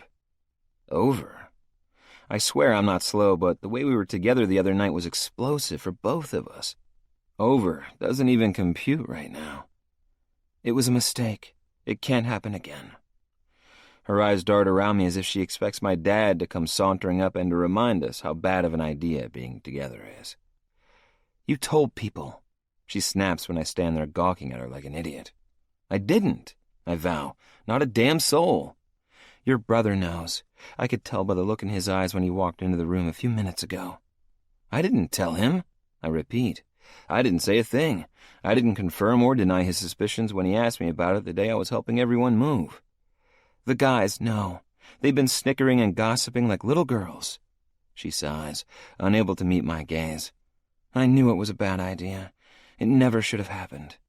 I didn't tell anyone. Then how do they know? Her eyes snap to mine, full of the wrong kind of heat. Maybe they're guessing. Maybe they see the way you look at me. I joke, trying to bring some levity to the situation. Wrong choice. She isn't amused. If anything, it only pisses her off even more. Wait. I reach for her when she tries to shove past me. Listen, Cannon. Here we go. The it's me, not you speech. I've given it enough to know what it looks like. We just need to keep our distance. It can't happen again. I'm speechless as she walks away. My brain isn't firing right because I never expected it to happen like this. Sure, I didn't think we had a long-term thing going, but I didn't expect her to let others get in the way of the fun we've been having. I don't know how long I stand on the side of the firing range while the scorching sun blazes down on me, but by the time I make the decision to go back inside, my face is hot and covered in sweat. The girls are starting to pack up, and Scooter has joined Mia in the room. Everyone is busy chattering with each other. Griffin is the only one who notices that I've come back. He doesn't rib me, doesn't look at me with mirth and teasing in his eyes. He looks concerned, and somehow that's even worse. Instead of hanging out and trying to get my mood back to something a little more civil, I walk out without saying a word. My brain urges me to go to her, to make her explain why we're a bad idea, but the memory of her face and the seriousness of her words force me to keep my distance from the clubhouse. I didn't set out to ruin her experience with Cerberus, but here we are. Somehow the guys on her team know, and they've been giving her a hard time because of it. None of this is what I wanted. I can't explain my draw to her, but a little fun seemed like a good idea. I won't sacrifice her position with Cerberus just to get my rocks off a few times. Needing to get away, I skirt around the side of the clubhouse, arrowing for my bike, but my dad steps around the corner and my steps falter. Hey, son, what's the rush? I want to confront him. I want to shake him and demand to know why he told people about her being in the house, but my level of respect for him prevents me from doing just that. I'm going for a ride, I grumble. Want company? On any other given day, I'd be ecstatic at the offer of him riding with me, but today, I just can't deal with being around him. I'd rather be alone. Want to talk about why you're in such a shitty mood? I lift my eyes to glare at him. He's giving me an opening, and I should take it. But deep down, I know my dad isn't a gossip. He doesn't sit around talking about irrelevant shit. I have no doubt he spoke to some of the other original guys about Rivet being at the house, but they aren't the type to run and tell the new generation all about it. Maybe Rivet is wrong. Maybe she's reading into something that isn't there. Maybe she just wants to be rid of my ass, so she's blaming it on something else. Just got a lot on my mind, I tell him with a sigh. My trouble seems so irrelevant to the things this man deals with in his life. Girl trouble? That shit doesn't even register because Mom and he are so solid. I don't mind listening if you want to talk about it. May make it easier to sort out. I wait a long second before shooting him down, knowing that offers like this don't come around that often. We could approach him if we ever needed to talk about something, but he rarely seeks us out for these types of discussions. If it becomes something I can't handle on my own, I'll come to you. I promise, but I know I never will. My issues with getting rejected by Rivet aren't his concern. Okay. He slaps me on the back. Be safe on your ride. With that, he walks away. Before I can convince myself to turn around and ask him how to get the girl, I stride to my bike, knock the kickstand back, and crank the beast. Moments later, I'm driving off the property with the sun beating down on my back and the wind in my hair. I don't have a location planned. I don't have any idea where I'm headed. I just know I can't stick around the clubhouse and not go to her. Getting her out of my mind is going to be impossible, but it seems like she's giving me no choice. I don't know her all that well, but she doesn't seem like the type of woman that makes hasty decisions or regrets the words that leave her mouth. Her mind is made up, and there's very little chance I'll be able to change her decision. The only problem is, how do I see her, smell her, hear her voice across the room and not go to her? How do I exist around a woman when I know my craving for her isn't going to dissipate anytime soon? I sure hope Griffin doesn't mind company, because it looks like his new place is about to become mine as well. Chapter 25. Rivet. You're heading out there? I jolt at the sound of Rocker's voice, but I don't turn my gaze from the window. They're not really having a party out there, but since everyone linked to Cerberus is surrounding the pool having a rip-roaring good time, it sure sounds like it. Notes of the rock song playing on the outdoor speakers drifts inside, punctuating their happy mood, while I stand here staring like a fool. Nope, I answer, when I feel him step up to my side. You've been distant, Rocker says without looking over at me. For weeks. Even while we were gone, you just kind of faded into the background. I know all the guys are observant, but they don't want to hear about how much I've been questioning my decision to join Cerberus. Care to tell me why? I huff. You should already know. I'm not a mind reader. No. Every one of you guys are a gossip, though. Chatting and laughing, hushing when I walk into a room. I know what you're talking about. But not speaking to me about it makes everything 10 times worse. I wish you juveniles would get it over with. That's all I get. We figured you'd be offended. Of course I'm offended, I snap, turning in his direction. Maybe it's him. Maybe it's watching Sophia watch Cannon with little hearts in her eyes. Or maybe it's everything combined and I'm finally going to snap. See? He hisses. That's why we didn't tell you about our plans. Plans? My brows draw together. Hound and Gigi are taking Mia out of town for the weekend. Okay. We already got permission from the boss man. Dude, can you just spit it out? I'm getting gray hair over here. We've been planning this for weeks and the timing just lined up. Crossing my arms over my chest, I lean against the window frame and wait for him to actually give me information rather than dancing around whatever it is he's trying to tell me. We want to have a party. I laugh. That's it? A party? You've been snickering and making sure I can't hear what you've been saying for weeks because you want to have a party? He scratches his head before running his hand down his neck and gripping the back of it. He's nervous as hell, and I'm surprised I'm not standing here with my jaw on the floor because of how offended I am right now. From what I'm gathering, all of their weirdness over the last couple of weeks is about some stupid party. I like to party, I tell him. Let's do it. Hound will be gone with Amelia, so we won't have to keep the noise down. I smile up at him, but even my agreement doesn't seem to calm his nerves. What? It's not, that kind of party. He stammers. Really? It's not like you're planning on having an orgy in the living room. His eyes dart to mine and I nearly fall out right here at his feet. "You're planning a fucking orgy in the living room?" I hiss. See? He points at me as he takes a step back. I knew you'd be offended. And if I wanted to join? Now it's his turn for his eyes to widen comically. Well, I mean, I guess you can. We just didn't plan for, any other guys to be here but Cerberus members. Unless you're interested in banging a couple of us. I double over in laughter, the action somehow a balm to the bruised ego I've been lugging around for weeks. Fat fucking chance, I assure him, when I stand up straight again. You sure?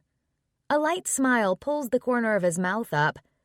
Jinx would love it. He's been the one who's most afraid you'll be offended.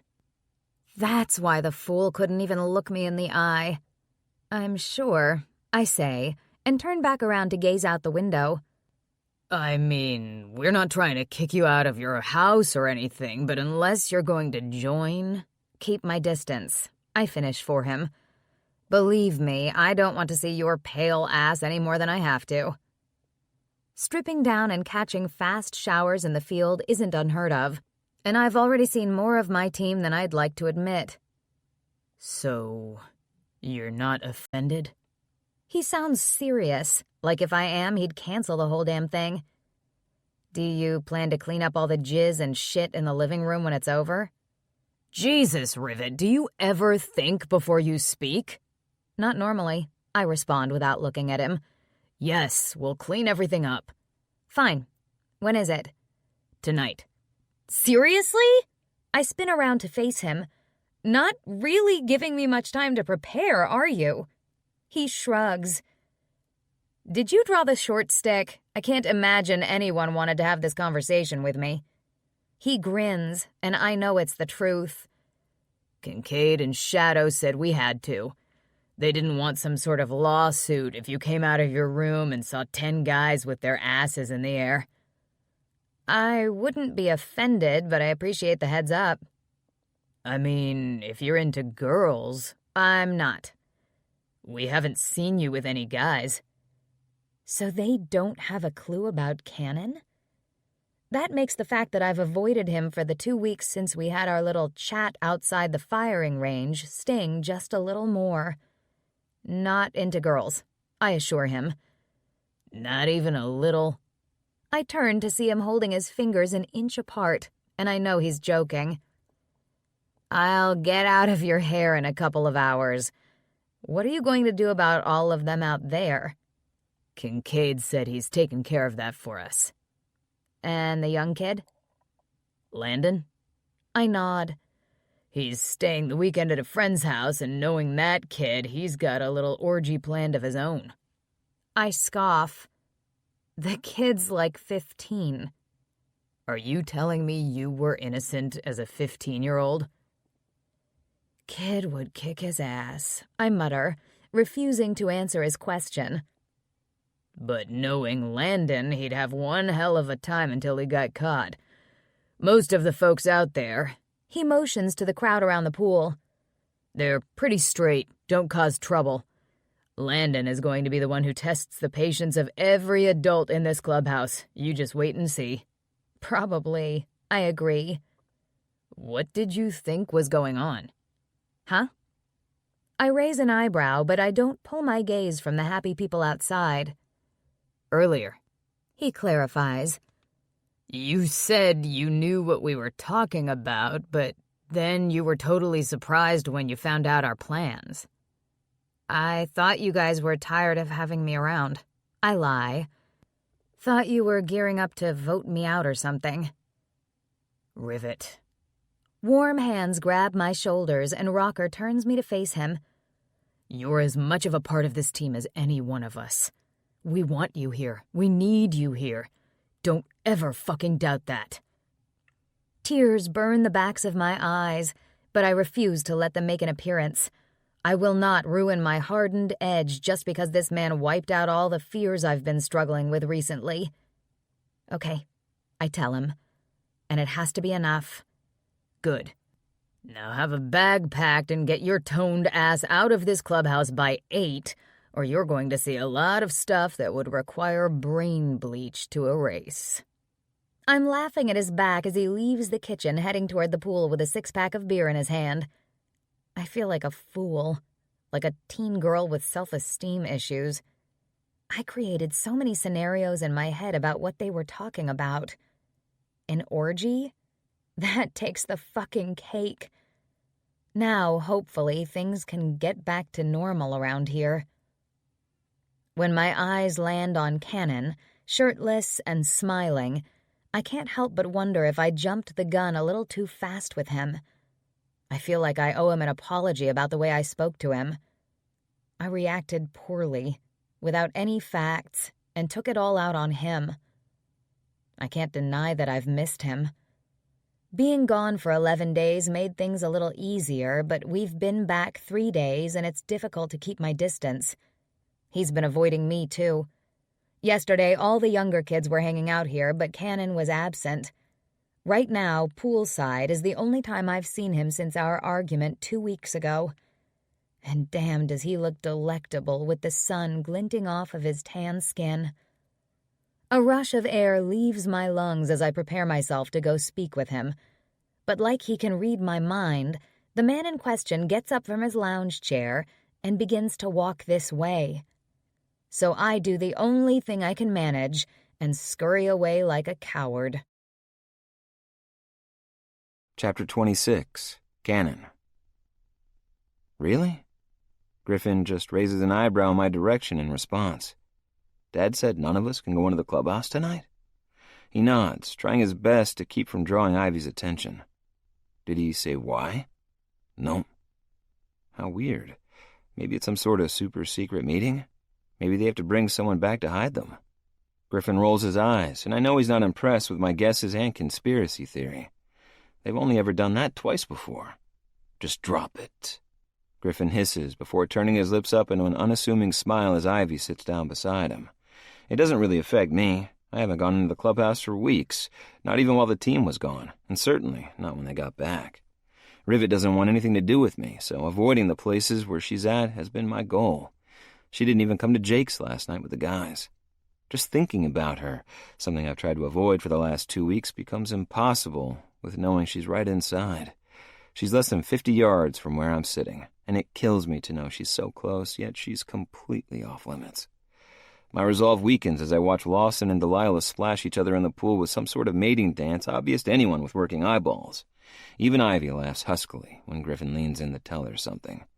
It's all around me. Sex and suggestion seem to be on every mind out here. Izzy and Sophia have their heads leaned in close like they're planning some covert mission, and I don't miss the way they keep glancing over at me. Samson and Cameron have dropped all pretenses and are making out, pawing each other, and I imagine we're only minutes away from live porno action. The Cerberus guys are shooting the shit and laughing, oblivious to all of it. Surprisingly, not one of them have cut their eyes in Izzy's and Sophia's direction. My dad always hires top-notch men, and they won't jeopardize their positions with Cerberus for a quick peek at a couple of women they'd never have a chance with. The only person missing is Rivet, and I don't imagine she has any plans of showing her face out here. The longer I sit surrounded by happy couples, the harder it is to ignore what every cell in my body is urging me to do. When Rocker leaves the clubhouse to join his friends, I do a count of everyone outside. Rivet is literally the only person left inside. I know all the parents left for a weekend trip, and Landon is at a friend's house. I'm on call if he needs anything since everyone is out of town. I was the easy pick. I have the weekend off and no life to speak of. Everyone else is paired off, and that must mean they're too busy to be responsible for him if there's trouble. With my mind made up, I make some lame excuse about grabbing a bottle of water from the clubhouse, but no one is paying attention to me. They're too wrapped up once again in each other. It's seriously getting old, but I really can't fault them for being happy when it's exactly what I want, too. I don't feel eyes on me as I leave the pool area and make my way to the back door of the clubhouse. I open it slowly, praying she's in the kitchen, but I find the room empty. I head to the fridge, grabbing a bottle of water so I can have something to do with my hands if I manage to find Rivet, but before I can head down the hallway to her room, the back door opens again and Sophia walks inside. "What's up?" I ask when she glides across the room with a little too much sway in her hips. Shh. She presses a finger to my lips like she's about to spill some sort of secret. But when she lifts her hand away, she replaces it with her mouth. I freeze, stunned stupid that this girl is trying to kiss me. I try to pull my head back, but she moves even closer. Soph. Opening my mouth to say her name gives her the access she needs, and she doesn't waste a second swiping her tongue against mine. Stop! I snap, dropping my bottle of water to the floor so I can grip her upper arms and move her back without hurting her. Her bright pink lips turn into a pout, and she looks absolutely ridiculous. What are you doing? I watch her eyes, checking to see if her pupils are blown or if she seems drunk or stoned. This girl watches me from afar, but hell, coming in and pressing her lips to mine like she has a right? I never thought I'd see the damn day. I've always wanted to kiss you. She wiggles and I realize I'm still gripping her arms. I release her and take a step back. This isn't going to happen, I say, motioning my hand between the two of us. Your dad would kill me. It seems like a good enough excuse. I don't want to hurt her feelings, but I need to shut this shit down quickly. I'd never tell. She bites her lower lip, and if I were some horny fucker who didn't have control over his body, it might work. I'm not that guy, though. At least, not where she's concerned. Jasmine is bedding down with 2 guys. I could do a lot worse than hooking up with you. I'm sure Dad knows that. My head is shaking immediately. I was trying to be nice. The seductive expression on her face changes immediately. I'm honestly not interested. Her eyes search mine for a long minute before she speaks again. One night? No one has to know. Is she struggling with the English language because I thought I was perfectly clear? That type of thing doesn't appeal to me anymore. I tell her truthfully. She looks confused once again. Is it Izzy? Do you have a thing for her instead? I can't catch the laugh before it escapes my lips. No, Sophia. I'm not pining after Izzy either. Maybe you should find someone your own age. You're only a couple weeks older than me, Cannon. She huffs, arms coming up to cross over her chest, but I realize she's right. But Lord, are we years apart in maturity? Maybe it's my fun guy persona coming back to haunt me once again. Listen, I'm not trying to hurt your feelings, but we're never going to hook up. Okay. She honestly seems okay with what I just said, and maybe a little embarrassed. Are things going to be weird between us now? Are you going to tell everyone? No, I won't tell anyone, and I don't want things to be weird. She nods quickly and heads right back outside. What the fuck just happened? I mutter to myself as I bend down to grab my bottle of water from the floor. I move out of the kitchen, nearly dropping my water again when I round the corner and find Rivet standing there leaning against the wall. You scared the shit out of me, I hiss, but I think my heart is racing more at the sight of her than the fright she just gave me. Doesn't really look like your shade of lipstick, she teases. I use the back of my arm to wipe away what Sophia left on my mouth. She doesn't take a step closer to me, but she also doesn't seem pissed off and distant like she did a few weeks ago. Sophia, she kissed you, Rivet says with a quick grin. Did you enjoy it? I narrow my eyes. You were out here creeping, so you know better. You broke that poor girl's heart. I get the feeling she'll be just fine. So, no love match happening tonight? I raise an eyebrow, and it's impossible to keep the cocky grin from my face. She's sending off all the right vibes, so I figure now is a good time to test my luck. The night is still young. I inch closer, my heart singing when she doesn't move away. Know what's on the menu tonight? Me and you. She laughs, the emotion taking over her entire pretty face and sparkling in her blue eyes. That cute smirk of yours and those ridiculous pickup lines never worked on me. Really? I have a ton more. Her smile widens. Are you religious? I inch even closer. Because you're the answer to all of my prayers. With that one, she rolls her eyes. Nope. I think my allergies are acting up because every time I see you, my dick begins to swell. Wow, now that one got me close. I grin. Really? No. Just stop while you're ahead. She smacks at me, her small hand hitting my chest, but she doesn't pull it back. I've missed you, I confess in a whisper. Cannon. She's looking at her hand against my skin, a small frown forming like she misses her marks being there too. Maybe I'm pushing too hard. Maybe I'm moving too fast. But if she is the end goal, I'll go as slow as I need to. Let's go for a ride. She peers up at me, pulling her hand from my chest, and I miss her touch the second it's gone. A ride? She narrows her eyes. What? I was waiting for the punchline. I take a step back. No punchline. Let's go for a ride. On motorcycles? She asks, still looking wary. Yes, let's go for a motorcycle ride. Okay. I have to go change. I tell her, like it isn't obvious because I'm standing here in nothing but my swim trunks. I'll meet you out front in 10 minutes. It takes you 10 minutes to change? I thought I was the girl here. It's going to take 7 minutes for my cock to deflate enough to walk back to my house, I clarify. Those cheesy pickup lines work that well for you? I bite my lip to keep from laughing. The sight of you makes my cock hard. No joke. No corny come on. You make my dick hard. She clears her throat, taking a step back before I can lean in closer and press my mouth to hers. 10 minutes, she says before disappearing down the hall toward her room. Chapter 27. Rivet. It takes him 15 minutes to join me out front, but I refrained from asking him if he had to wait longer alone in the kitchen so he wouldn't have to embarrass himself in front of his brother and friends. When he comes around the side of the clubhouse, he's every girl's wet dream. In jeans, tight enough for me to trace every muscle group in his thighs, I can't help but gawk at him as he walks toward me with that cocky swagger he always moves with. The way you're looking at me makes me wonder if we'd be better off inside. I swallow thickly. I'm not opposed to the idea, but I don't tell him that the clubhouse is off limits tonight. He may already know that they aren't allowed inside, but I doubt he was privileged to know the why of it. I owe you an apology, I say instead, needing to get it out of the way. What happened a couple of weeks ago, the way I shut you down, that was wrong. So you made a mistake? His face has grown serious. The boy spitting pickup lines inside is nowhere to be found. You shouldn't have just brushed me off, or you regret saying what you did because you don't want to keep your distance. Which question do you want me to answer first? All of them, he answers, as if it's that simple. I may have jumped to conclusions about people knowing. Griffin knows, he tells me. He walked in on Mom and Dad talking about it, and he put 2 and 2 together. I didn't discuss it with him, but I also didn't deny it when he asked about it.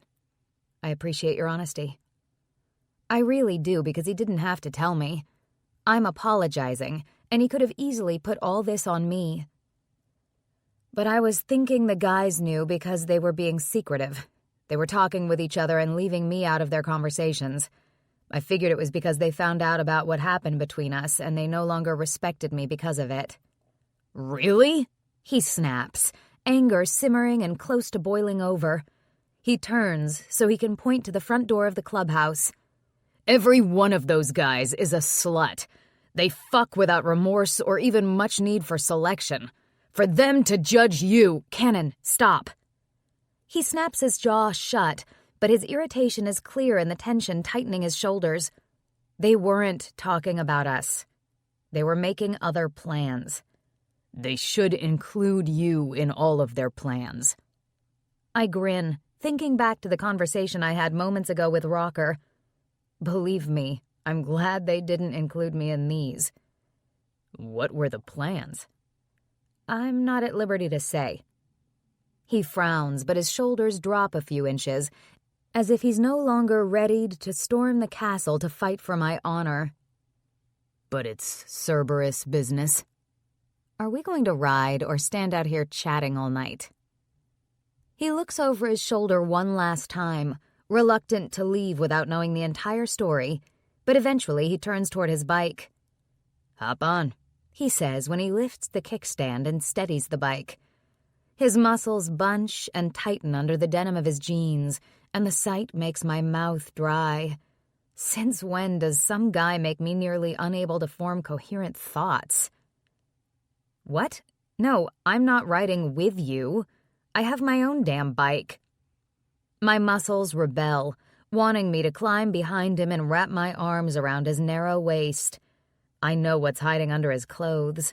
The guy is ridiculously fit, but my pride won't let me climb on behind him when I'm perfectly capable of riding my own motorcycle. Babe. His lips twitch when he sees me stiffen. Don't fucking babe me, Canon Griggs. So now we're at full names? Doesn't seem fair, Rivet.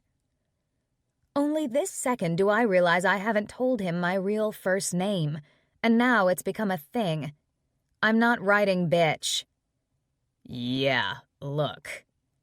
He turns around and I nearly choke on my own spit when I read the back of his shirt. There are 2 circular targets near his shoulders, and below it reads, "Place tits here." Not a fucking chance, I hiss, but laughter erupts from my throat. This guy and his damn shirts. Get on the bike, Rivet. I shake my head and walk toward my own bike. There's no way in hell I'm riding on his bike, especially after that ridiculous shirt. Your tits are supposed to be on my back, woman, he shouts as I walk further away. It's literally how it goes. I ignore him, drowning out his words when I crank my bike. I smile at him and drive away. Within seconds, he's riding beside me with a wide grin on his face, and man, does he look sexy as hell with his hair blowing in the breeze at the nape of his neck. My own smile stays plastered to my face, and I have no reasoning for it other than I'm legitimately happy. Riding always gets me in a great mood. It's relaxing, and although I normally like to ride alone when I'm frustrated or angry, none of those emotions are present right now. I'm carefree and excited to be sharing this moment with Canon. But that sentiment scares me a little. Being around men isn't a new thing for me. My job, my time in the service, all of it is dominated by men. Wanting to be around a certain guy is the new change. Other than spending time with Bishop, I haven't wanted the company of a particular person for as long as I can remember. My time with my best friend was because I genuinely cared for him, but there wasn't a romantic or sexual aspect to it. Canon is a whole other story. Even riding our bikes through town, each time he looks at me, there's sexual tension bubbling around us. The vibrations of the bike don't help to dispel any of those feelings either. He points to a mom-and-pop diner and we pull off. Not really hungry, I confess, when we turn our bikes off and are able to hear each other without yelling. I was thinking root beer floats. His grin is once again contagious, and I just watch his perfect features as that immature giddiness transforms his face once again. A family of 6 walks out of the diner, 3 of the 4 kids staring at our bikes as if they're entranced by the sight of them. The parents wave at Canon, and he nods in their direction. Think those parents would be as happy to see you if their kids saw the back of your shirt? His smile falters, eyes widening at my question. Shit, he mutters. Didn't even think of that. I wonder if he ever does. Of course, the silly shirts are perfect for the bar and around the clubhouse, but it's probably not a good idea around school-aged children who can read. Expecting him to crank his bike and leave the diner parking lot, I gasp both in delight and shock as he grips the hem of his t-shirt and pulls it over his head.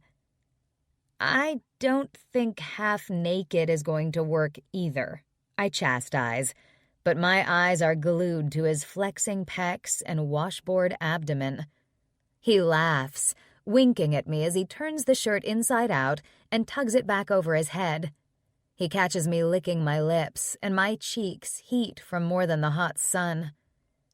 Don't look so disappointed, he teases as he climbs off his bike. I'll make it up to you later. The dark, salacious promise should irritate me, but of course it doesn't. He's all sex on muscled thighs and sparkling eyes. I want to take him up on his offer right now. I don't even like root beer, I say, as we walk toward the entrance. They have amazing shakes as well. Their strawberries and cream shake is out of this world. He holds the door open for me, and somehow this is starting to feel more like a date. As much as I'm okay with the sexual innuendo and the promise of getting naked later, I'm hesitant about it being anything more than that. Cannon. I reach for his arm, but before I can tell him this feels weird, his phone rings. Holding up a finger, he apologizes for the interruption and answers his phone. Landon, He says when the call connects. His brow furrows. slow down and tell me what happened. He listens, nodding his head twice, but I can tell he isn't happy with whatever news he's getting from Kid's only son. Text me an address. I'm on my way. He pockets his phone and turns back to me. He's got a little trouble. Can I get a rain check on the shakes? Sure, I say, trying to hide my relief. Is everything okay? I'm sure it will be. We turn around to leave, but before I can climb on my bike, he clutches my arm. Why don't you come with me? I bet it's just some stupid teenage drama. I can deal with it quickly and then we can finish our ride. I hesitate. This isn't club drama. This is personal family drama, and I shouldn't be anywhere near it. But the pleading in his eyes makes up my mind. I don't think he needs me there with him with whatever is going on with Landon, but he doesn't want our trip to end. Sure, I tell him reluctantly as I climb on my bike. The ride is only about 10 minutes before we pull up to a nice brick home in the suburbs of town. Parking on the street, I wait, deferring to Cannon as to our next move. But then Landon comes running out of the open garage and down the driveway. They beat the shit out of him for no fucking reason, Landon says as he approaches. Watch your mouth, Cannon hisses. Landon cuts his eyes to me before mumbling a quick apology. I almost opened my mouth to tell him not to worry about it because I've spent a lot of time on Navy bases and I can literally say I cuss worse than most sailors. But Kid and Chloe have raised this young man to be respectful around women. Honestly, all the guys from around here are the same way. I've heard Griffin get on Cannon for his mouth more than once. You need to calm down and tell me what happened, Cannon says, as Landon leads us to the small group of teenage boys in the garage. One is sitting on a workbench with a bag of frozen vegetables plastered to the side of his face. Ricky and Seth were leaving the movie theater and this group of guys just jumped them, Landon explains. Ricky is hurt the worst. The second I take a longer look, I already know what happened. Ricky, presumably the guy holding the peas to his face, is being doted on by another guy who can only be Seth. The couple looks truly shaken up, and if they left the theater and were attacked, that makes this a hate crime, not just some boys taking an ass beating for stupid shit. Did you call the police? Cannon asks, probably assessing the situation and coming to the same conclusion.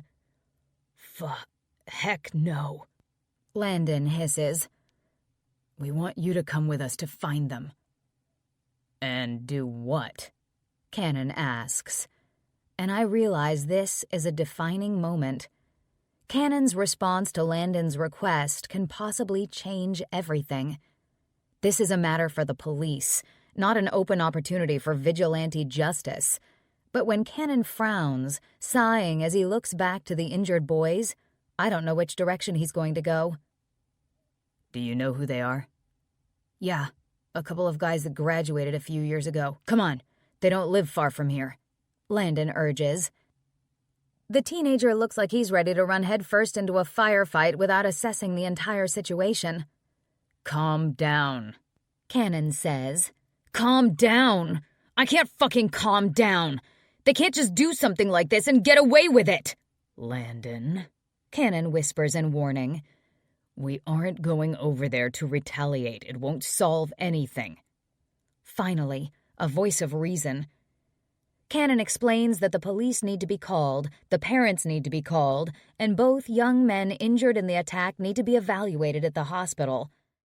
Before he begins to coordinate all of that stuff, I let him know that I'm going to get out of there. He doesn't seem happy when I make my excuses to leave, but he's got so much other stuff going on he can't focus on me for long. I'm a little sad that our day is ending, but at the same time I'm grateful he's handling this situation like a mature adult. A couple of months ago, I would have lost money betting against him. As I walk away, I can't help but hope we get to spend more time together soon. Chapter 28, Canon. He can't go back to the clubhouse, Dustin says as he looks past the camera on his phone to listen to something Chloe says. The Reagans have already said he could stay the weekend with them, I inform him. They've assured me that they'll keep a close eye on him. And the police? Dustin asks. The report has been filed. When we left the hospital, an officer was there to talk with Ricky and Seth. The injuries were what the medical staff considered minor, but they said it's always a good idea to have a record of things like this. Dustin frowns when Chloe complains about hateful people and ignorance in the world. He's not upset with her, and I know he agrees, but he's frustrated over the whole situation. We can come back. If we leave now, we'll get there by midnight. Dad, Landon groans, I'll be fine at the Reagans. And you and Aaron don't have any devious plans to sneak out and seek justice for your friends? No, Dad. Isn't Aaron Abigail's brother? Chloe asks from off-screen. Dustin narrows his eyes when he watches Landon stiffen. It's clear he was hoping they wouldn't put two and two together. Landon? Rolling his eyes, Landon takes the phone from me and Stan so he can talk to his dad. Yes, he finally answers. But that doesn't mean anything. We're just going to play Xbox and chill. I'm too young to be a grandmother, Chloe says. Mom. I can't tell if Landon is embarrassed or what, but he looks over his shoulder at me, his eyes pleading to make them stop talking about this topic. You stay there. Don't go anywhere. And you stay away from that girl, Dustin tells his son. I don't need a phone call from the hospital if you get caught in her room in the middle of the night and her dad beats the crap out of you. I won't get caught in her room, Dustin scoffs in the video chat. I mean, I'm not going into her room. You don't have anything to worry about. I can't help the smile spreading on my face because I was exactly the same way when I was his age. Hormones hit hard and with a vengeance. There wasn't a damn thing Mom and Dad could tell me to derail my plans. They eventually say goodbye, and Landon hands me back my phone. The walk back to my bike is silent, but it would be very irresponsible of me to take this boy over there and not say something. Do you need condoms? He groans, covering his eyes. No. So you have some? He shakes his head. Get on. We'll stop by the store. I don't need fucking condoms, Cannon. It's better to be prepared than not. Stupid decisions are made in the middle of the night, even when you don't think something will happen. Jesus, he spits. The girl wouldn't give me the time of day.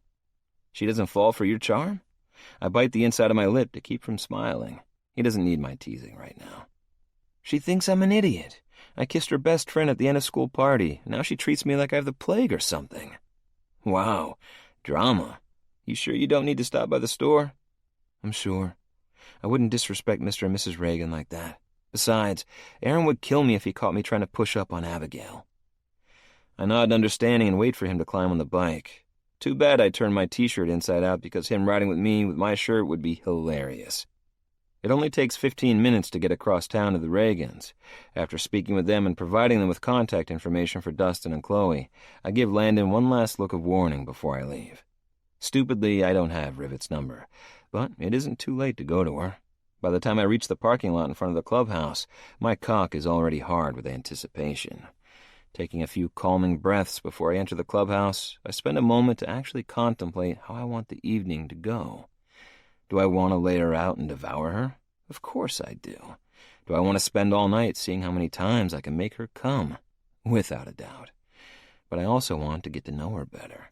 I want more than just fucking between us, and that honestly scares the ever-living shit out of me.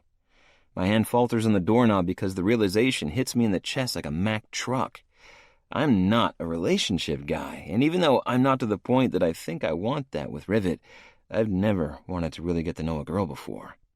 Sure, I can hang out and have a good time, but I've never gotten excited about sitting down in a diner and just talking over a root beer float or milkshake. My life is so weird. I mutter when I finally get myself together and shove open the door to the clubhouse. When I step inside, I realize just how damn true those words are.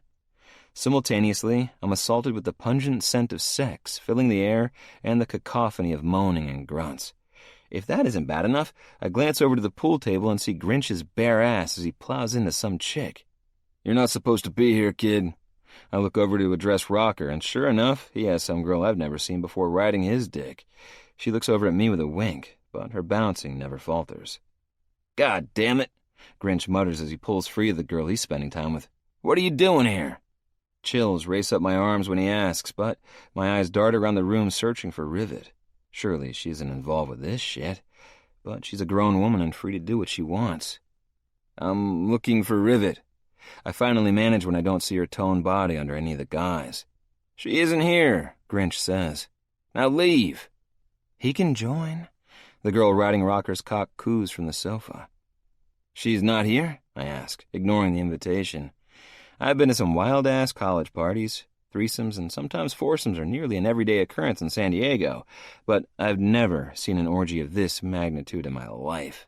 Good for these guys, but I'm itching to get out of here. Can I get her phone number? I look to Grinch, but then divert my eyes to the ceiling. Can you at least put your cock away while we talk? He chuckles. Listen, man, you interrupted us, not the other way around. Her number is... He rattles off the number, and I plug it into my phone. She's at the hotel over off Main, room 324. With that, he goes back toward the pool table, his hands stroking his dick. He shoves back into the woman without warning, and she moans like she's having the time of her life. Like an idiot, I wave my hand to whoever may be looking at me and haul ass out of there. I use my key to lock the damn door, praying no one else comes in and gets the same eyeful. I shake my head, trying to get the image of Jinx with his women stacked 3 high as he fucked them one after the other out of my head. I head to my truck, knowing I won't have the ability to concentrate as much as I need to and remain safe on my bike. Although I have her number, I don't call Rivet. She may turn me down if I call her and request to come to her hotel room. So, I just head that way instead. What are you doing here? Rivet asks when she opens her hotel room door. My mouth runs dry at the sight of her in a tank top and sleep shorts. Her nipples are peaked against the shirt, and I almost lose my resolve to not make tonight sexual. I'm just glad you're here and not back at the clubhouse, I mutter instead of answering her direct question. I'm seconds away from explaining what she's missing, but then she rolls her teeth between her lips to keep from smiling. You knew? She laughs. I told you I was glad I wasn't involved in their plans. I wish I knew. You wouldn't believe what I just walked in on. Her smile spreads. You went over there? Don't remind me. Can I come in? I ask when she doesn't move from the doorway. Shit, yeah, come on in. So they kicked you out? I was invited. She begins as I step further into the room. The television is on some documentary about wolves, the volume low, and the covers on one side of the bed are pulled down and looks inviting as hell. I opted out. I turn to face her. Did it take you a long time to come up with that decision? Not a bit. I work with those guys. I don't want to see them fucking or know what they sound like when they come. She shudders violently, like she's got bugs crawling over her skin. Yeah, I wish I didn't know either. One chick even invited me to stay and join them. You didn't take her up on her offer? Not a fucking chance, I assure her. Orgies aren't really my scene. No? She inches closer to me. Why is that? I'm interested in focusing on one woman at a time. Really? Her hand runs up my chest, fingers tracing my muscles over the fabric. Any particular person? You. I pant, not able to hide the truth. I like where your head is at. She purrs. She fucking purrs. How do I say no to that? How do I resist her? Wait, I say as her hand reaches for the button on my jeans. I didn't come here for that. Yet, here you are. Even with my fingers around her wrist, she manages to run her hand over the erection growing in my jeans. Or maybe I let it happen. Hell, at this point, I don't feel like I have an ounce of control. Can we just talk? Traumatized that much? She grips my cock in her hands, and I don't bother to restrict the groan that leaves my lips. You don't seem to be struggling. I can kiss it and make it better. Fuck my life. Why did I choose tonight of all nights to get to know her better? I keep her from lowering to the floor at my feet by grabbing her shoulders. After I take a long, calming breath and step back, I look at her. She's sex personified. Her nipples have puckered further and are now begging for my damn mouth. When I see her exposed legs, all I want is for them to be wrapped around my waist while I bounce her on my dick. I clear my throat. You really just want to talk? She doesn't bother to hide the surprise in her voice, but she doesn't sound disappointed either. I'm more than just a pretty face, I joke. I found that out tonight. How did things go with Landon? She motions for me to take a seat on the bed, and I do, but I go to the far side of the king-size mattress and sit close to the edge. Getting close to her will be more than my restraint can manage. We got the kids to the hospital. The police were called. Landon is staying at a buddy's house since Dustin and Chloe are out of town. And he can't go back to the clubhouse. She laughs. I scrape my hands over my head. Thank fuck I called Dustin before taking him home. The kid would have gotten an eyeful. True. We talk for hours. I tell her about my life growing up in Cerberus and the amazing men I had as mentors. She relives her glory days of winning her track championship and losing her favorite grandmother right before high school graduation. But then she yawns, the day's activities finally taking their toll. I should get going, I tell her. Stay, she whispers.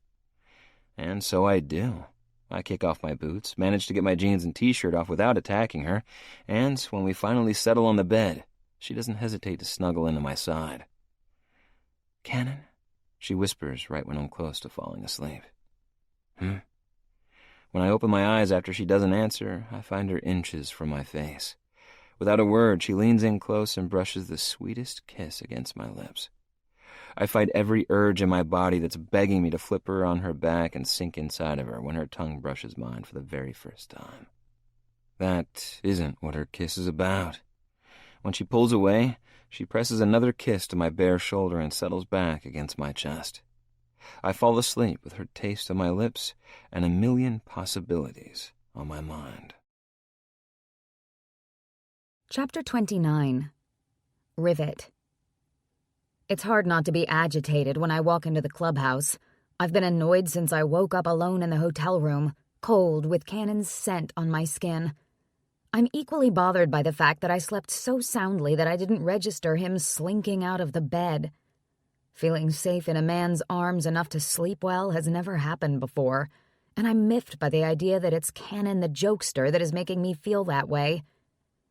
Get attacked by a tiger? I ask Grinch as I enter the kitchen and see the claw marks on his neck. She was definitely a cougar, he says with a wide grin, as he steps away from the coffee pot to give me access. So, it was a good night? I know I don't even have to ask, but I don't want the guys walking on eggshells around me afraid that they're going to offend me. Grinch smiles as he looks toward the kitchen table. What do you think, Jinx? Was it a good night? The best, my other teammate agrees. We should do that once a month. If that's the case, I begin, walking toward the table to take a seat. Then you guys will start paying for my hotel rooms. You could always join in on the action, Rocker says, joining the conversation. He'd said as much in the kitchen yesterday, but my answer is still the same this morning. Not a chance. I heard you guys got interrupted last night. Didn't stop me, Rocker says with a salacious grin. Me either, Jinx interrupts. I had the girls stacked on top of each other. It was like pump, pump, pull, move on to the next girl. Listen, I say, holding my hand up. I'm glad you had a good time, but I don't need the finite details of your fuckfest. All the guys chuckle. Your boy showed up, Grinch says, his eyes focused on my face. Not my boy. He was looking for you.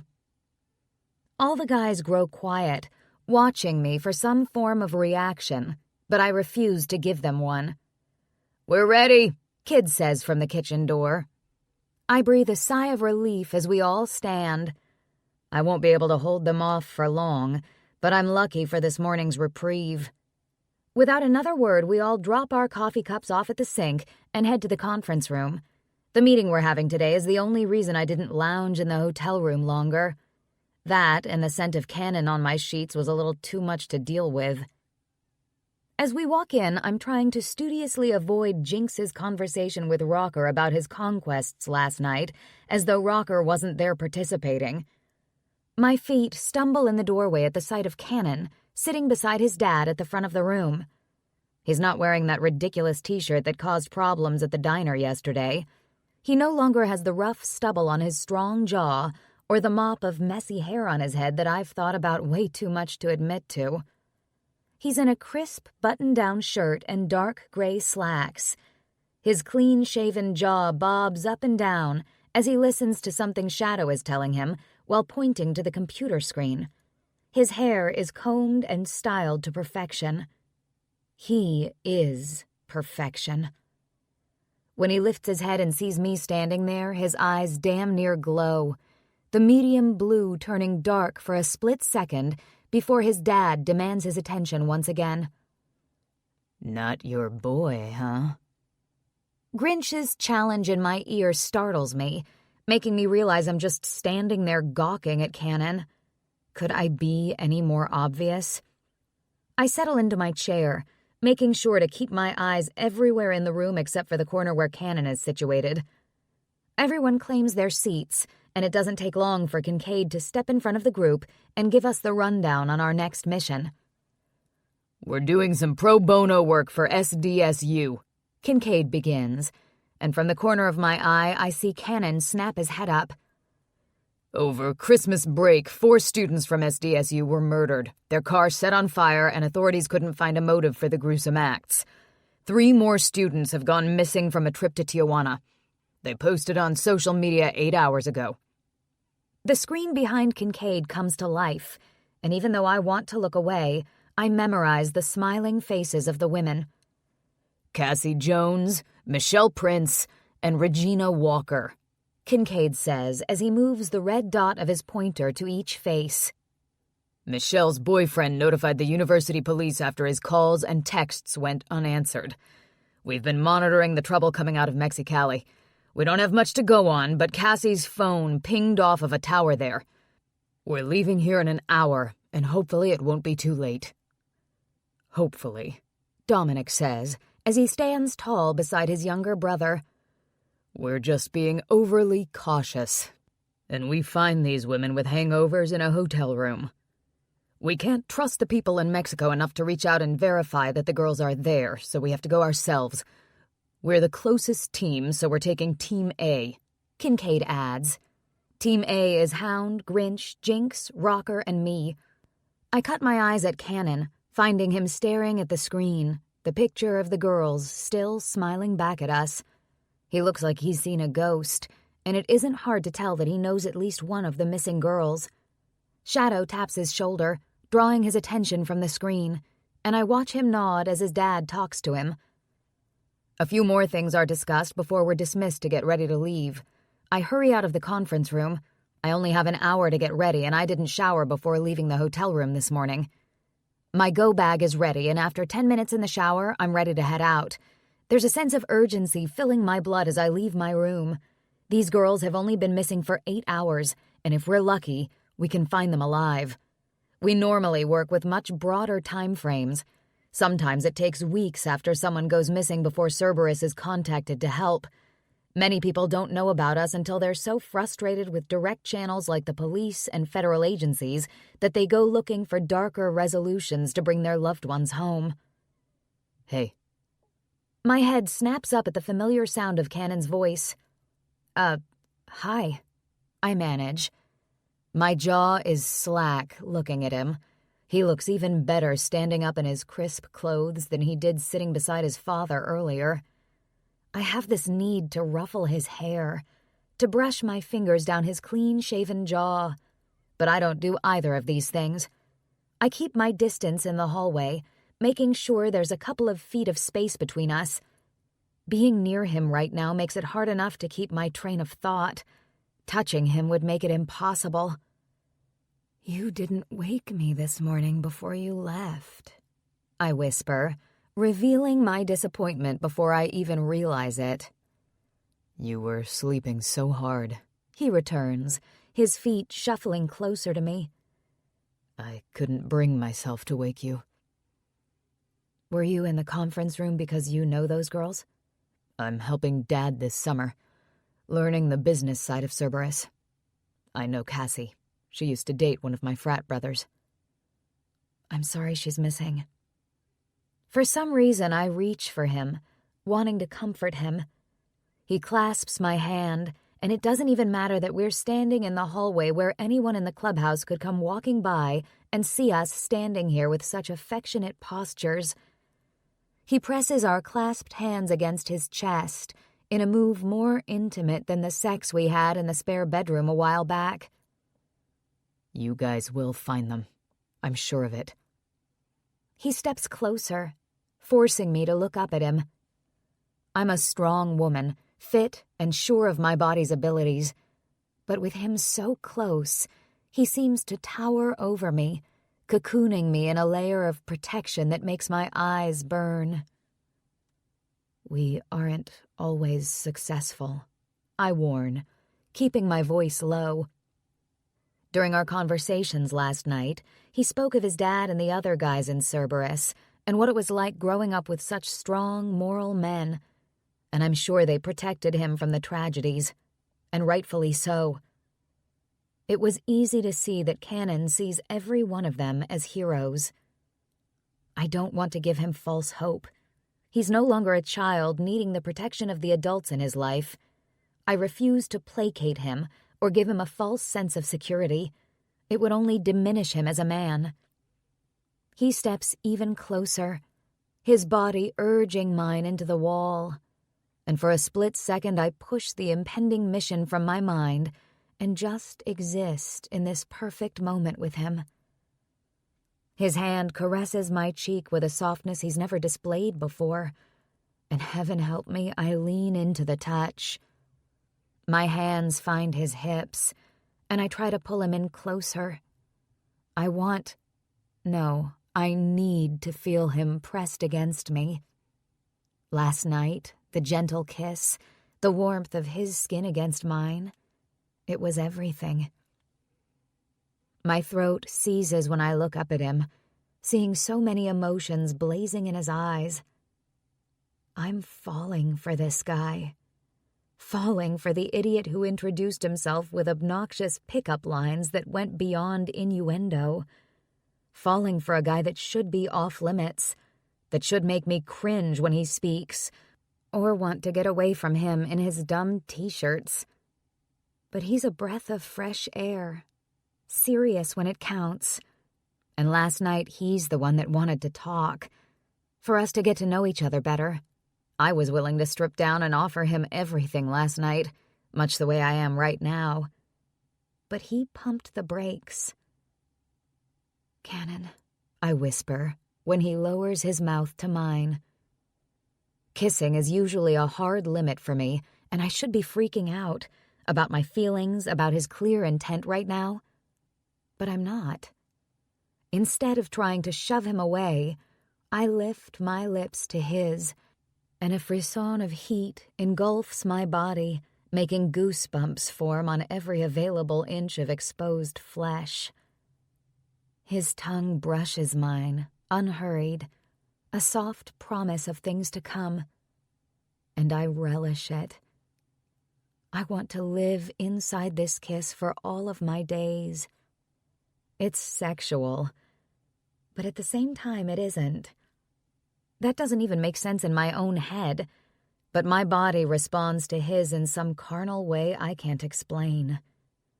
I want him inside of me, but at the same time the pressure of his mouth on mine, the delicate way he tilts my face, and the gentle sweep of his thumb on my cheek is pure perfection. I feel like he's giving me everything. And when he pulls away, I miss his lips. But I also feel like he's making me a promise. God, do I want his promises. Are you freaking out?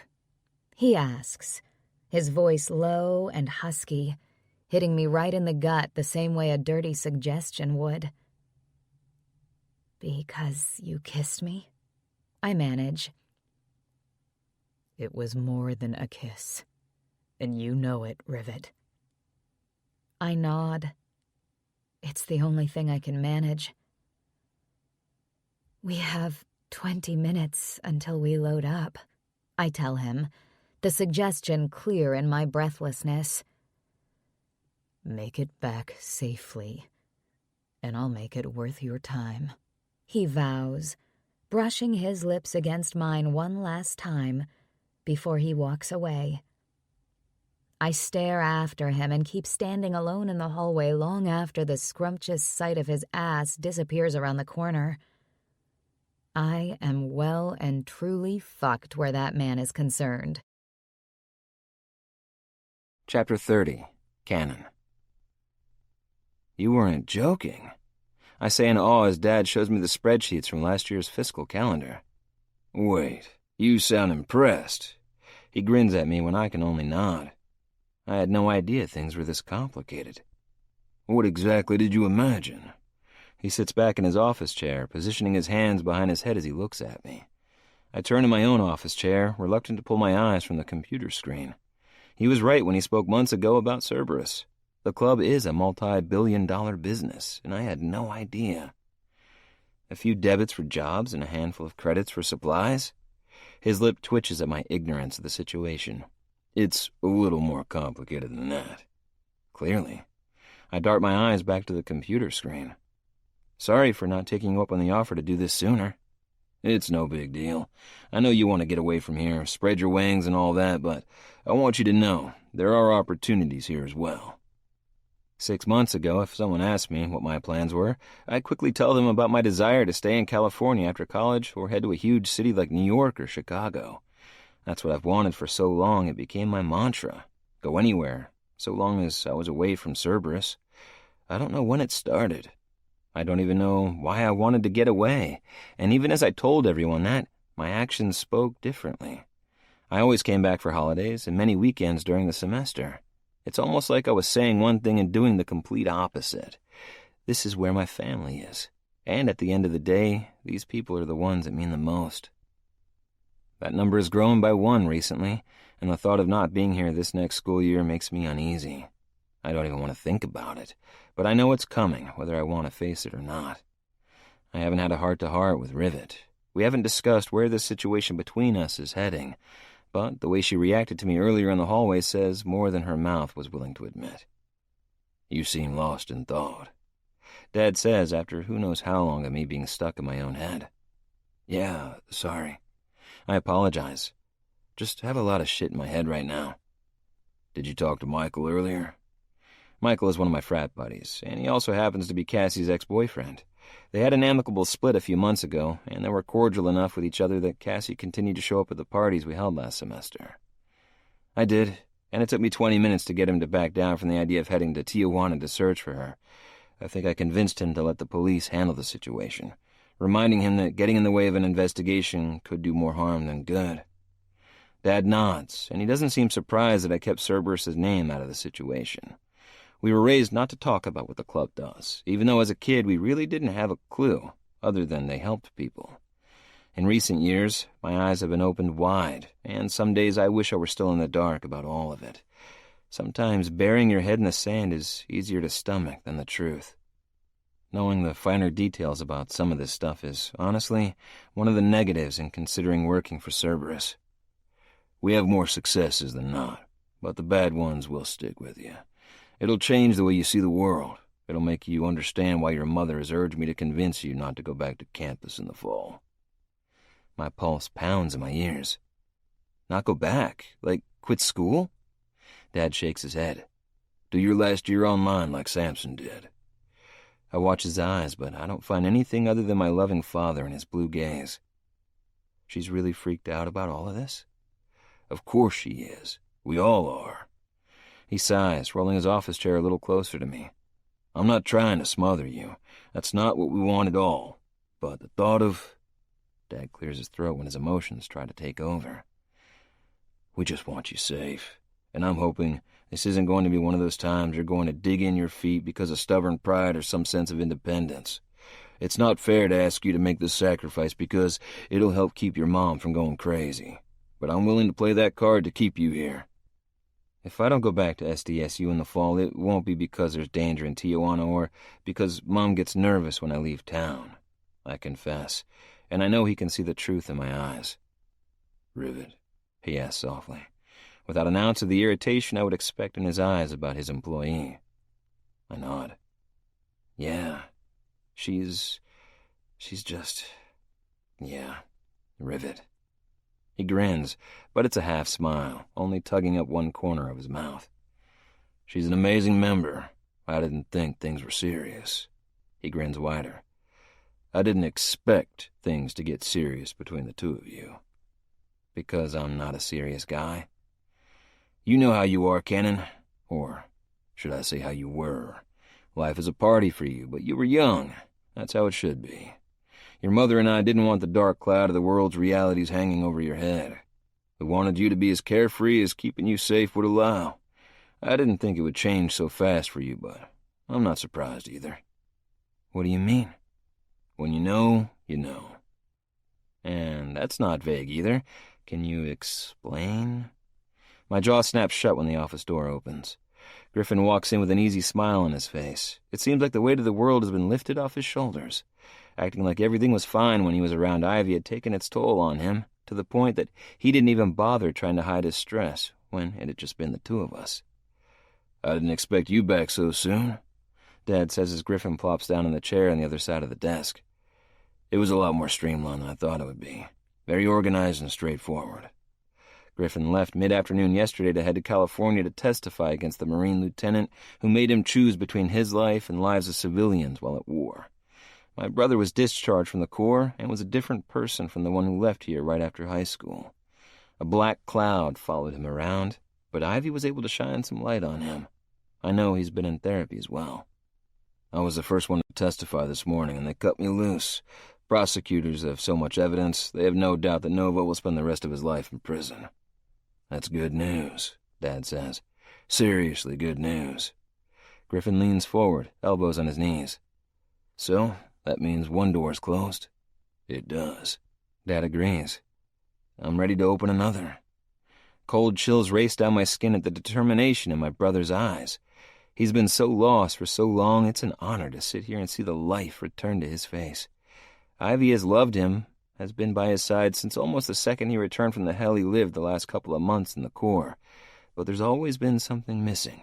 Something he needed to be complete. Are you saying what I think you're saying?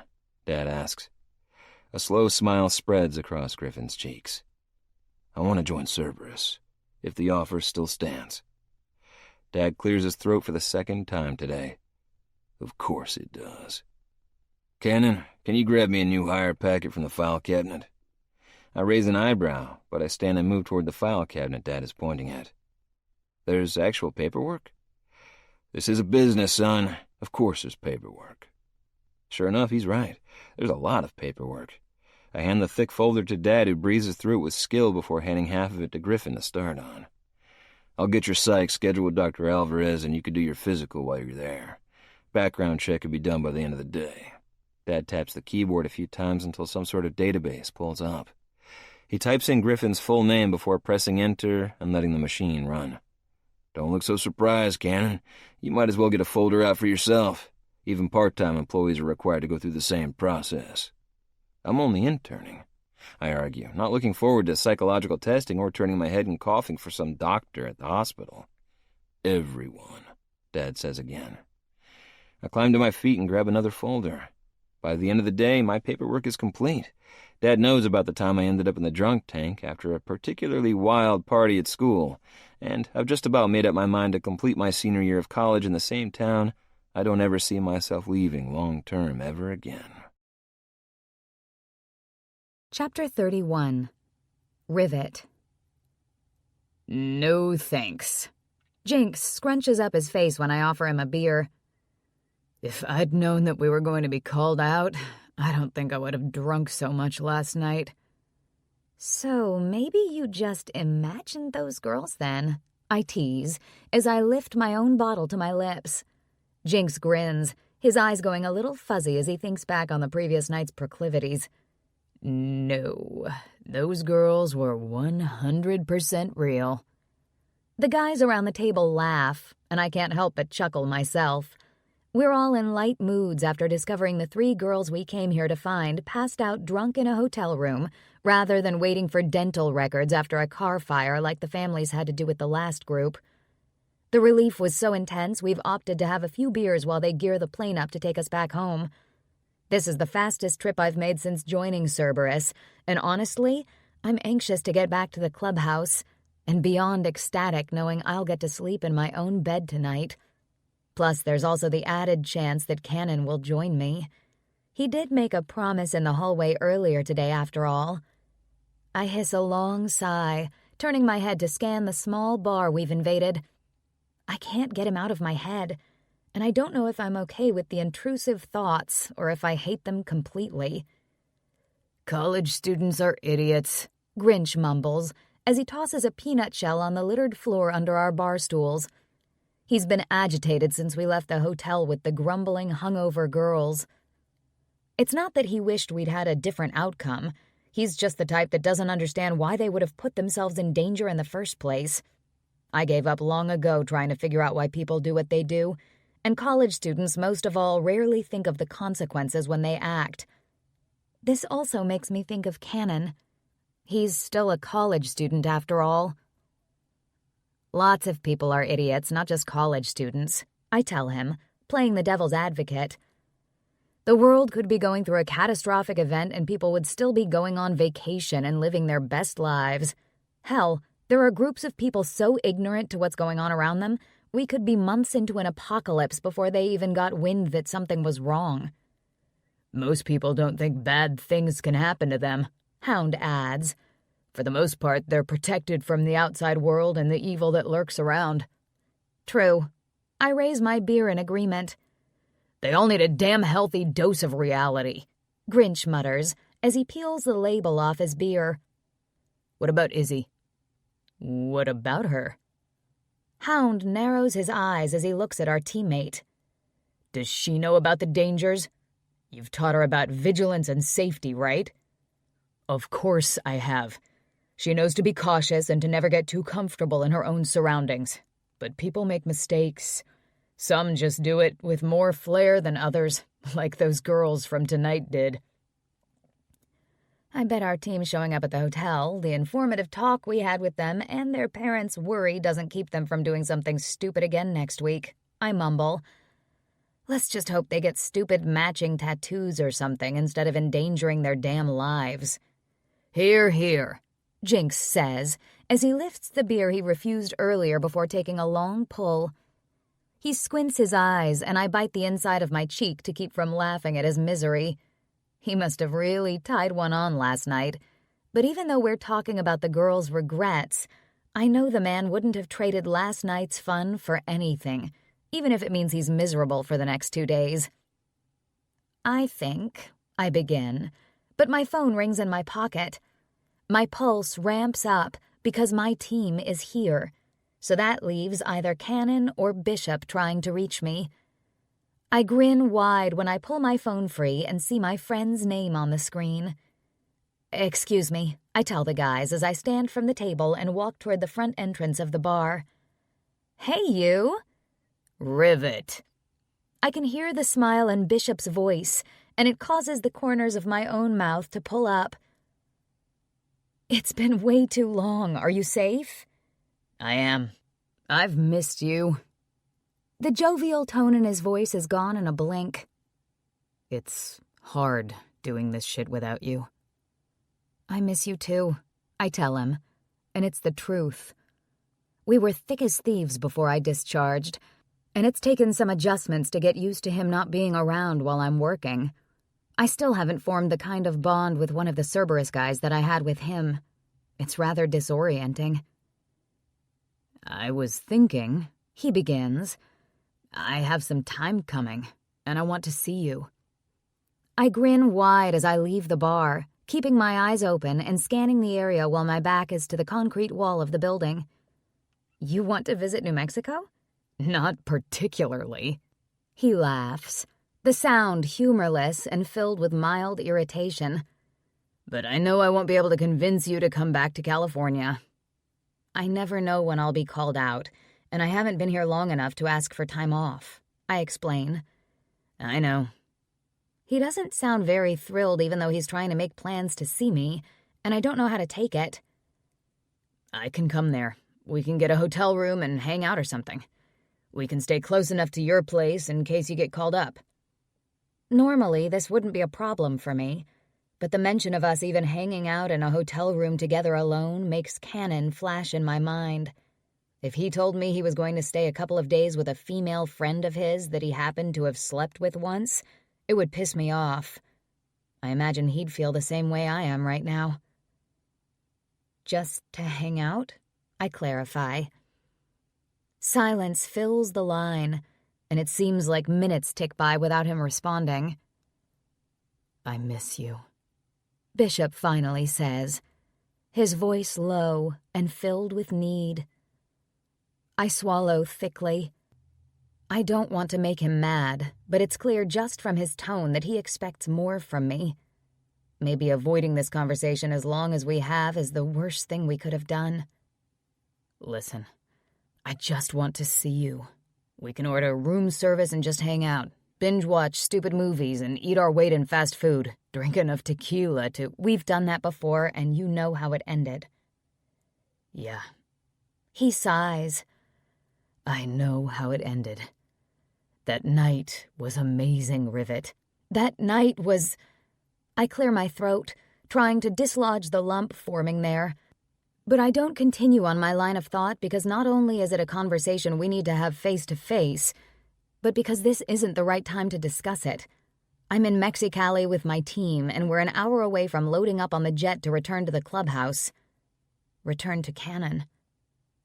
When will you be flying in? I ask instead. Day after tomorrow, he answers. That's soon, I stammer. Don't sound so excited to see me or anything. Ignoring his agitation, I smile, trying to get myself back into a better mood. We can make plans when you get here, I tell him, because I'm not going to commit to anything before I talk to Cannon. I can't wait to see you. It's been way too long. We'll talk soon, Rivet, Bishop says, before the call goes dead. Bishop is my best friend, but there's an ominous feeling settling in my gut when I walk back into the bar to join my team. He wants more than I'm willing to give him, and I can't figure out how to let him down without ruining our friendship. I know if I dig deep enough, I'd understand that the beginning of the end started that night we shared in Bahrain. Yeah, no big deal. Yeah, we'll find some place to crash.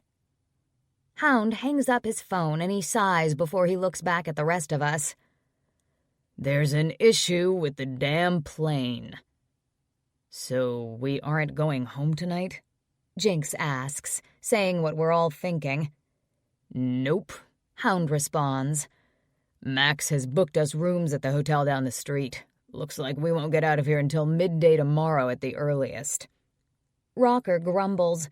Grinch looks more irritated than usual, but Jinx just seems relieved that he gets to crash soon. We pay the tab and leave the bar. It takes everything in me not to ask one of the guys if they have Cannon's number. After the day I've had, all I want to do is hear his voice, even if it's some stupid pickup line that will make me want to slap him. I don't ask, though, because that would reveal too much. I simply accept my room key from Hound when he passes them out and head to my room alone. Chapter 32. Cannon. It's weird being involved in Cerberus business now. I've been working with Dad for a couple of days, and I've learned a million different things, including that the team got stuck in Mexicali last night because of some issue with the jet. I also know that they were flying in this afternoon, touching down at the municipal airport at 4, or 1600 hours, as Dad said. What I didn't know is that Rivet would come straight here instead of going back to the clubhouse with the other guys. I grin when the front door opens and she saunters in. I know she's going for casual, but her eyes dart to the bar the second she's inside. She isn't here for a beer or to hang out with the guys. I'm her sole purpose for being at Jake's, and just the sight of her makes me want to jump over the bar and wrap my arms around her, or act like Simone and fake a stomachache so I can spend some time alone with her. I do my best to act casual as she approaches, but there's a little deeper sway to her hips, and the playful smile on her face speaks of the sexual familiarity we have with each other. My mouth suddenly runs dry, and my fingers ache to reach out to her.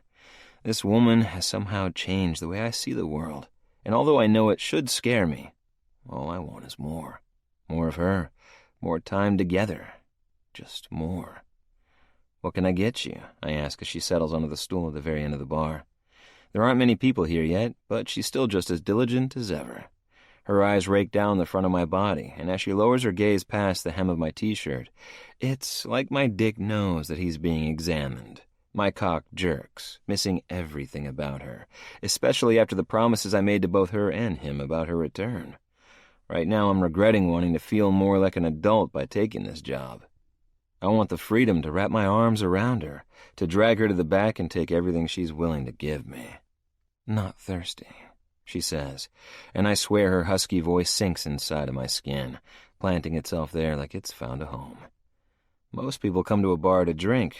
If you're not thirsty, then there must be another reason you're here. I wink at her. "Is that so?" Her voice is playful, and my eyes can't stop looking at her perfect mouth. "Maybe I'm here for the ambiance." Just then, Mike coughs like he's about to spit up a lung on the bar top. We both laugh. "Is the shirt a walking advertisement?" I glance down at the red t-shirt. I'm a huge fan of "inappropriate behavior" is printed in black on the front. "You should know," I say when I look back at her. "What time do you get off?" Wanting to know if I'm interested in inappropriate behavior. Her eyes dart to the zipper of my jeans, where I'm not even trying to hide the fact that I'm thickening behind the denim with each word she says. "I'd say you are." "Nothing gets past you." She bites her lip, and I know it's probably to keep from laughing, but now that I know how those lips feel on mine, how her teeth feel sinking into my skin, I can't help but let my mind wander to all the things I've been dreaming about doing to her since our encounter in the hallway yesterday morning. This woman is sex in combat boots. She's everything I want, yet nothing I thought I'd ever have. I still have a couple of hours left. I confess with disappointment. Simone doesn't come in until 6. "Mind if I hang out for a while?" "Nope. This woman could follow me to work and sit at the bar every day that I'm here, and the only problem I'll have is focusing on her instead of my work." "Sure you don't want anything?" "A Coke would be great." I get her a drink before turning to the group of women that just entered. They flirt relentlessly, but it doesn't even faze me. I know who I'm going home with tonight, so there's no point even messing with other chicks at the bar. Even if Rivet wasn't sitting down at the end of the bar, I wouldn't be tempted. Of course, the women flirting with me are dressed to the nines. They smell amazing, and they're all beautiful in their own right, but something has changed. I have changed. I'm no longer interested in quick, simple fun. I'm interested in a marine with abs that rival my own, and damn if that isn't a change of pace. I'm no longer looking for soft curves. Instead, I'm focused on someone who can wrap her legs around my waist and actually hold me in place, if that's what she wants. The women giggle, cutting their eyes to me before dipping their heads low to chatter for the better part of an hour before they give up their hopes that I'll show them any more interest than serving them drinks. When they get up and leave, a huge tip is left behind, and a phone number. I pocket the cash and drop a lipstick-stained napkin in the trash. "You may be missing out," Rivet says when I check in with her again. I doubt it. I know what I want, and I know what I'll get.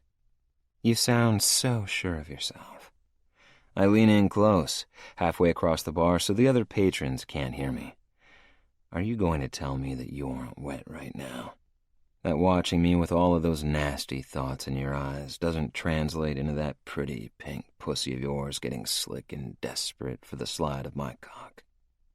She swallows, her throat working before she speaks.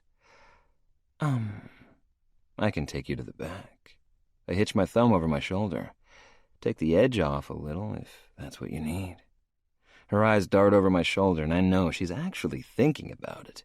My dick is down for all of it, but I'm the only one tending the bar right now. Responsibility sucks sometimes. I don't get to wait for her response because a couple of guys belly up to the bar and place an order. Of course they want mixed drinks instead of whiskey straight or a couple of bottles of beer. When I look back down the bar, Rivet is missing, her empty glass of Coke abandoned on the bar. After a few minutes, she doesn't return, and I'd bet money she's in the restroom touching that needy cunt of hers. I've been semi-hard since she walked in the damn door, but that thought shoots me to full mast in the blink of an eye. Making sure everyone at the bar is provided for, I slide out from behind the bar and arrow toward the hallway, propping myself against the wall, waiting for her to exit. I expect to see a flush to her cheeks when she opens the door, but she's on the phone. We'd have to leave town for that, she says as she exits, but then she notices me, jolting before quickly ending her call with, "See you soon." I raise an eyebrow at her, hoping she'll tell me what the hell is going on, but she doesn't. The same seductive smile from the bar crosses her face as she walks closer. I want to shake her, to demand that she explain, but I know pushing her wouldn't end well for me. Hell, I don't know where we stand. I don't know if we're just having fun or if there's more building between us. We haven't spoken of exclusivity or where we're heading, but the thought of her hooking up with anyone else hurts more than I ever thought it could. I'm not one to get attached. I have fun and move on, and so do the women I've been with. Yeah, I've had a few relationships, if you can even call them that. There have been a handful of women I spent a few weeks with, or whatever, but they all end amicably because they were never meant to last. Now I'm struggling because I haven't had that conversation with Rivet. She came to me that first night, and then the only expectation was an orgasm. But before she went to Mexicali, it felt like things were shifting between the two of us. We were getting closer to each other. Hell, we didn't even fuck that night in her hotel room. We merely slept in each other's arms. I've never in my life been in this situation before, and the realization that this woman has the power to hurt me makes me want to turn the tables. I can do casual. I can be seductive and get off with her. I can do all of that while she's making up her mind on what and who she wants. But if there's competition, I want to make sure that when she leaves to meet whoever this douche is, that she feels the echo of my cock between her thighs. I want the reminder that I've been there when she's with him. Yet I can't do much while I'm at work, and as much as I want to confront her about what I just heard, I also don't want to piss her off. She's more stubborn than I am, and if she runs, I can't leave the bar unmanned to chase after her. I have to play this smartly. Without a word, I pin her to the wall, my hips driving against her so she can feel both my irritation and my arousal. I'm no fool. I know she allows it. She proved her strength the day she laid me out on the clubhouse floor, but this evening she allows me the upper hand. When I finally lower my mouth to an inch away from hers, she's panting, her chest heaving up and down. "Cannon," she whispers, and the huskiness in her voice does what it always does. My cock is a steel pipe in my jeans, and when she wiggles her hips to get closer, not to move away, I know that she feels it too. She whimpers with need, her eyes half-masked and full of desire. "I get off in half an hour," I say against her mouth, our lips barely brushing. "I want you naked and that pussy ready for me when I come to your room." I nip at her lip when she tries to speak. "Don't argue with me, Rivet. Being bratty right now just means I'll take it out on that sweet cunt of yours later." "Jesus, Cannon, your filthy mouth," I nip at her again, "is going to lick every inch of your body. And if you argue with me right now, I won't even let you come." She opens her mouth to speak again, but when I raise an eyebrow, she snaps her jaw shut, and I just know my dominance is making her wet. Good girl. Her eyes narrow, and I know she's ready to spit fire at me. I press my hips closer, bending my knees slightly so I can line myself right up against where she needs me. "What were you going to say?" She doesn't utter a word. She simply shivers. It's then that I kiss her. I press my lips to hers, and when she moans low in her throat, I use the opportunity to lick inside of her mouth. Her fingers grip my sides, just above the waistband of my jeans, but I somehow manage to pull away before we end up right back in the bathroom. That's not how I want tonight to end. I'm going to ravage her, leaving her exhausted yet begging for more before we fall asleep together in each other's arms. We may not be official, but I'll be damned if I don't bring my A game and leave her unable to think of another man. 30 minutes, baby. I whisper, pecking her lips one last time before taking a step back. Once I'm sure she's steady on her feet, I walk away. If I hurry and Simone is on time for once, I may be able to get out of here in 20 minutes instead. Chapter 33. Rivet. I'll take it out on that sweet cunt of yours. Who even says shit like that? And more importantly, why does it turn me on? I should have slapped him in the face for disrespecting me. Yet the thought never even crossed my mind. I don't want to hit him. I want him to put his money where his mouth is. Or even better, put his mouth where... This isn't exactly what I instructed, but I can't say that I'm disappointed. I spin in the shower to face the bathroom door, using my free hand to wipe away the condensation so I can see him more clearly. My other hand is, well, lower on my body. Don't stop on my account, Cannon says, as he takes a step closer, pulling his shirt off. What is it about a man grabbing the fabric of a shirt at the back of his neck and tugging it over his head? Sexy as hell is what it is. Jesus, do they teach sexual seduction in a class at SDSU? If they do, there's no doubt in my mind that Canon Griggs aced the advanced placement version of it. I'm showering, I stutter. And those fingers on your clit are just to make sure you're clean? I don't bother pulling my hand away from the apex of my thighs. It felt so good before he showed up, and now those sensations have only heightened tenfold. It started out that way, I tease, my fingers making big circles on my flesh. Have you made yourself come? Not yet, I pant, but just the sight of him watching my working fingers brings me to the edge. If you do, that'll be all you get. I almost shrug, letting him know it's no big deal.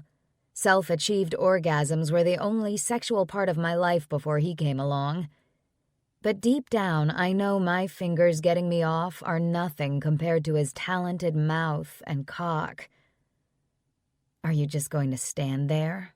I ask, when he doesn't move closer to the shower. Get naked and join me. Can you keep your hands to yourself? He bends at the waist as he pulls off his shoes before shucking out of his jeans and boxer briefs. His cock is thick and pointing like an arrow in my direction. My mouth nearly falls open at the sight of his straining length.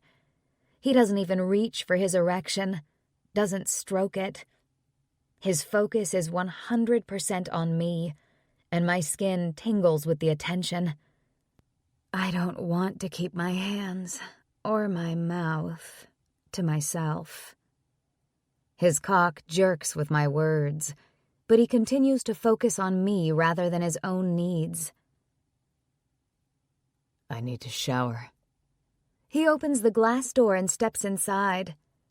Keep your hands to yourself.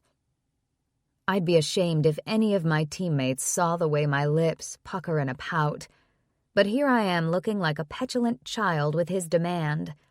He knows what I want, but refusing me right now is all a part of his game. It would piss me off if I thought I wouldn't eventually have all of my filthy desires fulfilled.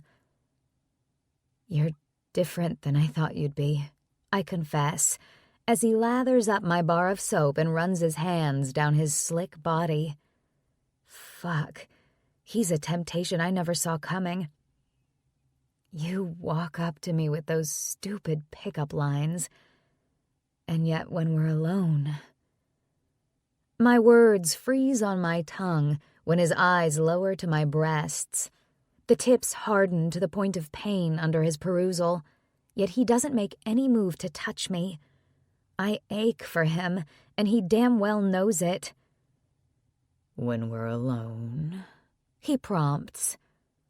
You're controlling, demanding, and kind of a bossy asshole. And you love it. I do not, I argue. He leans in closer to me but makes sure not to touch even an inch of my skin. Suck my cock. My knees weaken, and I know he's proving a point, but God help me, do I want to do exactly that. His eyes challenge me, and even though I don't want to give in, I know that there will be a moment later when I'll be the one with the upper hand. We trade our power back and forth, and that's one of the things I enjoy so much when we're together. It's always been give and take between us, and instead of the scale tipping one way or the other, we always end up tied and satisfied in the end. The journey there is amazing. So I do the only thing I can think of right now. I slowly lower myself to my knees in front of him, making sure not to touch him at all until he uses the tip of one finger to aim his thick cock at my lips. I'm not so sure he's the one with the power right now when he hisses as I wrap my lips around the fleshy head of his dick. He fists his hands, holding his arms out, one hand against the tile on the wall and the other on the glass of the shower door, as I take him deeper.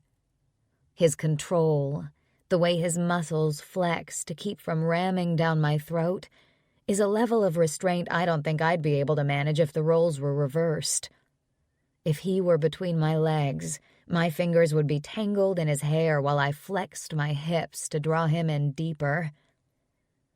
Before I can get a serious rhythm going, he pulls his hips back.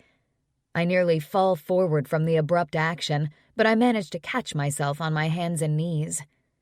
The water sloshes down my back, running in rivulets over my breasts before dripping from my nipples. The sensation is amazing, and a moan escapes my lips. "You look good down there," Cannon praises, but he doesn't sound condescending. He isn't trying to humiliate me, and I close my eyes and imagine seeing myself through his eyes. No matter how much I work out, I've never lost the curve of my hips or the roundness of my ass.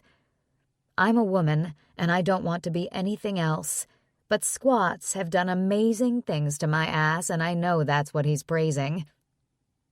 "Get out," he commands as he shoves open the shower door. He has filthy thoughts in his eyes when I stand, and that's why I listen to him rather than argue. If him bossing me around right now leads exactly where I think it's going to go, he can tell me what to do all damn night. He grips my shoulders, touching me for the first time as I try to leave the bathroom to go to the bed. What? Before I can question him, he's bending me over in front of the vanity. My blonde hair is sticking up all over the place, but when my eyes find his in the mirror, I'm enraptured. I don't give another single thought to how I look right now. He's all I can focus on, all I want to see. There's no warning, no pretense, no threat, and no promise. Cannon grips his cock, swipes it once along my slit to check for my readiness, and then he slams home. My mouth opens, but no sound comes out. I'm struck mute, the pleasure combined with the tiny bite of pain from thrusting into me so deeply preventing me from screaming. "Fuck," he groans, when I'm left unable to form coherent thoughts. His fingers flex against my hips as he stands behind me, pushed as deep as he can go inside of me. Has he always been this big? Damn it, he feels amazing. My internal muscles flex and quiver along his bare, rigid length, and I know I could come from him just being inside of me. "Not yet," he grunts, knowing full well how close I am. "Cannon," I pant. "Not yet," he bites out, but my body doesn't want to obey. I yearn for it. I need it. I can't hold back. With just the slightest wiggle of my hips, I disobey him. My body doesn't care about the grip of his hands on my skin. It doesn't care that he wants me to last, so things can build and become even more explosive. I come, the orgasm nearly knocking me to my knees. But he doesn't let it happen. I'm impaled, held up by the strength of his hands, and when my eyes meet his in the mirror, I expect to see irritation at doing exactly what he warned me not to. But his teeth are digging in his bottom lip, and his eyes swim with his own need. My own eyes flutter closed as the orgasm flutters through every cell in my body. "Bad girl," he rasps as he shifts, dragging his cock out to the very tip. The slow glide reignites the fire I started moments ago in the shower. The crack of his hand on my ass is unexpected, but doesn't come even close to being unwelcome. Snapping my head up, I glare at him, a weak attempt to showcase anger I'm not even close to feeling. He's unaffected by it, glaring back like that one hit is only the beginning. Behave, he snaps, before I can open my mouth to chastise him. Then he gets to work, his hips snapping forward before drawing out. He does this over and over and over. He does this until I can no longer hold my pseudo-anger.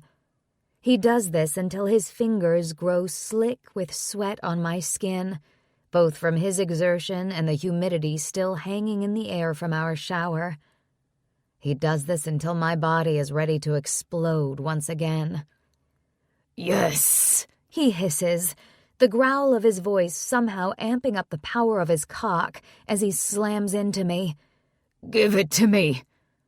And I do. He owns it. The orgasm swirling through my blood. Fuck, does he own it? That's it, he praises, when I ripple down him once again. Then it's his turn. He buries himself to the hilt, jerks inside of me, and spasms his release, setting off another mini-orgasm before I can even pull myself from the one I was having. His hands are still locked on my hips, even as his head tilts back, and he groans. Jesus. I laugh at his reaction, but the sound is strangled, exhaustion clear in my response. You good? He asks, after a long moment of us standing there. Perfect. With strong hands, he pulls me from my bent-over position until I'm standing up. Only then does he step back and pull free from my body. He grins when I whimper. Greedy girl. I shrug, still meeting his eyes in the mirror as his fingers trace circles on my lower belly. I can't deny the truth. He brings me such pleasure, and instead of leaving me satiated, I only want more of him.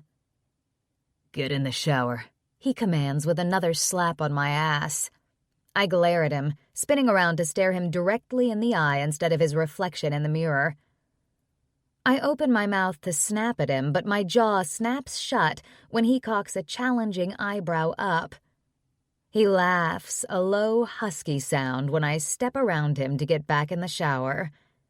He keeps his eyes on me, only turning back to the sink to wash up when I'm under the warm spray of the water. Hurry up, he says, when he can tell I'm taking my sweet-ass time. We have shit to talk about.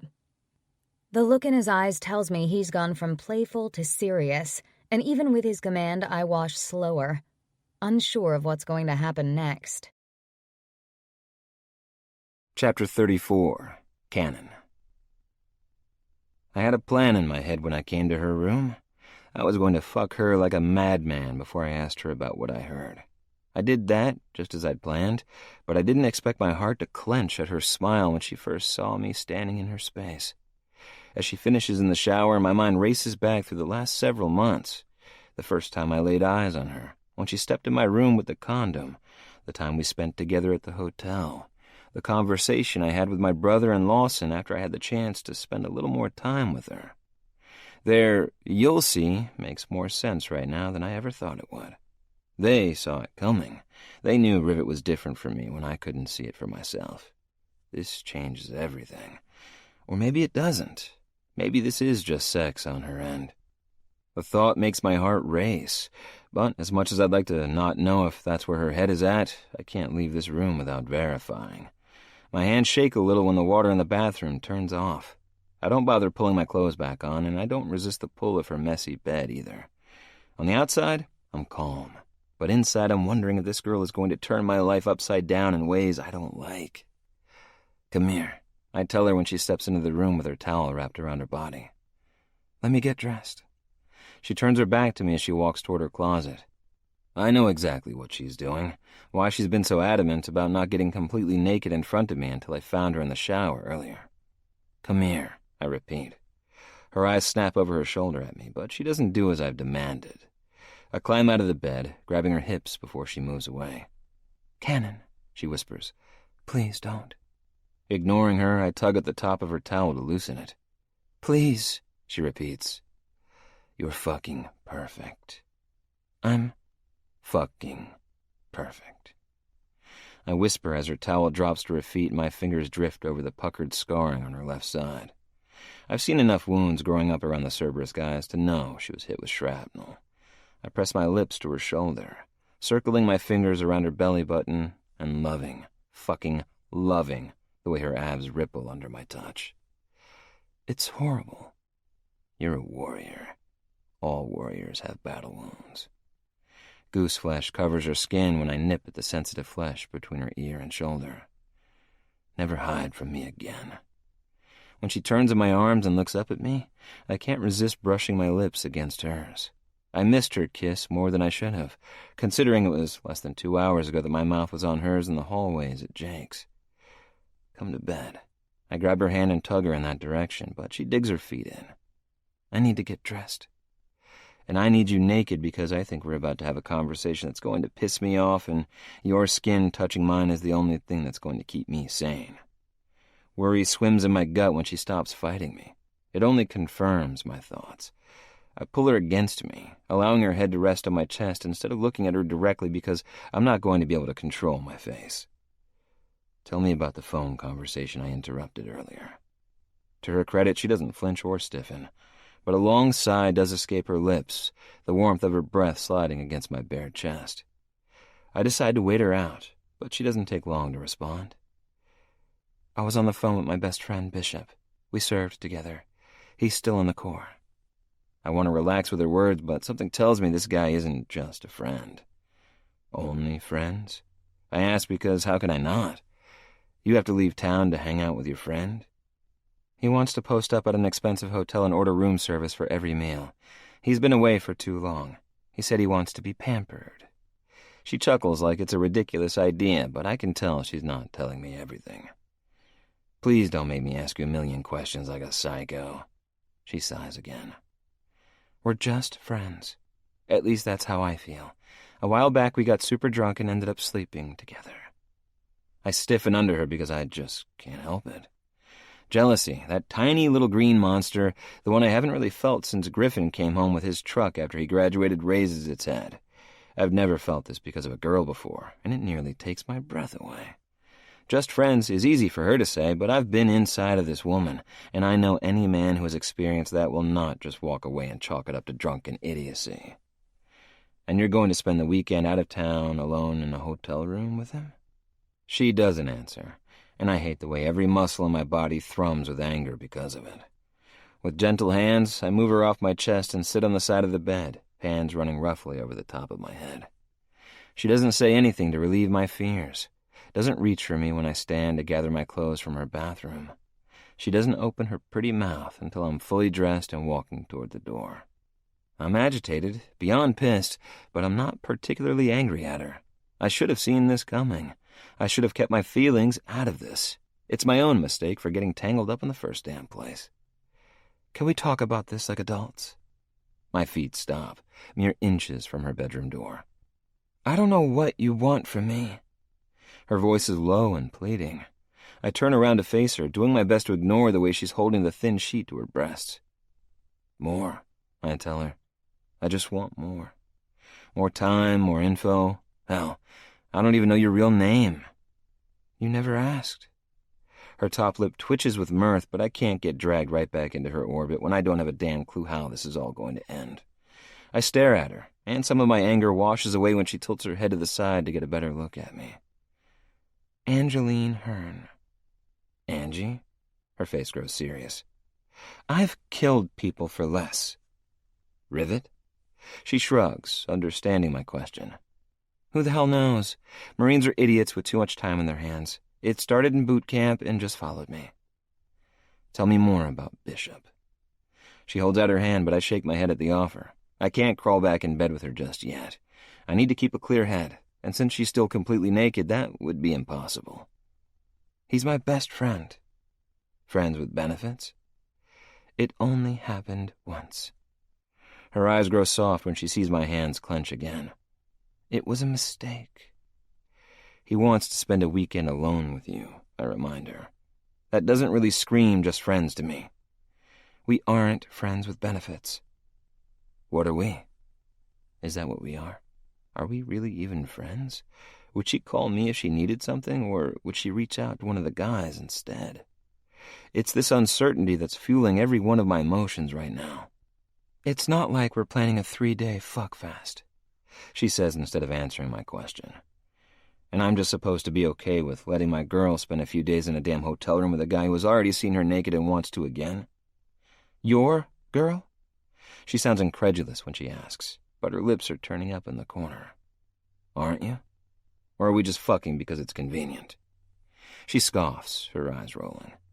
There's nothing convenient about getting caught walking out of your boss's house with sex hair, or all the guys knowing we're having sex.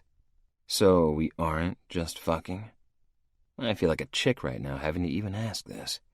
How do I go from commanding her to her knees, making her come on my cock twice in a matter of minutes, to sounding so damn insecure? Right now, we're arguing. We're talking, I clarify. You're picking a fight for no reason. You're still avoiding the damn question. I growl, but most of my anger dissipates with every word we say to each other. Do I need to sit on your face to shut you up? As amazing as that sounds, legit my tongue sneaks out with the temptation. I need answers. And you need them tonight, preferably. I never took you for the guy that needed romantic declarations. I'm a man of many layers. Her eyes roam from my face and down my torso, an appreciative look in her eyes. And if I accept that I'm your girl? I bite the inside of my cheek to keep from smiling. Is that what you're saying? She shrugs, and it makes my palm itch to smack her ass again. Angie, her eyes narrow. Do you want to be my girl? I'm not a girl. You most certainly aren't a girl. I agree quickly. But are you mine? She blinks up at me, but she doesn't seem like she's struggling with the decision.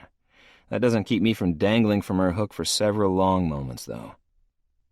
Are you mine? She asks instead. In every sense of the word, I tell her without hesitation. Okay. Okay. She rolls her bottom lip between her teeth. Sure. Why not? I tilt my head to the side, mild agitation rearing its ugly head. Don't sound so damn enthused. I'd be more enthused if you were naked and I could see your cock jerk with my agreement. She's got me there. This isn't just sex. I clarify as I strip down once again. No, it's also agitation because you're emotionally more needy than a chick, and it's naked cuddles, and orgasms. That's all sexual, I mutter as I rip the sheet from her body before climbing into the bed and lying down beside her. It's holding me at night, she says as she settles on my chest. Especially when I get back from a bad day at work. It's you wrapping your arms around me even if you don't know what to say. I pull her tighter to my chest. It's waking up to your smile and getting to know you better with every minute we spend together. We both settle, the room growing quiet, only our breathing interrupting the silence. I'm not okay with you spending the weekend with a guy, any guy, in a hotel room. Have him come to the clubhouse. You can meet all the guys and you can show him what MC life is like. Are you getting territorial? Her voice is serious, but I feel her mouth smile against my skin. Of course I'm territorial. No one squeezes my cock like you do. She huffs. Seriously, and that fucker has experienced it. I know what he's after, but he has to know who you belong to. Belong to? She huffs again. Without warning, I flip her over and settle between her thighs.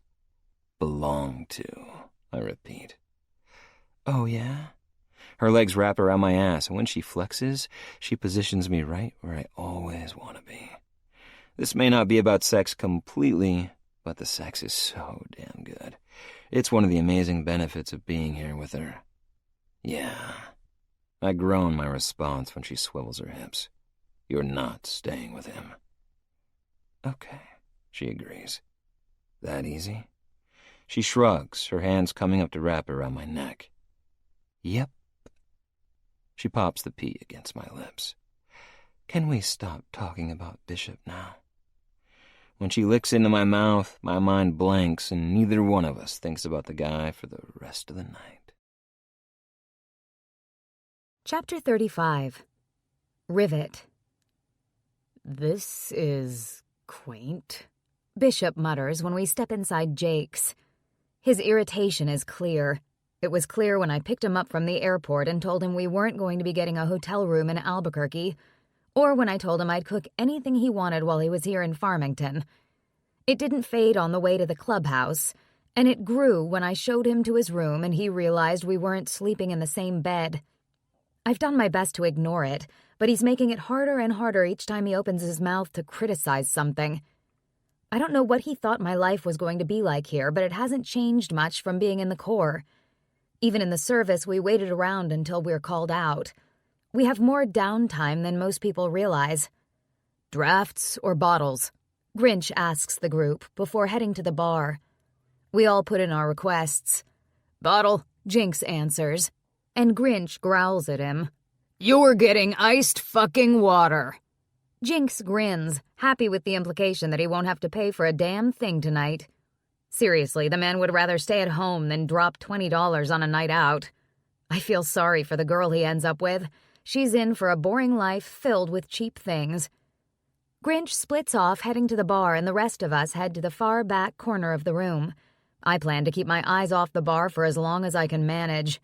I know what I'll find there, and just the prospect of seeing Cannon in his element makes me want to meet him in the back hallway for a few minutes.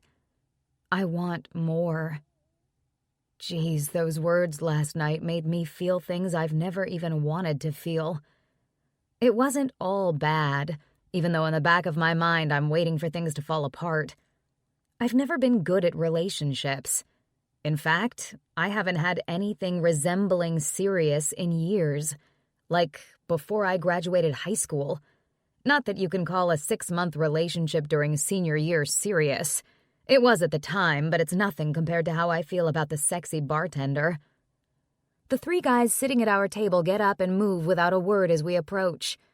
We aren't bullies, at least I don't think the guys were before I came along, but the townies seem to scatter when we arrive. They know we prefer these tables back here and shuffle around quickly to get out of our way.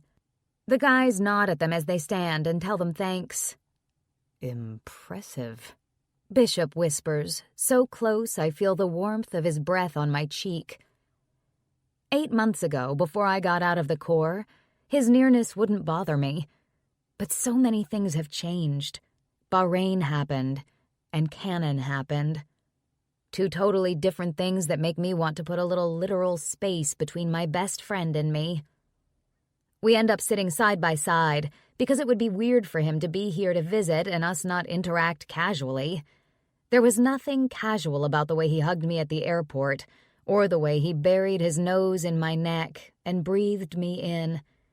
He looked down on me like I slapped him when I pressed my hands against his chest and took a step back. At the time, I wondered if he could smell Cannon on my skin. Ladies, Grinch teases as he walks back with a tray of beer bottles and a row of shots. Tequila? I ask as I lift a shot glass to my nose. Yeah, Grinch answers. Bishop told me how much you like it. My blood runs cold, and when I glance over at my friend, he simply winks at me. The last time we drank tequila together, he ended up inside of me. From the hopeful expression in his eyes as he lifts his own shot glass to his lips, he wouldn't be opposed to it happening again. Then he winks at me, confirming that is exactly how he hopes his night is going to end. He's mistaken. I know where I'll be tonight. I know who will be holding me, and if I'm lucky, making me moan and shake. I throw back my shot and drop the empty glass on the tray, making sure to keep my eyes off of him. Scanning the room doesn't have the same pull that the bar has, and before long, my eyes sweep the long counter on the opposite side of the building. Jesus, how does that man look better standing in a t-shirt and jeans than he did climbing out of my bed naked this morning? Okay, so he doesn't look better. It's a different look. A different effect he has on me with the way his shirt stretches across his muscled biceps. The look in his eyes when he catches me staring is, however, similar to the way he looked at me this morning. Only right now, considering we're in the middle of a crowded bar, he can't do that thing with his tongue that I'm obsessed with. Reluctantly, I pull my eyes from him as he takes another order from a pair of women who are making it clear they have high hopes of landing on top of him tonight. He proved last night he doesn't want anyone but me. He did that while we were alone in my room. But he also didn't flirt with women like crazy when I was at the bar with him. I'm only feeling a mild sense of jealousy right now, and it has more to do with them being closer than me. I trust him, and I'm not worried about other women. The guys laugh, pulling my eyes back to our table. Bishop is regaling them with stories, and they're all sponges for the change of pace. They've all heard and shared all of their own stories with the team, so fresh ones are highly sought after. Bishop tells the story about the goat, and even though all the guys belt out laughter, I can't help but roll my eyes. The story gets more ridiculous each time I hear him tell it. What? My friend says with a wide smile and a quick nudge to my shoulder. That is not what happened. He grins even wider and shrugs. Close enough. This makes the guys laugh even harder. We're all expert bullshitters. It's a Marine requirement. As the night goes on and Bishop drinks like he hasn't been exposed to alcohol in years, he gets closer, to the point that his thigh is pressed against mine and his arm is around the back of my chair. He doesn't seem very happy when I pull away when his finger trails up the side of my arm while he carries on with the guys. Thankfully, Jinx is talking about something he almost got arrested for, and all the attention is on him. It means none of them see my discomfort or the way I move away from him. Even drunk, he notices, but much to my surprise, he doesn't open his mouth to bitch about it. Bishop never has a problem speaking his mind, and it's even worse when he's drunk. We settle back in, talking more about Cerberus and how it works without giving too much away. Bishop is my closest friend, but he's still not a member of the team, and that means there's a lot we can't say. Before long, I grow too comfortable, and his hand is right back where it was, tracing circles on my arm. The action is natural for him, an absent-minded touch, one I never had a problem with until he made his intentions clear in Bahrain. I begin to move away and lift my eyes to the bar once again. Cannon is looking over at us, but instead of fire and anger filling his eyes, he simply raises an eyebrow as if to say, "Really?" I lean forward again, but this time Bishop doesn't pull his hand back. Thankfully, it doesn't track me nor remain in contact with my skin. You got a little crush on the bartender or something? I freeze. It's not the question that bothers me, but the fact that he can't control the volume of his voice sober. Since it's an impossibility when he's drunk, he just all but yelled the question even though we're less than a foot from each other. All the chatter at the table halts, and I know all the guys are staring at the two of us after realizing the bartender in question is Cannon. No, I say, and it really isn't a lie. Crushing doesn't even begin to describe how I feel about the man slinging drinks behind the bar. Like a shit-stirring asshole, Cannon winks at me when every guy at the table stares at him. Really? Jinx asks, and I can tell by the tone of his drunken voice that shit is about to hit the fan in an epic way. Because I caught him sneaking out of your room this morning. If there was ever a time for a record player to screech to a halt, this would be it. Rocker covers a laugh behind his hand with a cough, and when I turn my head to assess the damage, I find Grinch looking at me with pure shock in his eyes. Really? Bishop snaps like he has a right. That kid? He isn't a kid, I mutter, sweeping my eyes back to the bar only to find Cannon on the end I can't see from this vantage point. Not a kid. Bishop laughs incredulously. He's wearing a shirt that says, "May I suggest the sausage," with an arrow pointing at his dick. I can't help the smile on my face. His shirts are ridiculous.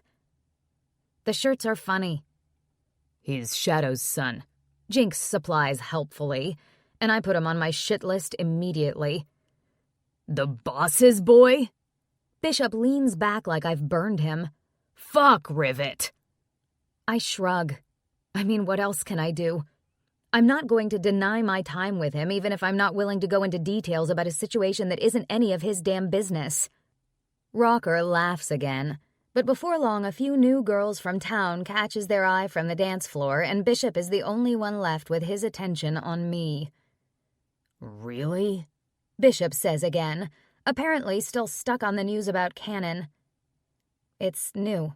I finally offer, but that's all that he's going to get from me. I never took you for the type of chick to climb the ladder on your back. I see red.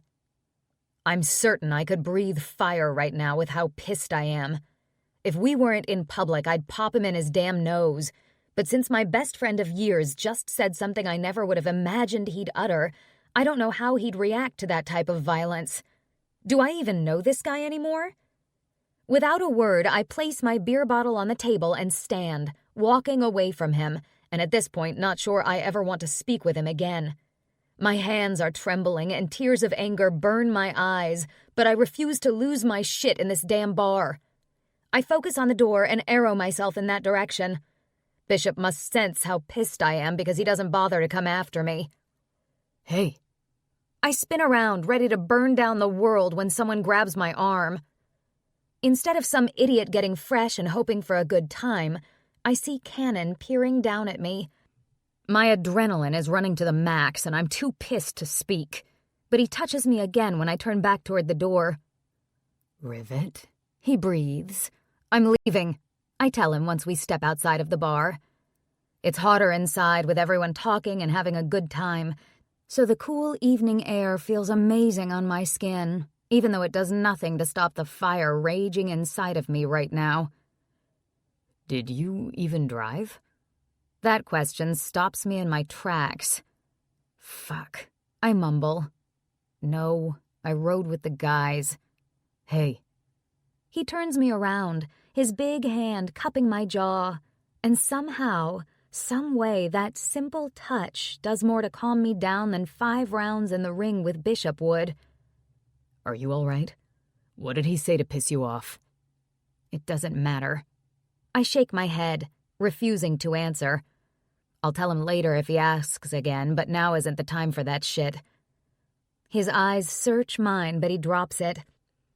When I blink up at him again, he lowers his mouth to mine.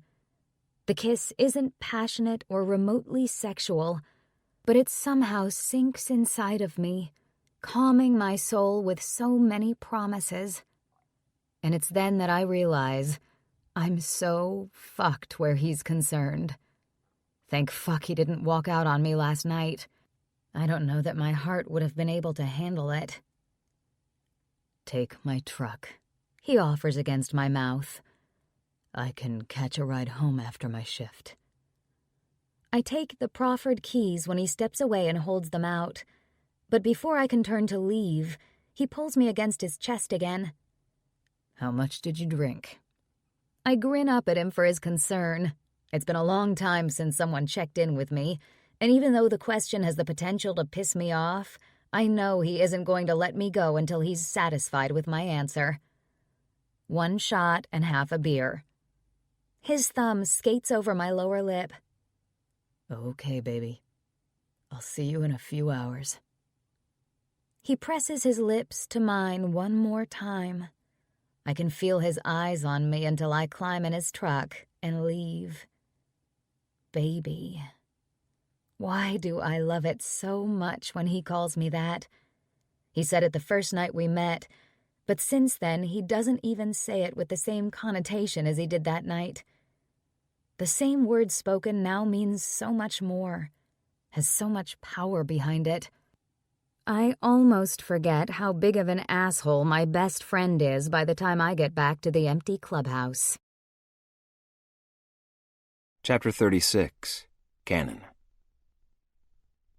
It seems like a million years have passed since I sent Rivet off in my truck, and now that I'm back at the clubhouse, I'm anxious to see her. Bishop said or did something to piss her off, and I know it had to be about me. There was no mistaking the way he touched her like he owned her. Just like there was no way I was going to let it happen without responding. I'm not an asshole. I'm not the guy that rushes to his woman's side at the first sign of threat from another man. Not only do I trust her more than that, but getting angry and flexing up on Bishop wasn't going to be the right response. So I winked, and I know everyone, including her douche of a best friend, saw me do it. The guys are used to my antics, used to me flirting relentlessly with women at the bar, but I've toned that shit down recently with Rivet. She didn't seem to want anyone to know about us, and since that didn't diminish what we have, I didn't have a problem with it. But not reacting to his fingers on her was impossible. I know what I'm going to find before I open the front door of the clubhouse. The guys are so loud, their laughs and ribbing of each other meet me on the front steps. My only concern is how I'm going to get Rivet away from the group and to her room so we can talk about what went down tonight at the bar. I can always go straight to her room and wait for her, but these guys are perceptive. The second she stands to follow me, even if it's several hours later, they're going to know. I could go to my house, but sleeping alone in my own bed doesn't appeal to me at all. I straighten my spine and walk through the front door. The laughing and joking doesn't stop, and it doesn't surprise me. Every one of these guys is drunk by now, most of them having felt a decent buzz by the time they left Jake's an hour ago. This may work in my favor. Not only are the Cerberus guys in the living room, but Lawson and Griffin are also there with their girls by their sides. I raise an eyebrow as I approach. Why did you guys even move out if you're always going to be here?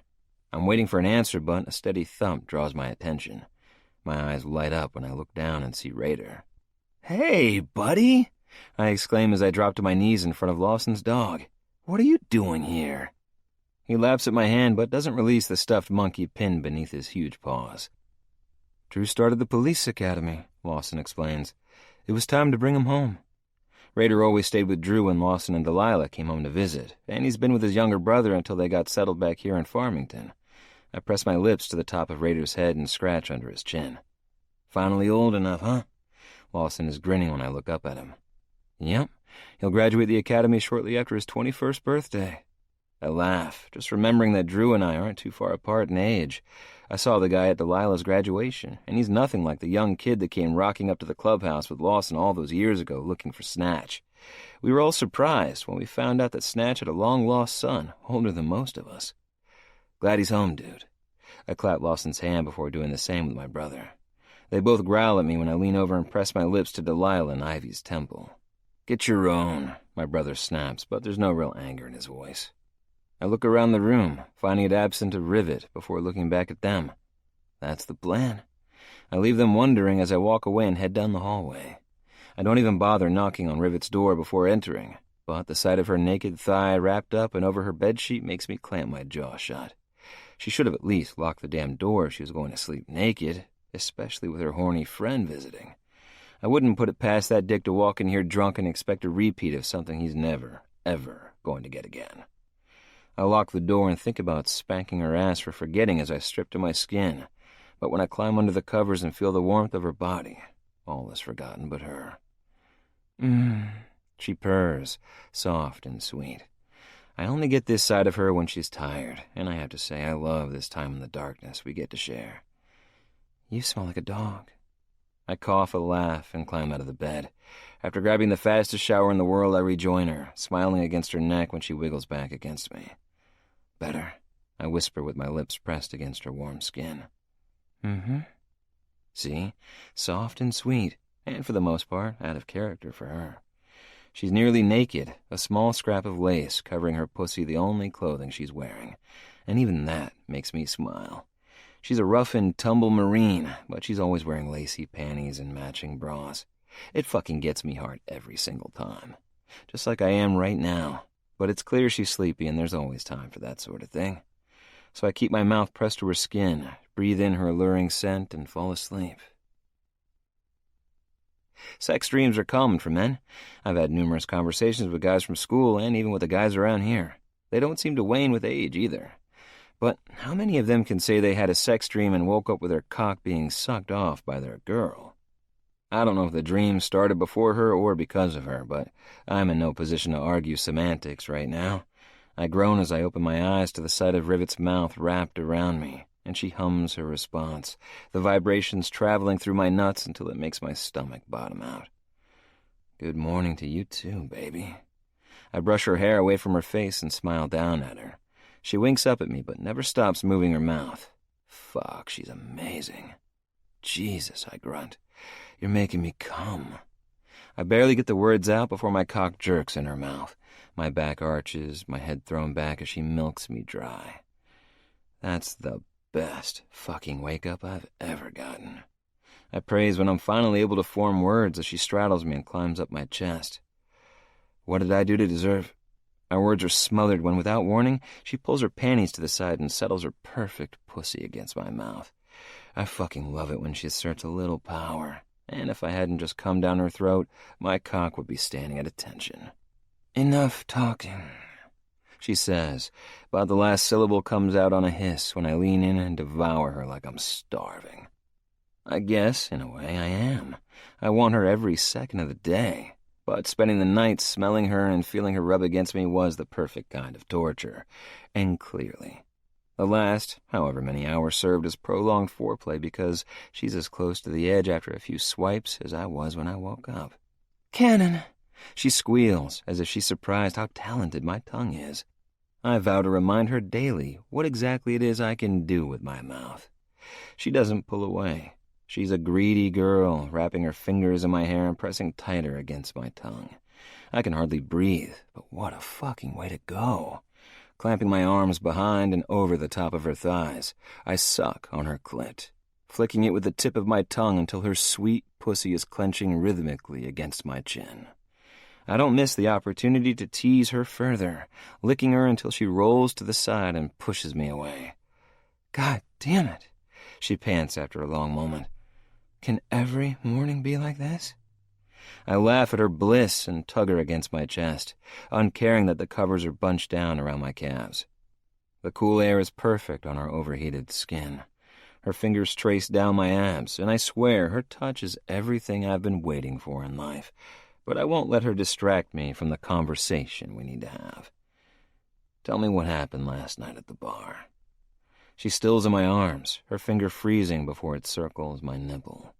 When she leans back so she can look in my face, I think she's going to tell me to mind my own business, and if she does, it means she's setting us back weeks of progress we've made to get here. Then her cheeks pink, her eyes blinking at me before darting away. I have more important things to tell you, she whispers, still unable to look me in the eye. Yeah? She nods, but her focus stays on my chest where her palm is resting. I think I'm Chapter 37. Rivet. My mouth snaps shut at the interruption. Was I really about to tell the man I'm falling in love with him? No freaking way. I blame the post-orgasmic bliss. That has to be it. Cannon peers down at me, his blue eyes sparkling. Saved by the bell? I groan and bury my head in his chest, but then the banging on my door continues. We both look at the door when the doorknob begins to turn. I locked it last night. I didn't lock it when I went to get a bottle of water before I woke you up, I mutter before looking back at the door. Just a minute! The door shoves open anyway, and Cannon growls when I scramble to pull the blankets up over my body. You're seconds away from an ass-kicking, Cannon growls at Bishop, who is standing in my doorway disheveled from sleep. Bishop looks from Cannon to me like my man doesn't exist. Cannon is pissed. So pissed he's not even concerned about covering up his bare cock after making sure I'm no longer flashing Bishop. Or maybe he's using it as a way to non-verbally brag about his size. I could tell him he has nothing to worry about, that he's got Bishop beat on length and girth. Not that Bishop is small by any means, but I don't think it will go over well. I need to talk to you. I'll be next door. And then my friend walks out. At least he's not acting like a huge asshole as he closes the door behind him. Silence swirls around me, and I wonder just how bad the fallout from this is going to be. The last thing I want is someone from my past, even if that guy just saw me naked, again, here in New Mexico causing problems for this new thing Cannon and I are building. Poor fucker. Cannon finally mutters before pressing his lips to my forehead. Don't feel sorry for him. I snap. We both know how thin these fucking walls are. He knew what he was walking into. He kisses my forehead again. You can't help that you're a screamer. I twist his nipple just enough to get a yelp out of him, and in no time flat, I'm tossed to my back with him hovering over me. Instead of speaking, he just peers down at me, before slowly lowering his hips to press against mine. I'm feeling a little territorial right now, he whispers, before sucking one of my nipples in his mouth. Like I want to fuck you, mark you, and spray my cum on you. Sounds messy, I whisper, but inside I'm kind of wanting that very same thing. Don't distract me, he grumbles, but his hips move. I'm just lying here. Your pussy's wet. I can feel how slick you are on my dick. With a practiced ease, he pulls his hips back and presses forward, sinking several thick inches inside of me. My eyelids flutter because he feels so good. I'm insatiable, greedy as he likes to remind me when he's near. I said poor fucker because of what's about to happen. You're gonna make me scream again? I glare at him when he pulls free and climbs off of me. What the hell? You're going to get dressed and go tell that fucker that I'm your guy. And as understanding as I am about his obsession over you, I'm almost at my wit's end with his shit. I won't tolerate him touching you or busting in here while you're naked. His jaw ticks when he looks over at me, all playfulness from just a moment ago gone in the blink of my eyes. You're fucking mine, Angeline Hurd. And I need him to fucking know it. Yours? We've already had this discussion. I climb up on my knees so I'm a little taller on the bed than him, forcing his head back so he can look up at me. If I'm yours and you're mine, I say as I settle on his lap, why do you tease me and then leave me hanging? His cock hasn't flagged the least little bit. His big hands grip my hips, preventing me from rolling them. I can come in your mouth again so he smells it on your breath when you go put him in his place, he offers. I should be disgusted, but I simply lick my lips instead. Get dressed. He slaps my ass before lifting me off his lap. I'll make it up to you when you get back in here. I sigh, knowing he isn't going to change his mind. When he strokes his cock the entire time I'm getting dressed, I pray I can get my point across to Bishop quickly. I knock on Bishop's door, waiting like a normal fucking person for him to answer it.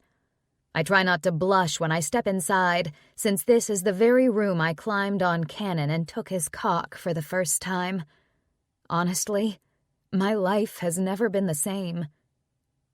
He's protective of you, my friend says, as I take a seat in the corner of the room while he settles down on the edge of his bed, bends over, and clasps his head in his hands. He didn't ask a question, so I remain silent. He doesn't seem as irritated as he did yesterday, but I'm still pissed about what he said. When he looks up, he appears broken, and I hate that, but it still doesn't forgive what he said to me. I expected an argument. Bishop was never one to pull punches, and looking at him now, I see the changes, the way I've somehow broken his heart without even knowing it. He swallows, his palms running down the length of his denim-clad thighs. I fell in love with you over 2 years ago. My head snaps back with the news, but he keeps on talking as if he'll lose his nerve if he doesn't. It wasn't that night in Bahrain. It wasn't when you discharged and I didn't think I could make it without you.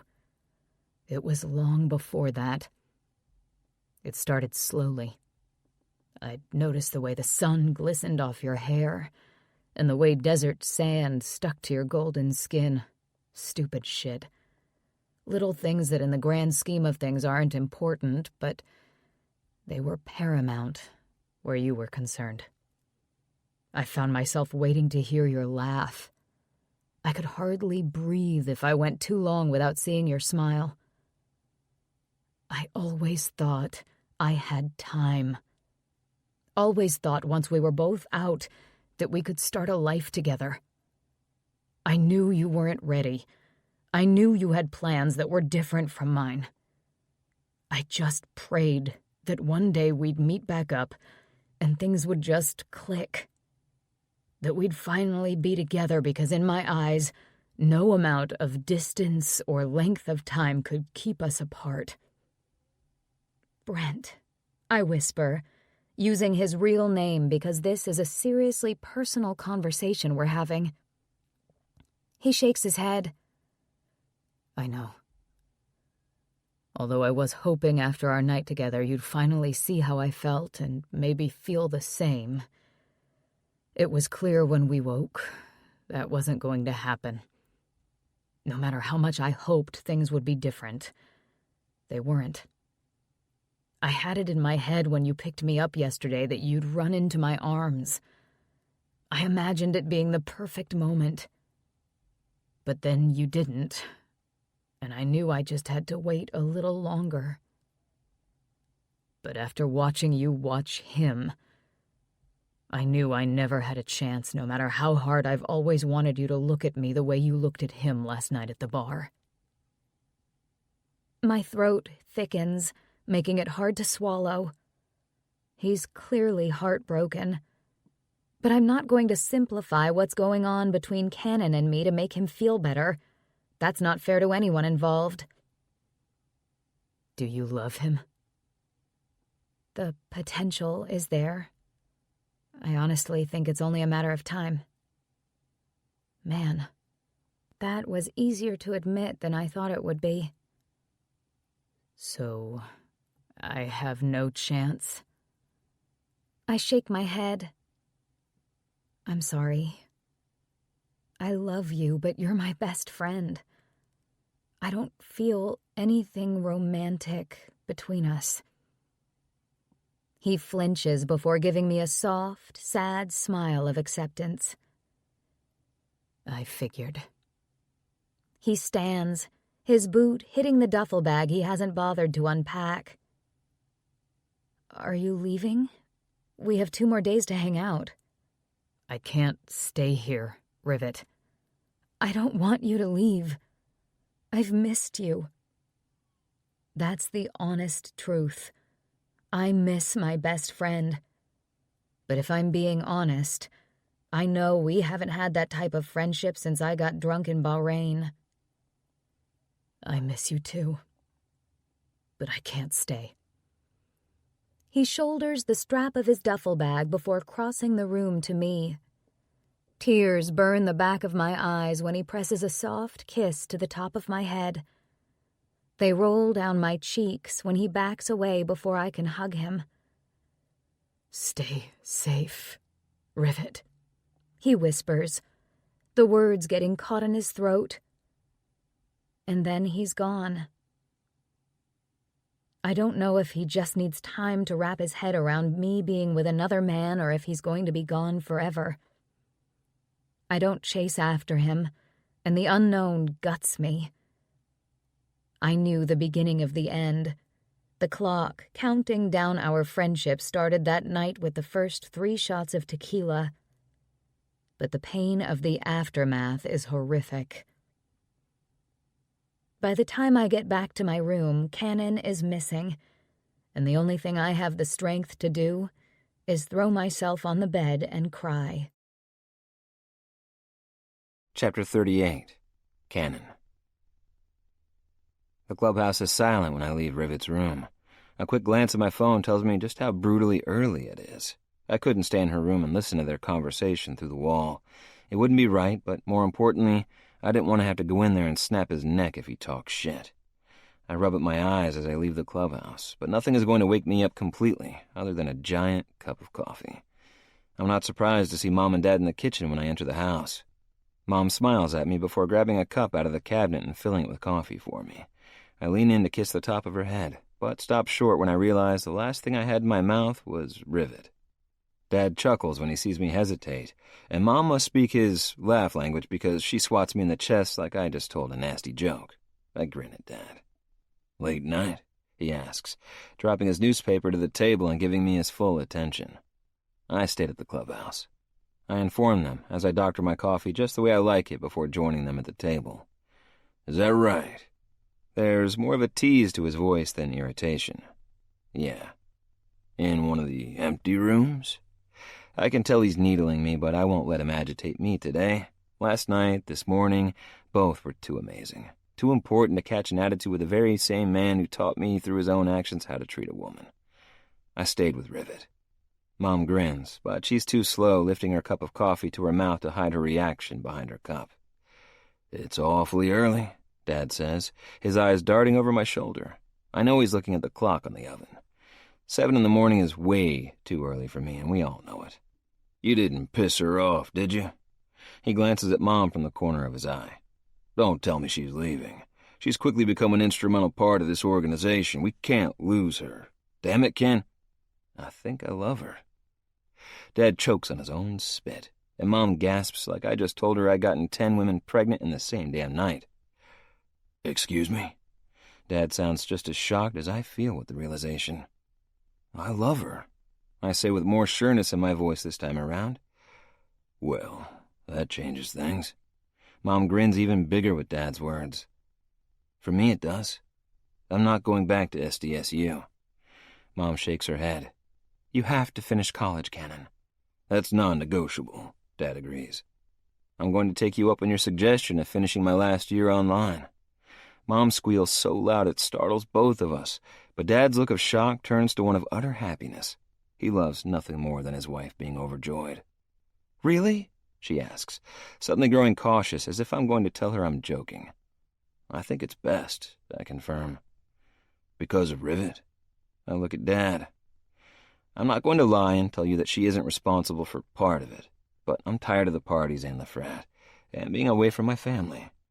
"You can go to college and not party, Cannon," Dad argues. Mom slaps him in the chest. "Don't try to talk him out of it." Dad rubs his chest like she actually hurt him, but keeps his eyes on me. "I'm just stating a fact." I want to be home. I want to learn more about the business side of Cerberus. "You won't have time. You can't juggle Cerberus, a new woman, the bar, and classwork. Something will end up sliding, Cannon. It's too much to put on your plate." I think about his words for a long moment, taking deep breaths to prevent my anger from bubbling over. I'm a grown man. I know what I can handle and what I can't. I also know what I would pick and choose to keep the things that mean the most to me. School and Rivet are tied at the top. I'd say that she's number one, but our future is paramount, and I can't take care of her if I don't graduate. I love my dad, but he never misses the chance to try to overanalyze what his kids are doing in their own lives, and to think he calls Mom the helicopter parent. The spot at the bar is over at the end of the summer. The other full-time bartender is returning. It was always temporary. I can make time for both my homework and my girl. Mom continues to grin, and I know she never thought she'd see the day that I grew serious about someone. Hell, I never thought it would happen to me, but here I am, sitting with my parents and declaring my feelings for one of my dad's employees. Dad still doesn't seem sure with the new information. "I can work with you during the day. My schoolwork can get done in the evenings." "And Rivet?" Mom asks, her smile fading away, as if she thinks I'm giving her up after further discussion. There's not a chance in hell. I'll go back to feeling like a bum and not working at all before I drop my girl. She's got my nights. I wink at her. Mom giggles like a damn schoolgirl when Dad grunts. "Seems like you have it all figured out." I can work longer hours when she's gone for work, and maybe get some time off here and there when she gets back. I hedge. "That works for me." He takes a drink of his coffee, and I know the conversation isn't over with. He's merely working through scenarios in his head. "What happens if Ian Hale calls again after graduation? I know he offered you a job." He's fishing, and I damn well know it, but I open my mouth and set his mind at ease. I'm staying in Farmington. Why would I want to go to Denver when everyone I love is here? Mom sighs like a love-struck woman. But when Dad grins, I know everything is once again right in my world. If I'm working for Cerberus, do I get a cut? Dad narrows his eyes at me. Really? I groan. I'd look hella hot in a cut. You didn't serve your time. He mutters, but I can tell from the gleam in his eyes that he wouldn't be disappointed if it were to actually happen. Who makes that call? All 5 of us. He's referring to the original members. Him, Kincaid, Kid, Snatch, and Itchy. Dominic works for Cerberus, but he's never draped a leather cut over his shoulders. He's an important part of the organization, but after 20 years in the Corps, he said he was tired of being owned by another group of men. Kincaid and my dad always laugh it off when he says that, but I don't see it that way. These guys, this club's amazing, and I'd be honored to be a part of that. But only if I earn it. I don't want to be a gratuitous member. It wouldn't be the same. Okay, so maybe I don't get a cut. But how soon is too soon to ask for a raise? Dad finally laughs. You aren't getting paid. You haven't finished the requirements to be hired. My psych is next week, right after Griffin's, I remind him. We did physicals 3 days ago. That's how I kept busy when Rivet was in Mexicali, chasing after those flighty girls who didn't even consider the danger they were putting themselves in. We'll talk about it when all the paperwork is squared away. I nod my head because I know he isn't going to budge, but he knows I'll bring it up again. I have to get paid somehow, and since the job at the bar is ending in a couple of weeks, I knew I needed to mention it. He'll end up giving me an appropriate wage, and I'll be compensated enough once I graduate. But we need to talk about more serious stuff, Mom says. Have you told Rivet how you feel? Dad and I both smile at her. Of course, the relationship conversation is most important to this woman, not the education or the job. She knows, I tell her with a smile. Mom frowns, and it's not the response I was expecting. Words are always better. Listen to her, Dad says as he stands and carries his empty coffee cup to the dishwasher. She knows what she's talking about. Oh yeah? I turn back toward my mom. And exactly how should I tell her?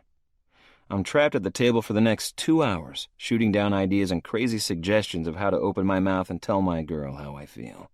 Dad, the lucky, sly bastard that he is, sneaks away 15 minutes in. Chapter 39. Rivet. After my pity party, I left the clubhouse for a ride. I didn't plan on staying gone for hours, but that's what ended up happening.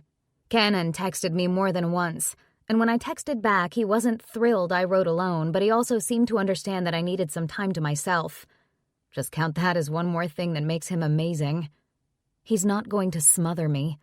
We'll have our time together, but we'll also be allowed time apart, and that's one thing I personally think is required for a healthy relationship.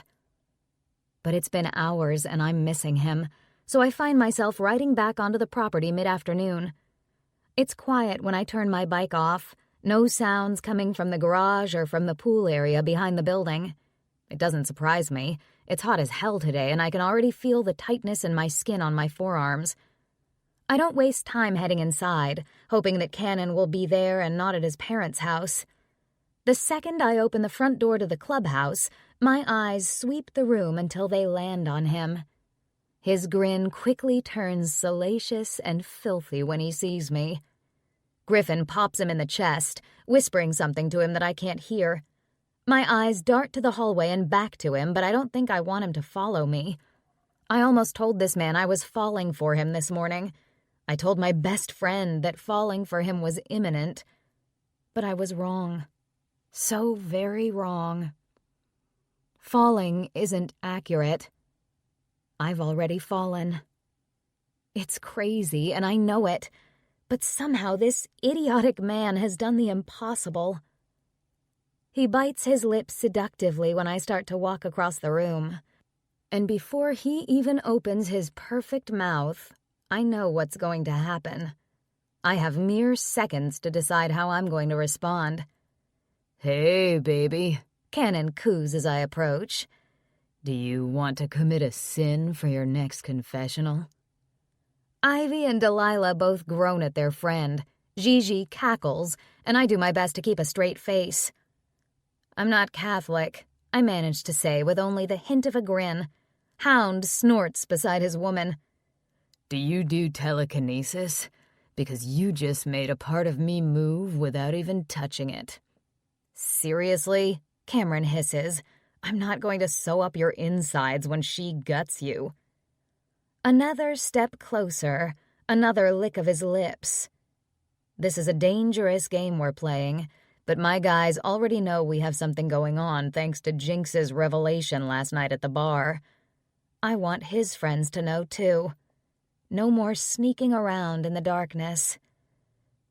Your smile is almost as big, warm, and lovely as my cock. Jesus Christ, Samson groans, and Izzy gasps beside her dad. Cannon, Hound warns, but Cannon ignores him as I step in front of him. Griffin scoots away a few inches, surely so he doesn't catch a blow to the face when I attack his brother like he's anticipating. Tell your tits to stop staring at my eyes. I don't hear how the others respond to this last one, because he stands and holds his hand out for me, and this man is the only thing I can see right now. Are you a shark? Because I've got some swimmers you can swallow. A laugh escapes my lips before I can stop it, and the smile he gives me is perfect. It's everything. And I know if I look deep enough, I can see the same feelings I have for him shining right back at me. When I saw you, I lost my tongue, I say, looking up at his mouth. Can I put yours in my mouth? What the fuck?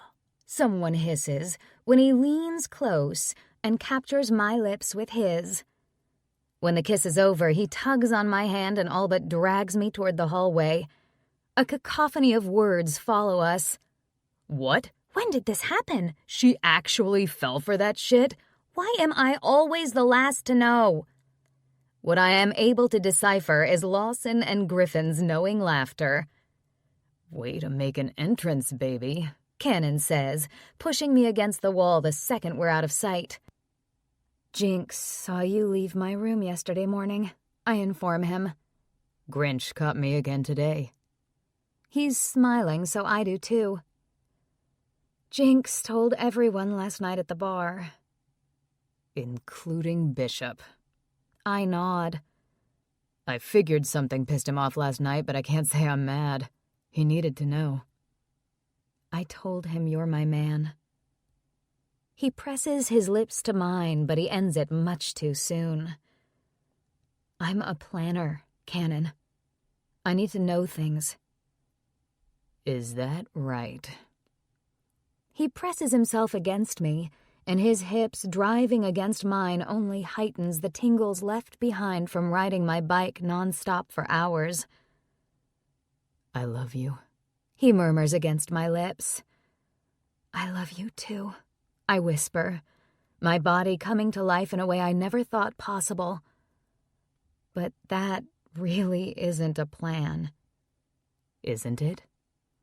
He smiles down at me, and somehow I love him even more. I'm not going back to campus. I'm staying here. Still not really a plan, I argue.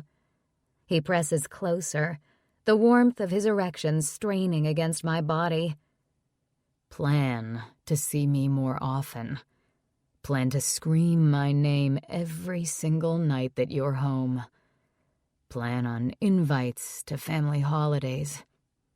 He kisses my neck, nipping at the delicate skin near my collarbone, and I don't know if it's his mouth or his words that are making me weak in the knees. Plan on jealousy when other men look at you. Plan on PDAs all the damn time. Plan on riding bitch on my bike so I can feel these amazing tits on my back. I open my mouth to argue, but he squeezes the tits in question, somehow managing to find my nipples with his thumb and forefinger through my clothes. I moan, uncaring of who is listening in the living room. Yeah, I finally manage. All of that, huh?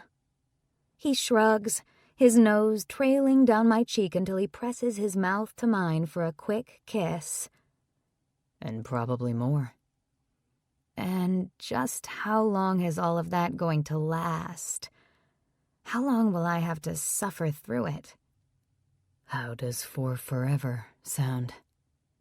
Be still, my damn hardened heart. Sounds like a good start. Why are we still in the hallway? We should be naked. I promised to make you scream my name. My smile falls away immediately when a loud banging hits the front door. No one around here knocks. We all have keys. And certainly no one comes up and bangs on the door like the feds fixing to execute a warrant before a raid. Cannon must be thinking the same thing, because he pulls me off the wall and tries to shove me behind him when we round the corner back into the living room. Jinx pulls open the front door, and a quick scan of the room before the threat materializes lets me know that every man in here just did the very same thing to the women that Cannon tried to do to me. The only difference is I'm trained to walk toward the danger, not run and hide from it. I don't blame these women, however. We're just different people.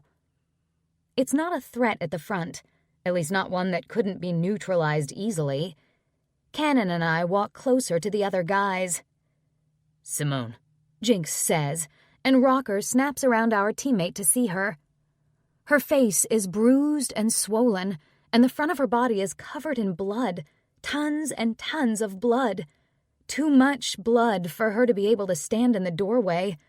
"Call an ambulance!" Grinch bellows when he gets a look at the bartender I've only ever seen behind the counter at Jake's. She's so battered I wouldn't recognize her if one of the other guys hadn't said her name. Sniffling fills my ears, and when I look over my shoulder I see Hound urging Gigi and Izzy out of the room.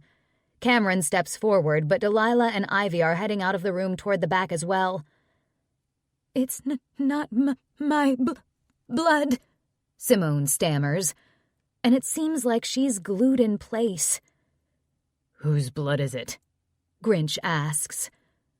"My husband's," she answers, her eyes never leaving Rocker. "Husband?"